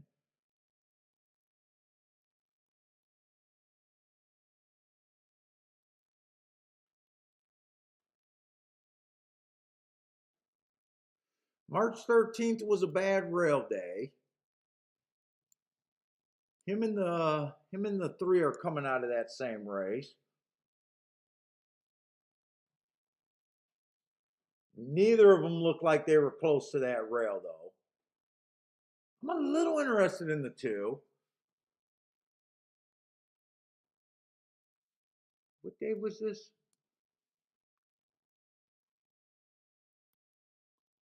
Let's see, the 4's coming out of that same race, and he was on that bad rail. He's gonna be the favorite, probably.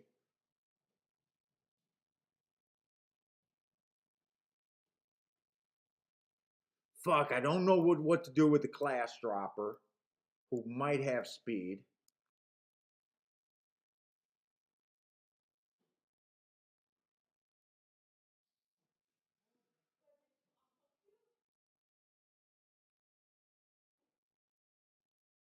Dude, I think I might want to play this. I'm a little interested in the 9.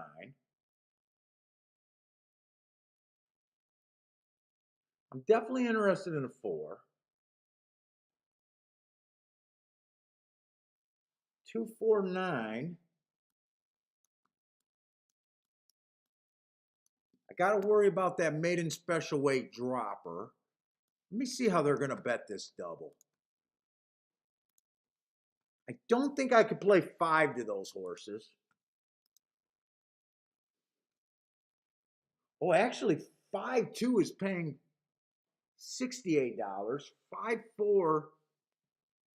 No, I'm in the wrong race. I got to go back to the 7th race at Act. Oh, I'm at Gulfstream. That's why. Let's see. 5-2 is paying 40 to 1. 5-4 is paying $4. So I definitely can't play 5-4, but I can play 5-2.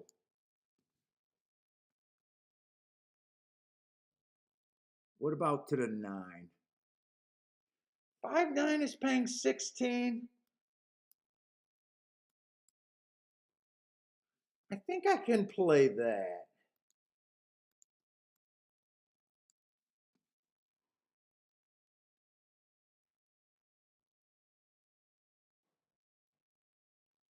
I'm putting this ticket in. I think I could put this whole ticket in. Whoa, whoa, whoa. Double, double, double.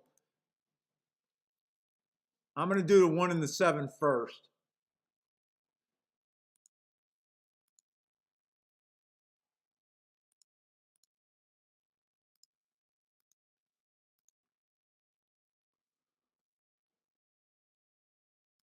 and a 5-2. Just do the, I didn't get anything with the 5-2. I did not get that in.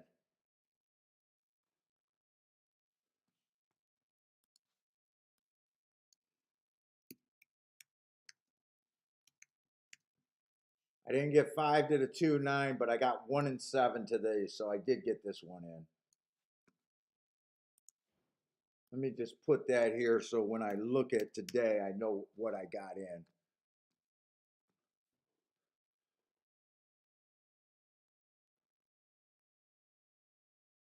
Come on, one, can you just win this race for me? I would like to cash an Aqueduct race today. 1 or 7. Right now, I think I got to start rooting for the 7. Come on, 1 or 7 here. Come on, 7. Get your butt going for me.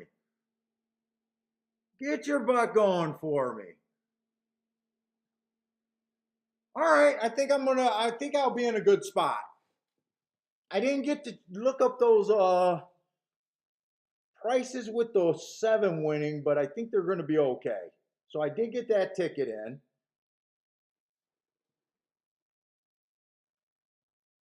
So you know what? Last race, Joshua, you were saying that wasn't like me. I think that bet was okay. I was just wrong last race. Let me see. Put up those will pays. Let me see. Let me see those will pays. In was able to put them up for me.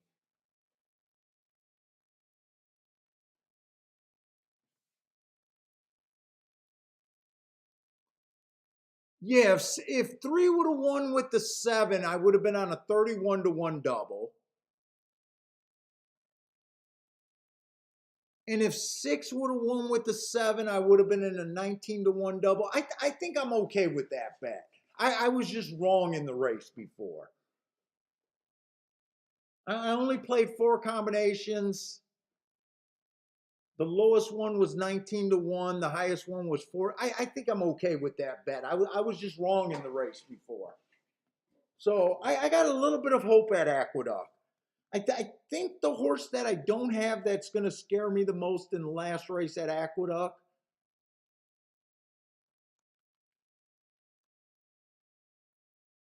who was it? It's going to be the 6 horse. If the 6 horse wins in the last race at Aqueduct, that's the horse that I thought I had to leave off. But we'll see.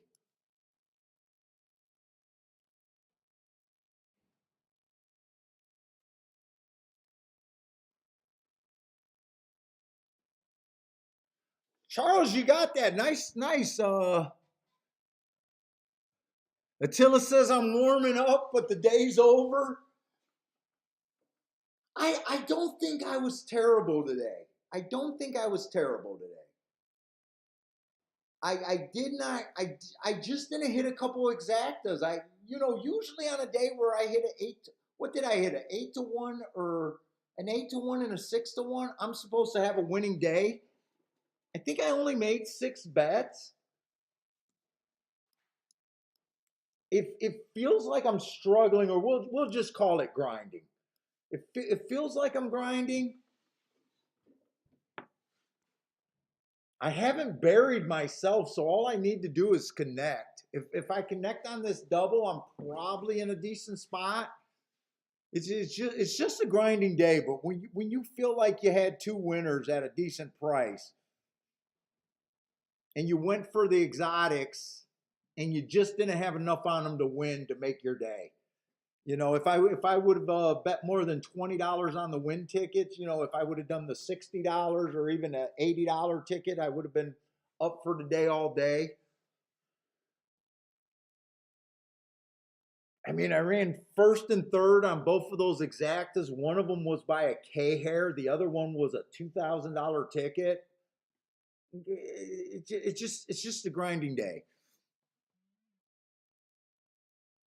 Let's see, Charles out of his pick 3, but he backed it up with a nice exacta. Oh, that exact. Oh shit. Yeah, 5 to 1 over 9 to 1. I gotta believe money in the hand is better than better than hoping, right? That exacta can't suck, Charles. You would still who would you have been alive in your last leg?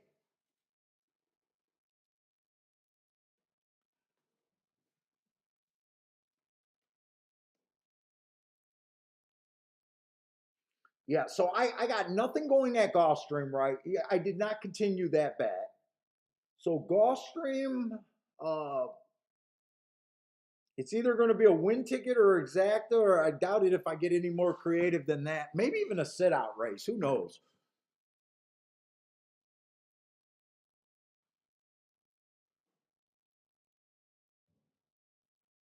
Oh, you would have needed a 6 or 8 in the pick three, huh? 6 or 8.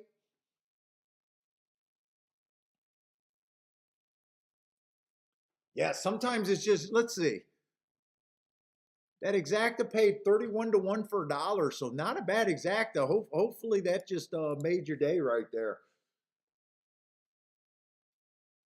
Stephen Marshall said the shake up, the big beautiful dude. Right now I don't feel like it. Right now I don't feel like the big beautiful bald motherfucker.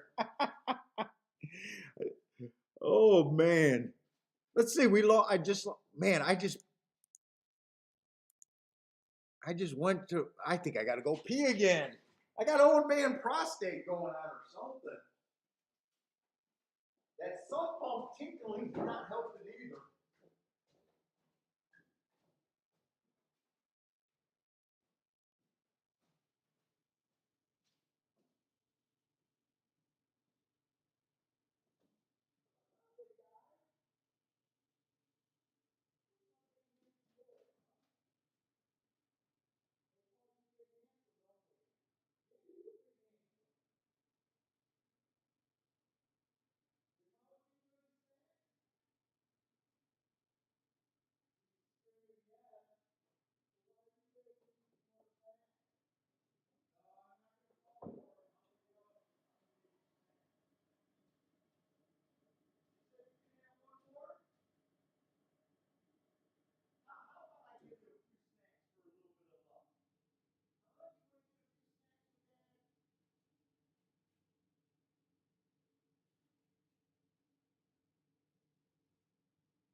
Come on, you can bring me some luck.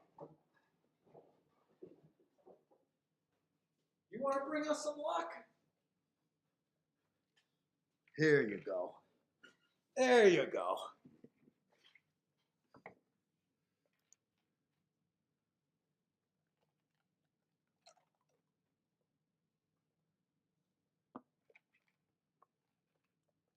Yeah, you don't even need them on the floor. You're desk height. You're definitely a desk height dog. Here, let me help you. Let me help you. You slobbering all over my table. All right, let's look at Gulfstream. We got, you know what? Actually, we've been okay on the turf today. Speed, speed and stalker's been pretty good. How about this one? You like the sweet potato? Yeah, that one you go enjoy. Non-winners are 2 lifetime on the turf. And I think both of the turf races a heart horse won so far. And I lost my Aqueduct video feed, but let's grab that real quick. Get back over to Gulfstream. Hopefully my doubles at Aqueduct are still good. I think they're going to be good.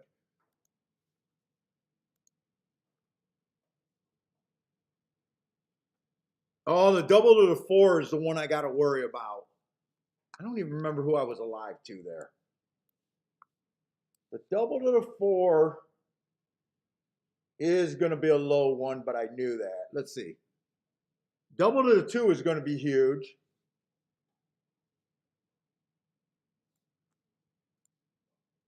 And double to the 9 is actually very good. 58 to 1 and 100 to 1. But I am alive to the 4 also at 13 to 1.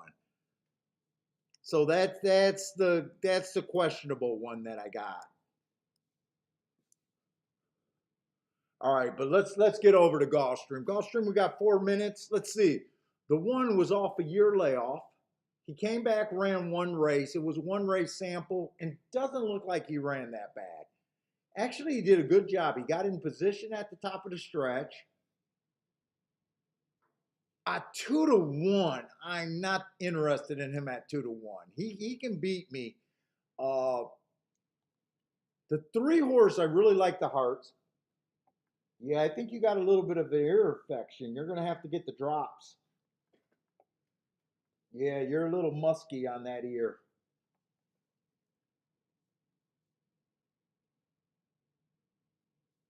Let's see. I am interested in the 3. 5 to 1. 4 stretching out and trying to turf for the first time.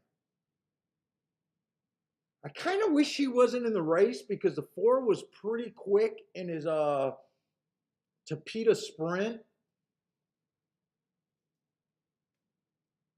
He might bother the 2 horse.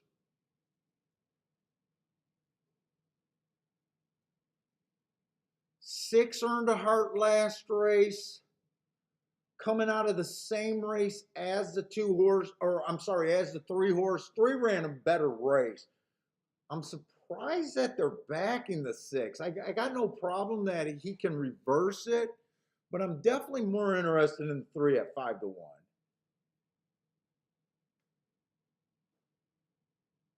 God, 5 horse has some speed here too. 5 horse is another sprinter stretching out. Speed has been pretty good today.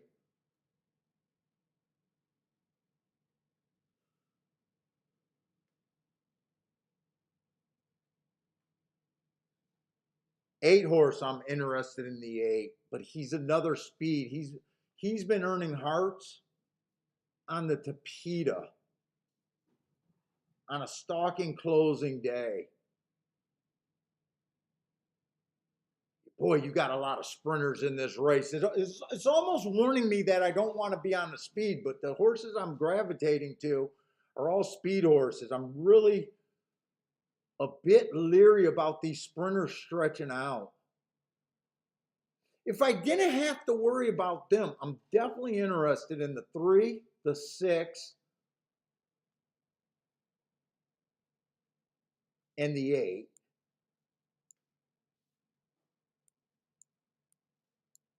Six is probably going to benefit from all this speed in this race. Let's see. Probables, exactas. 6-3 is paying $12, so there's no protection there. 6-8 is paying $10. No protection there, so I really can't do anything with the 6. So right here, I'm mostly interested in the 3 and the 8. I got to decide if I want to Dutch or sit out.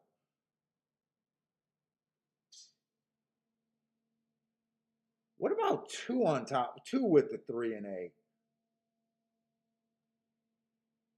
What about 2 with the 3-8? And not great. 2 if 2 wins with the 3, if 2 wins and the 3 comes in second, it's 20 to 1. If the 8 comes in second with the 2, it's 18 to 1. I think I got to bet this race like the 3 or the 8 wins this race. I think I'm just going to do a Dutch win bet here. I think that's all I can really do here.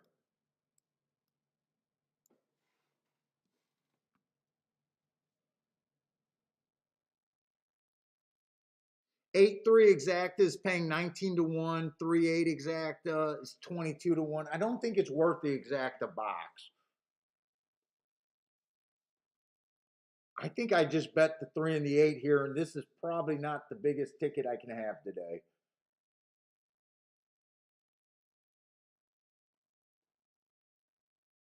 If there's a lot of speed here, this 6 is going to get the perfect trip. 6 or the 2 will benefit greatly from that. To me, I just feel like speed's been really holding up and no one's really been coming off the back end.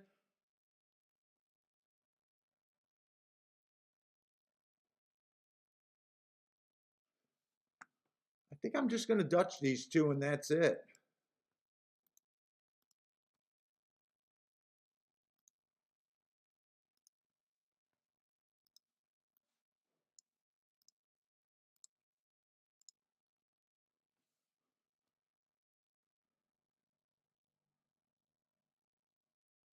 Let's see, Stephen Marshall likes the 3, 5, 8 exacta box. Who's the 5?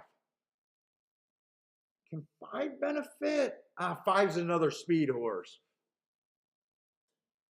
I'll tell you what, if the 3 and the 8 weren't earning hearts and weren't front runners, I would have been interested in this 5. I kind of was interested, but there was a couple other sprinters stretching out. I think I want the 3 or the 8 to rate here.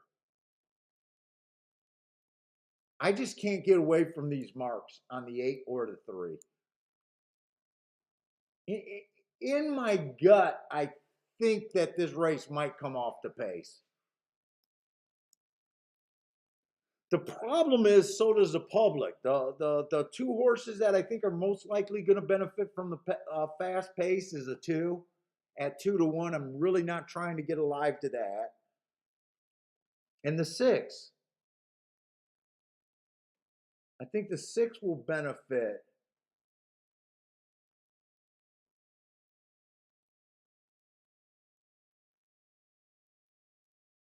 Yeah, so all I did was the Dutch bet here.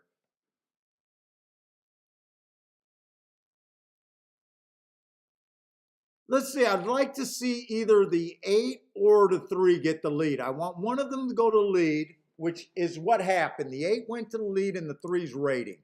So I do like that setup for my 2 horses. 8's going to battle with, what was it, Stephen Marshall's 5 horse.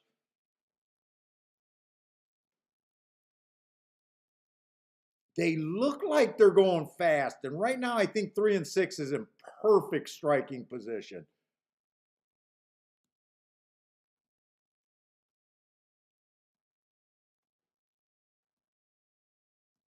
Charles is going to hate me, but I need this 5 horse to go away. Or no, Stephen Marshall's going to hate me, but I think I need the 5 horse to go away.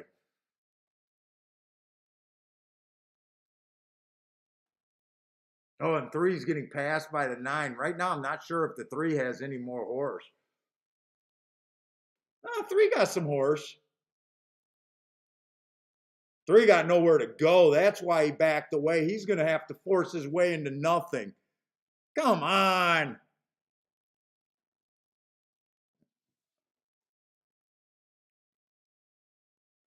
3 ran into some trouble. It might have cost him second, but I've seen this race exactly. The 2 or the 6 was going to get the best trip.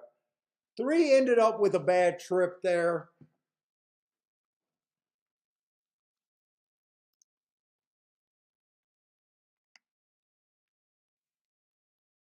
Attila had the 2 horse to win.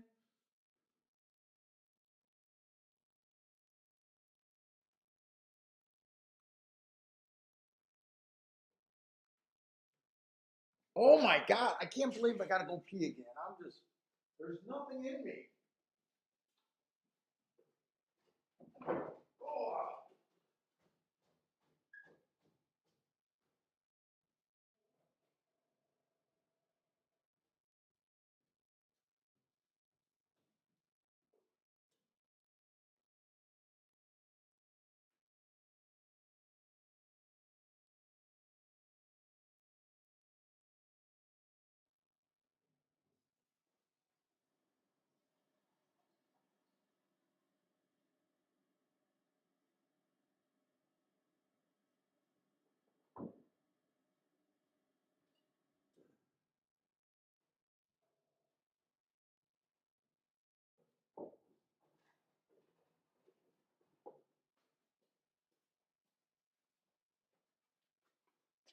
Let's see.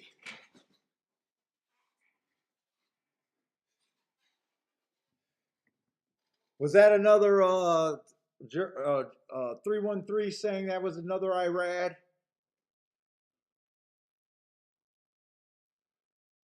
I didn't see the pace there, but it was definitely congested. I would have liked to see if the three had some room to get through, if he could have at least got second there. But other than that, I knew the danger of the 2 and the 6.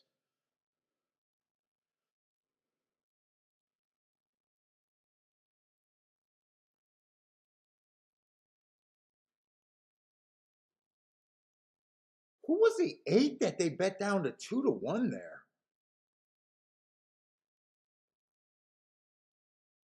They bet the 8 down to 2-1. I thought the 8 was 5 to, wow.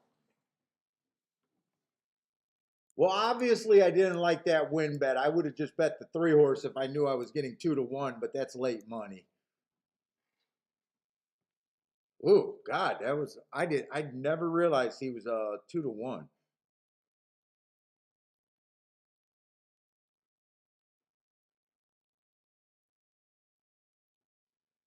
All right, Gulfstream's done.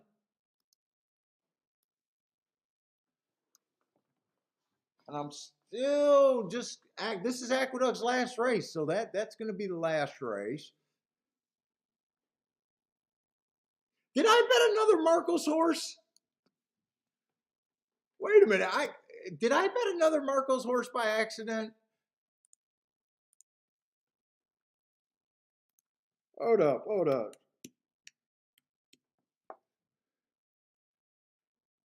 I gotta relook at the racing form right now.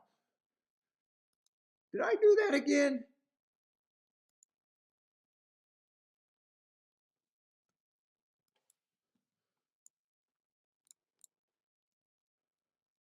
Or are you guys just joking? Wait a minute.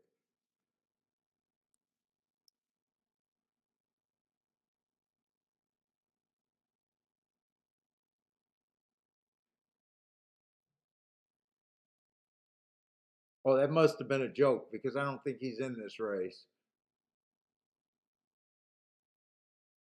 3 had Tyler unless there was jockey change. I don't mark down jockey changes.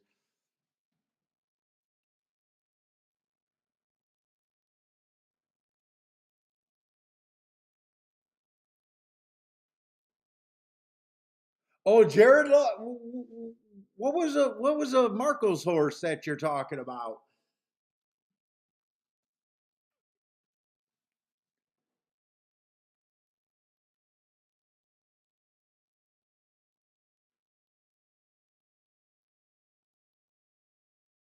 Let's see. Stephen Marshall says he's not a jockey guy, but David something won 5 of 6 races at Oaklawn.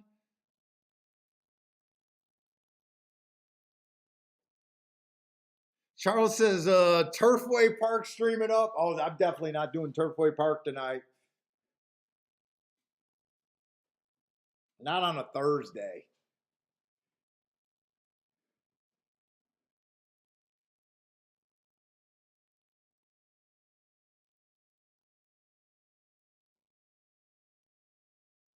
Let's see. Jay says not a bad day, not a great one. Wagered 146 so far, and got 287 returns. So he's Jay, you're a grinder today. You're grinding it out, man.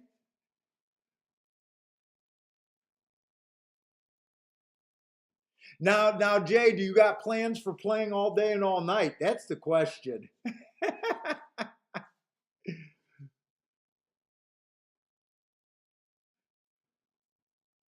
Let's see. 2 of my horses in the pick 3 would definitely put me up for today. If the 4 wins, did I say pick 3? I mean in the double. 2 of my 3 combinations put me up for today, and one of them makes it to where it's barely even a losing day. Uh, I don't really think I'm going to do anything here. If I lose this race, I'm going to have a losing day, but it'll be a below average losing day, which to me is a win in the long term.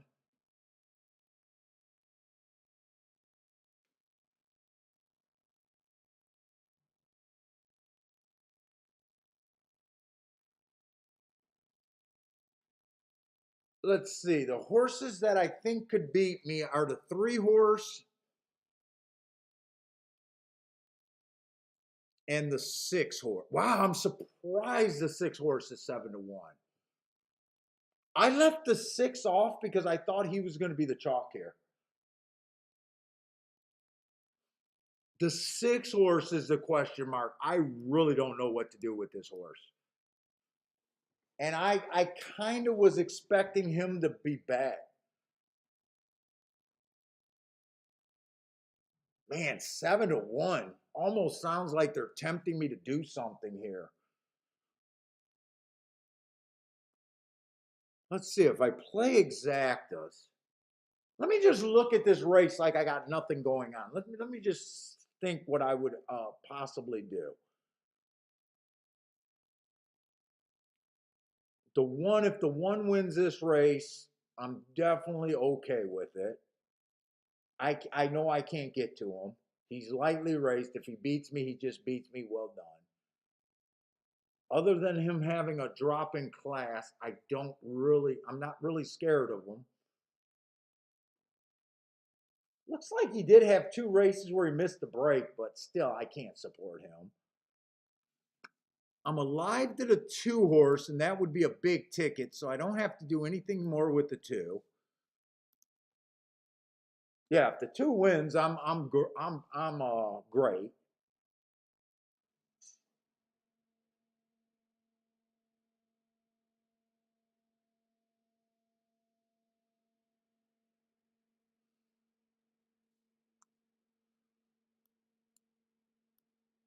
The 3 horse ran on the same day as the 2 and the 4. He is actually coming out of the same race as the 4. It was a race that I thought the rail was bad. He had the 9 hole, where the 4 horse had the bad rail in the 3 hole. I believe the 4 is a better horse overall. I I don't think I would pay to do anything else with the 3. If the 3 wins, he's just lightly raced. I can see it, but at the same time, I'm not willing to weaken what I got to play him, kind of deal. But I gotta admit, I'm a little scared of him. Lightly raced. He could come back and win this race. First race out, he ran against an inside bias. So I do like that. And last race, I'm just noticing he was hard to load.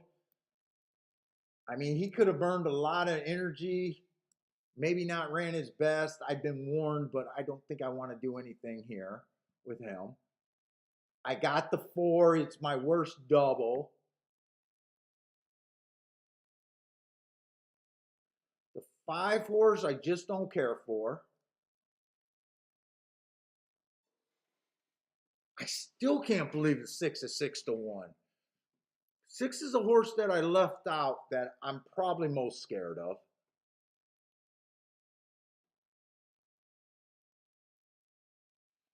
7 has a bunch of excuses, but he's still going to have to beat me. I can't bet him.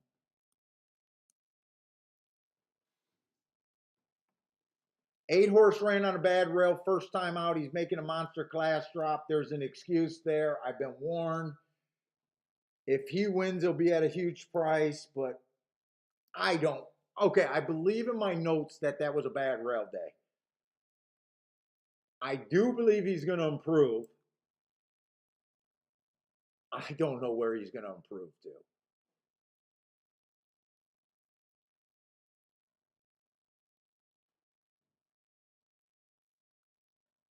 And the other horse I'm alive to is the 9 horse, right? It is the 9 horse. That's a 58-1 double. So I don't have to do anything with the 9 and the 2 on top. And then the 10 horse, there's some things to like about him. I'm not sure, convinced how scared I am of him. He wouldn't surprise me. So the 2 biggest, scariest horses are my 4 horse just winning and I'm not getting paid off enough, and the 6 horse.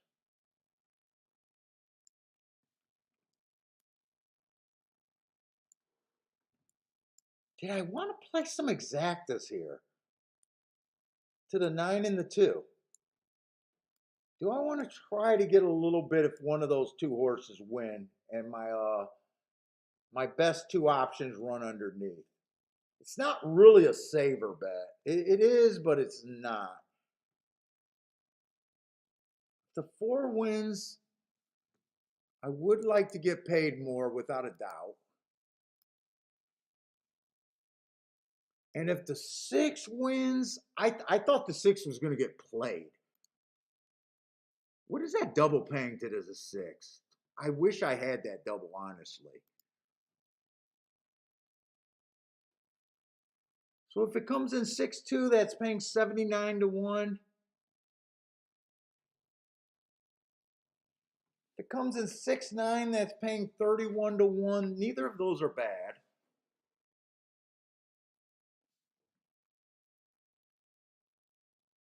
Wow, 4-2 is paying 38 to 1. Wait a minute, I might want to get paid more here. 4-9's only paying 16 to 1.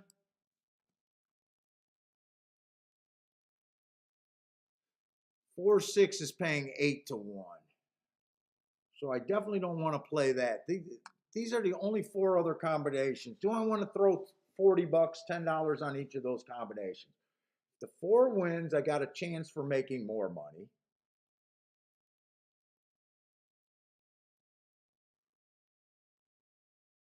If he wins and I misses the exacta, it's not really going to change. I'm still going to have a well below losing day. But if I hit those exactas, that could definitely turn into a winning day because I'm not down a ton. I think I do those exactas.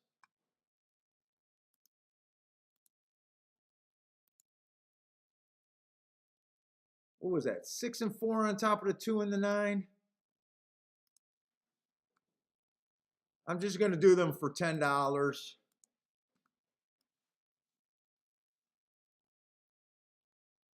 And what did that 9 ended up being? 8 to 1, huh? 8 to 1. No, 6 ended. Okay, so 6 ended up getting bet. 6 did end up getting bet. I thought there was a chance that he was going to get bet. I was surprised. I didn't think I'd get 6 to 1, and my instincts were right on that. So in the double, I need the 2, the 4, the 9. The 4 wins, I definitely want to hit the exacta.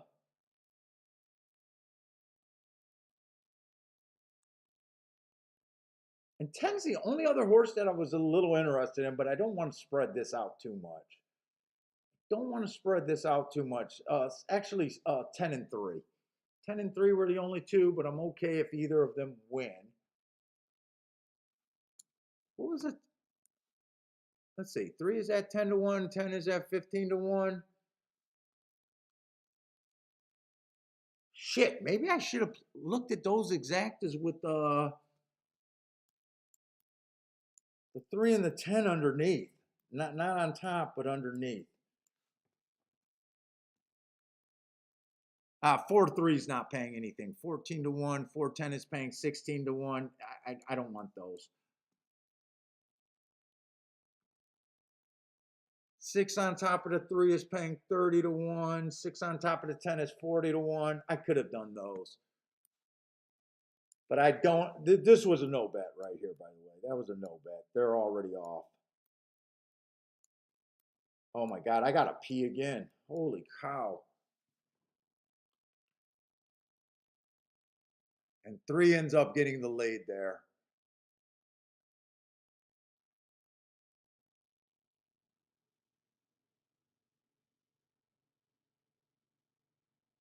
Three ends up getting the lead at 9 to 1. I still think 4 is the better horse. I couldn't play a 4-3. Come on, 4 at least. Come on, 6. Oh no, I don't have the 6. Wait a minute. No, I need the 4 just to win, not the 6. 6 can run second. 4 has to win.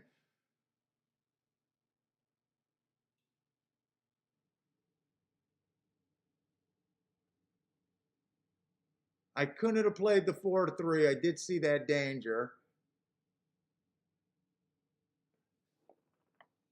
But I looked at those exactas. Let's see. 4-3 was paying, I think, 14 to 1. So I'm going to I'll cash the double. Seemed that I could have played the exacta, but it wasn't worth playing. 4-3 was paying 14 to 1. And that's all I could have done there. So not a big deal. Four just ends up closing out the double.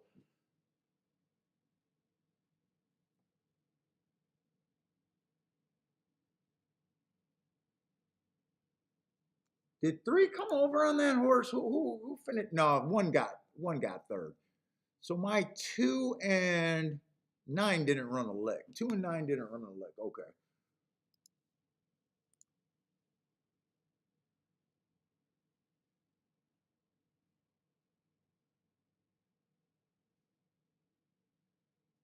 I think there's going to be objection. They might be able to, but I'm not sure. I'm not sure if.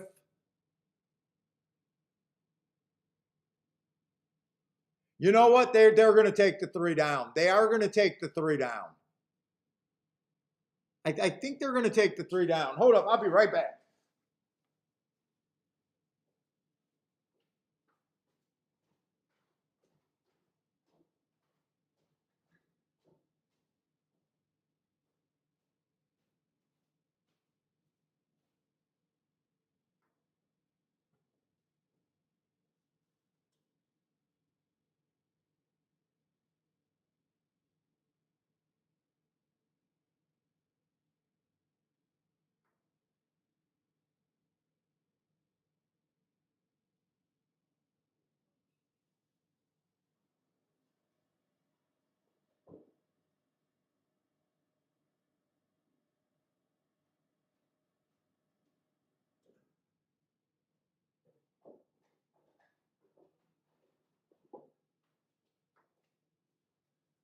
I think they're going to make this 4-1.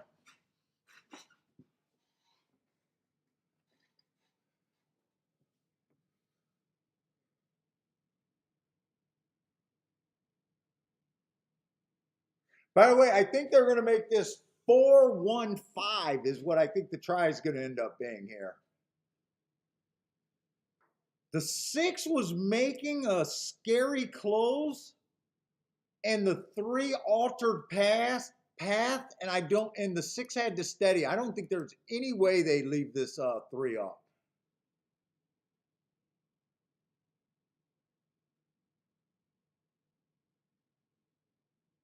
There's no way they leave him up, I don't think. Who was the 1 horse there? Oh, 1 was the router. One, I know who the 1 was. 1 was the maiden special weight horse dropping. I don't think they leave this up. I don't think there's any way they leave this horse up.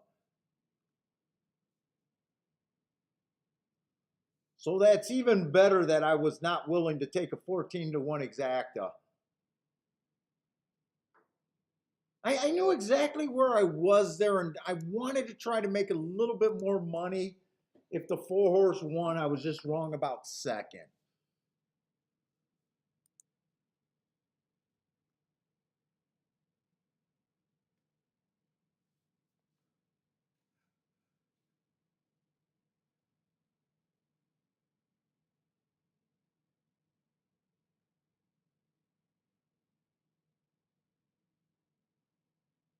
Six got taken. No, 6 got taken out by the 3 horse, not the 10. I think you're getting purple and blue mixed up. I do that all the time.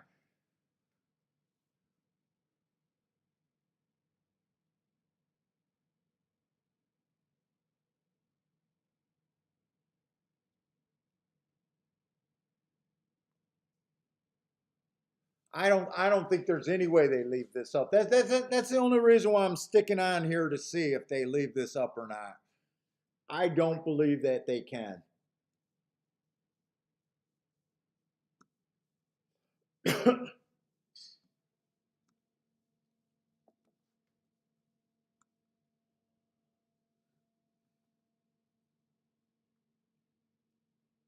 Well, technically I hit exotic today, but it wasn't enough. So I don't think my day is going to change. But I think this is going to be 615 for the try. Or I'm sorry, 415 for the try. Mizzou Man says the three's coming down. I believe so too.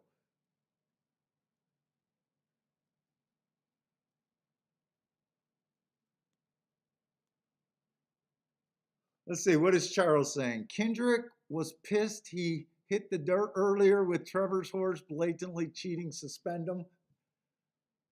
I don't know who these jockeys are you're talking about.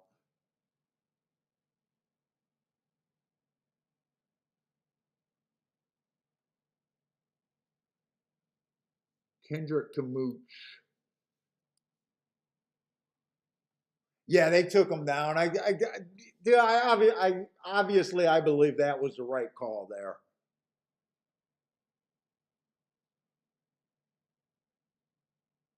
So, like I said, I was trying to get paid more. I looked at the exactas. If the 3 and the 10 got second, they just weren't paying enough.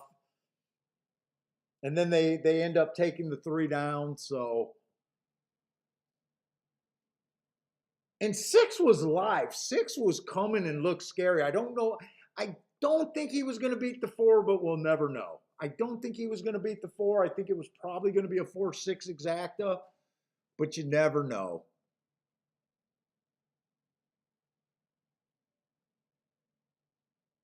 Oh, thanks, Jeff. Yeah, today was a struggle, a kind of a struggling day, but I felt like I handicapped too good today.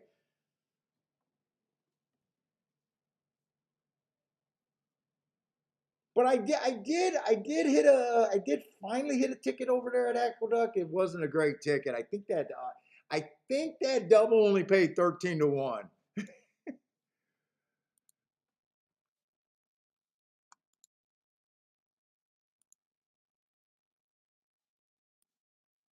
I'm not even sure if they showed it.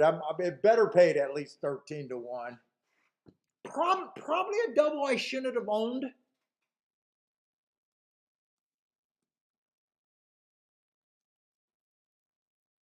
But sometimes I'll take those doubles when. So for every $6 uh, just on the double, for every $6 I bet, I get $13 back. So all it does is cut into. Anyone got any tips over there at Oaklawn today? I have not been paying any attention to Oaklawn other than when Mac and Company was on the stream was the last time I even looked at Oaklawn. Tomorrow I'm going to have Aqueduct again. I'm going to try Aqueduct again tomorrow. I think I'm pretty close to done with it. As long as they have nice weather at Fairground, or I'm sorry, not Fairground, at Tampa Bay, I might download Tampa Bay just to look at the turf route races if they got any. Yeah, Steven, you're right. If that 13 didn't get beat by a K hair, it would have been a great day right off the bat. Dude, I feel like I made a few bad bets. But other than that, I'm pretty happy with the handicapping. To get a 6-1 and I think an 8-1 winner, and then starting a double with a 5-1. I was alive to a couple good doubles. You know, if you're going to play exactas, exactas and doubles. I mean, that's going to happen running first and third.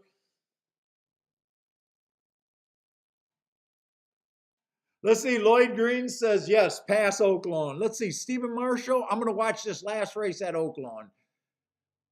They're getting in the gate, so I'll just hang out. He has the 156 in his pick 3 over there at Oaklawn. Let's see. 313 has the 521 exacta box at Oaklawn. So 5-1 helps Steven and 313 out.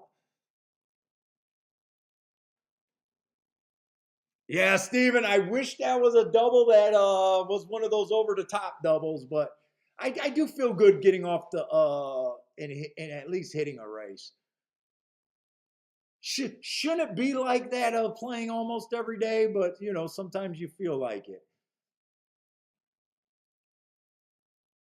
Take it easy, Charles.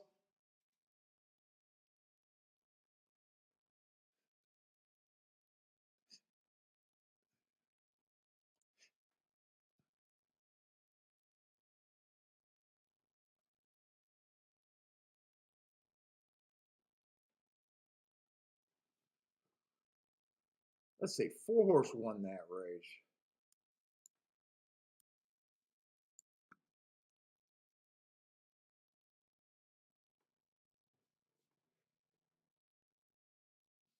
Did I circle the 4 horse? Yes, I circled the 4 horse.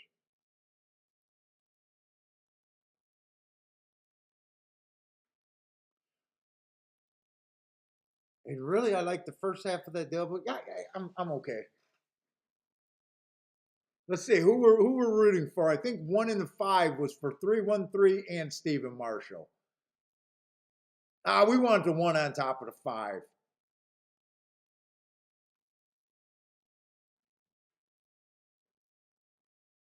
In fact, give us the other half of 313's ticket.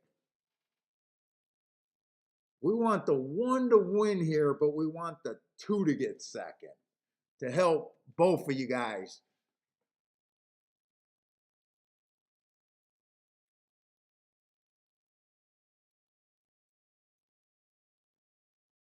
One definitely looks pretty lively. One looks pretty lively.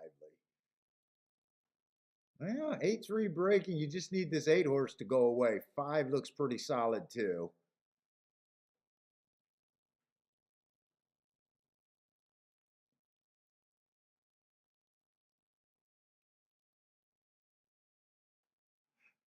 Yeah, well, yeah, Greg. Yeah, that was just.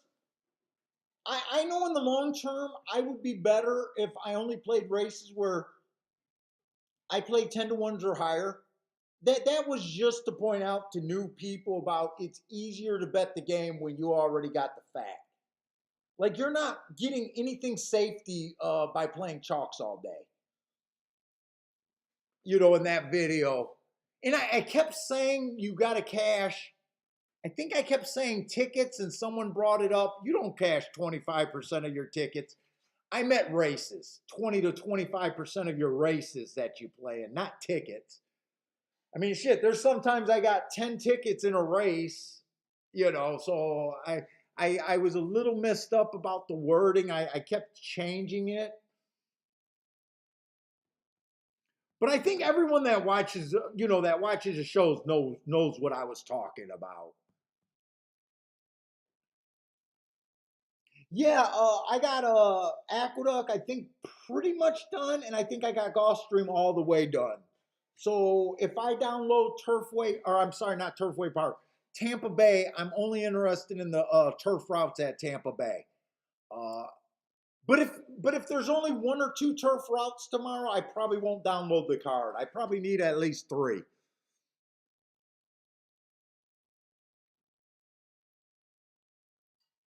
Did both of you fuckers hit? I think you did. 2 get second for you. 313. I know Stephen Marshall just needed a 5 to get through. But I think your 2 horse was 20 to 1, right? That exacta should be good, right?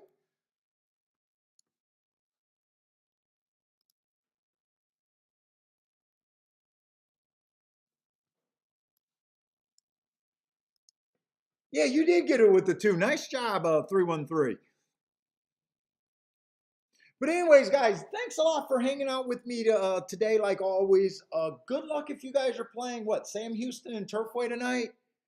Doesn't Turfway got some giant carryovers today? I think Turfway has some giant carryovers today.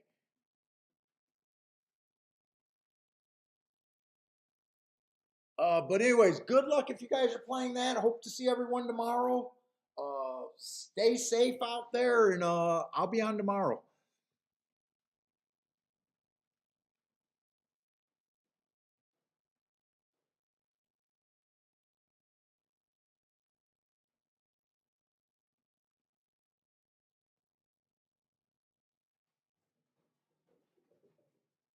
All right, Bentley, we're all done. I'm ready to sign off.